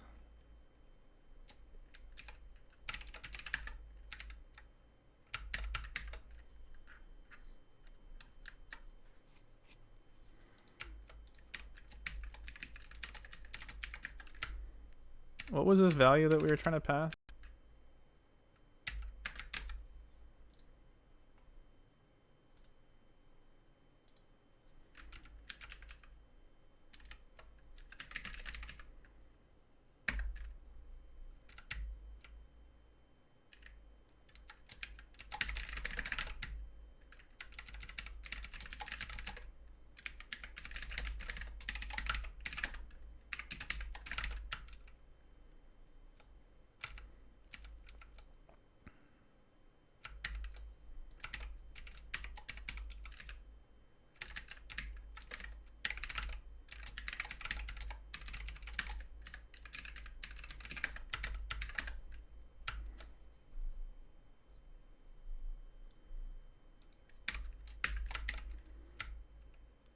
Ah, right. We need to provide the draw buffer now.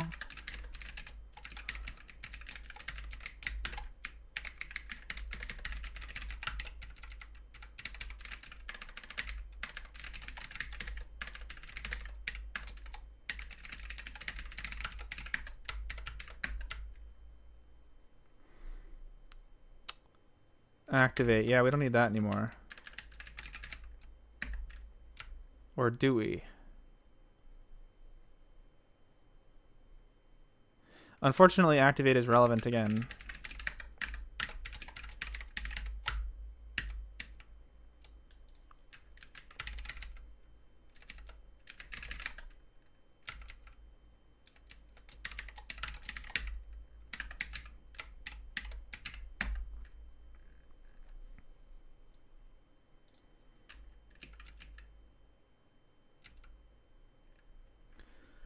Activate. Okay, we want to walk up the whole thing instead of just doing one. Can we just call activate here? Yeah, why not?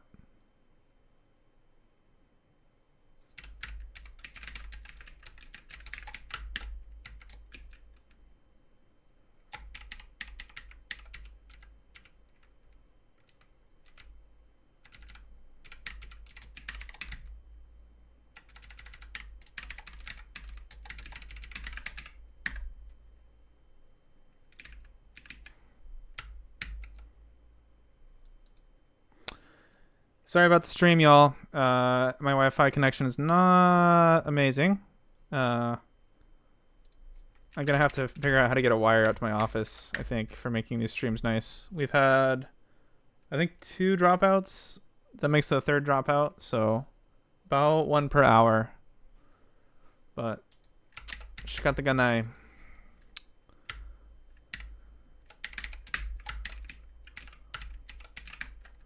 Okay, what are we having here? Redraw event. Okay, how do we initialize reset event?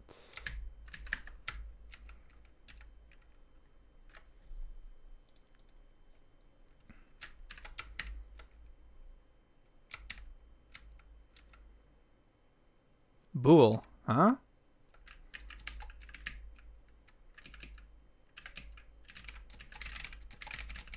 This whole time, I thought I was using a reset event, and it was a bool. Missing struct field done. Okay, we need done.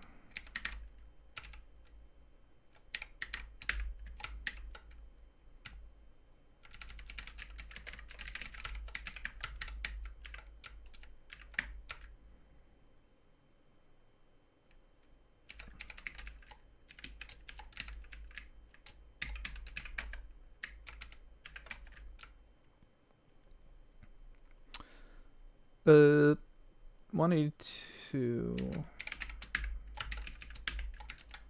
global progress dot estimated total items. No. We already set that up here.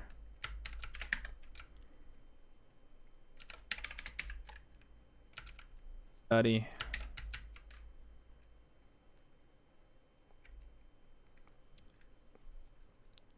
I don't think it's OBS's fault. I think it's yeah, I think my Wi-Fi connection is just not great, unfortunately. So I'm gonna need to figure out a solution to this. I've just been dealing with this in my everyday life. Like I just have my my Wi-Fi just cuts out every so often, and then I just deal with it. But Obviously, for streaming, it doesn't really work very well. So, all right, I'll get a quote from an electrician to help me wire up the house here. But yeah, for now, we'll go for another 15, 20 minutes, and then we'll call it a day. But I think we can at least see some of this code in action. I'll push it up to a branch, and then Emlo can play with it. Well, everyone can play with it, but that's who said they wanted to play with it. Okay, so obviously this can't fail, so let's make it not fail.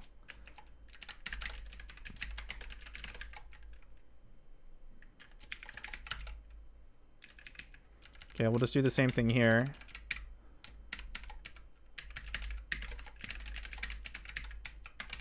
So we just don't spawn the thread in the case of sig action failing. Yeah. 194. Expected thread found void. Ah. Okay. We just want if.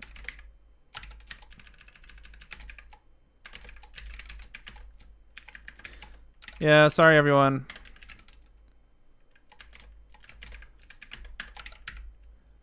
Now we know. Can't I use a programming language cable? I don't know what you're talking about.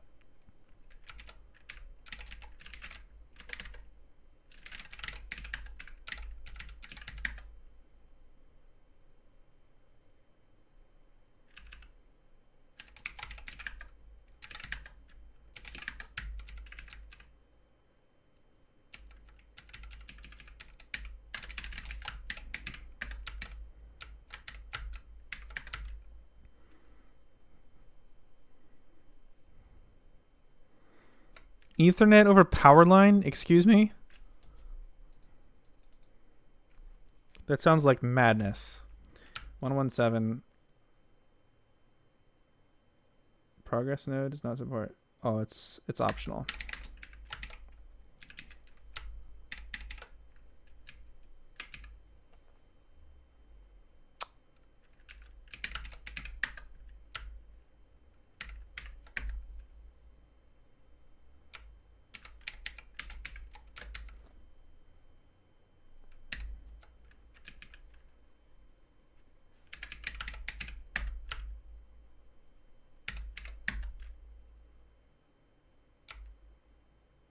No field named update event, instruct progress. Update event. Pretty sure I'm calling this a different thing, like redraw event.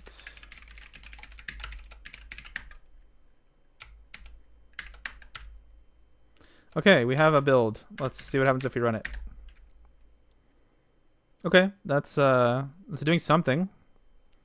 Ready to debug it?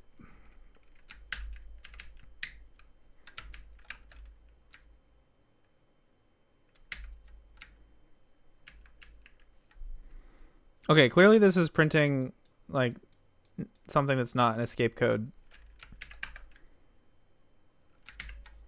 2026H is not working.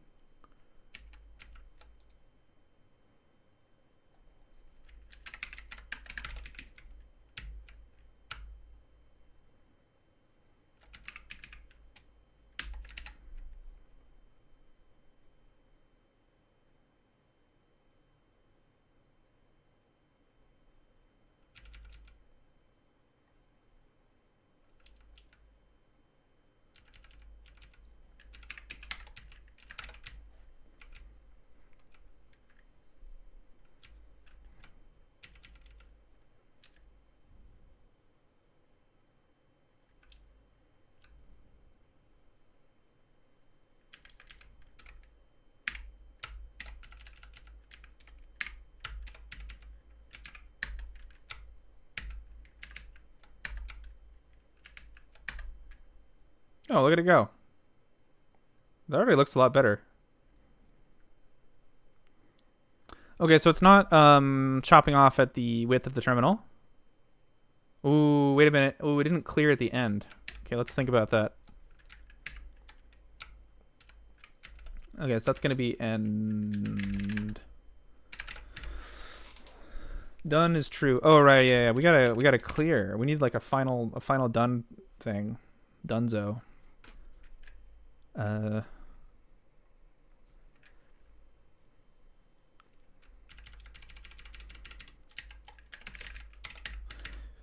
Should we clear in the main thread?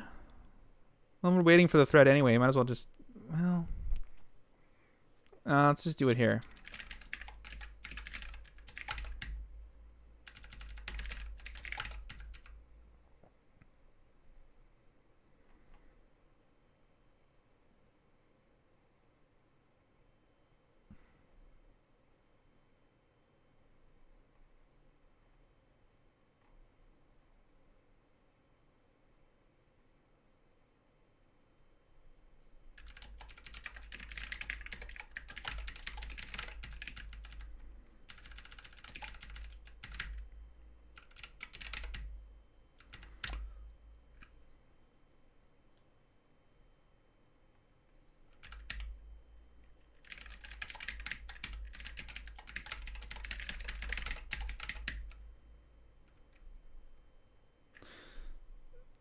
Start sync, clear, finish sync. I think that's... Wait, no, we don't need sync, right? Because we're only doing one thing. So just clear then, right?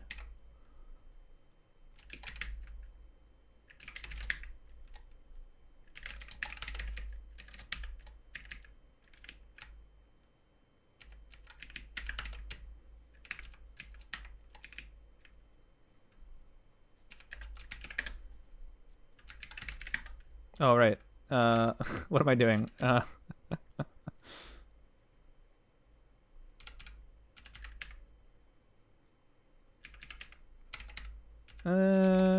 just do this. No, I want one thing. Clear terminal. We're just gonna do this.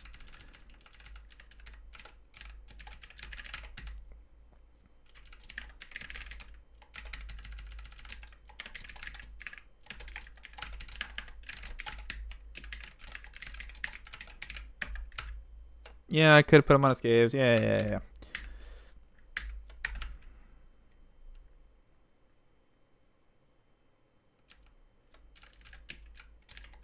You don't need to write these bytes.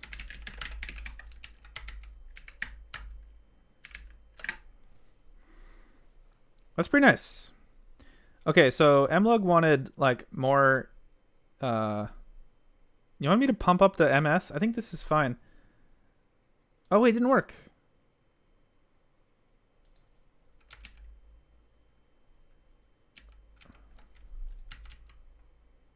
Did I miss something?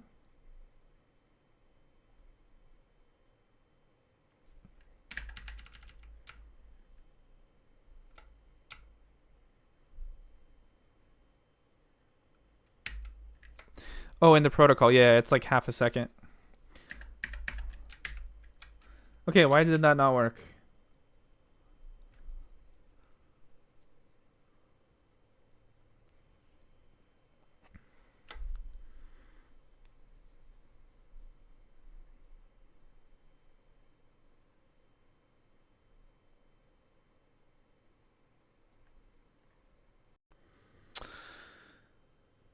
Oh, sorry about the internet troubles.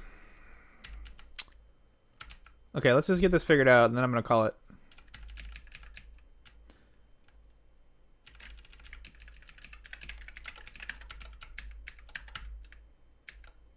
Did I just forget to rebuild? No. Yeah, the final clear is not going through for some reason.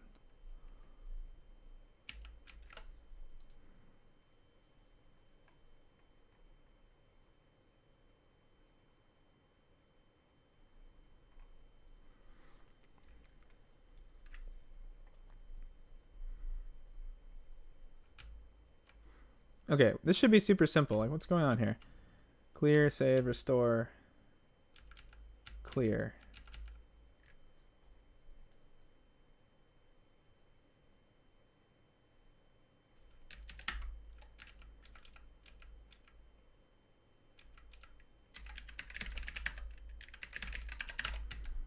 Done. Redraw event. Thread.join. We're definitely doing that. That's happening here. The defer.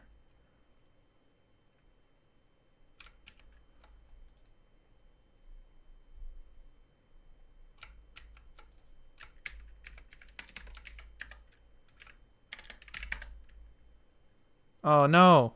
Didn't work in GDB. Man. Why doesn't it work in GDB?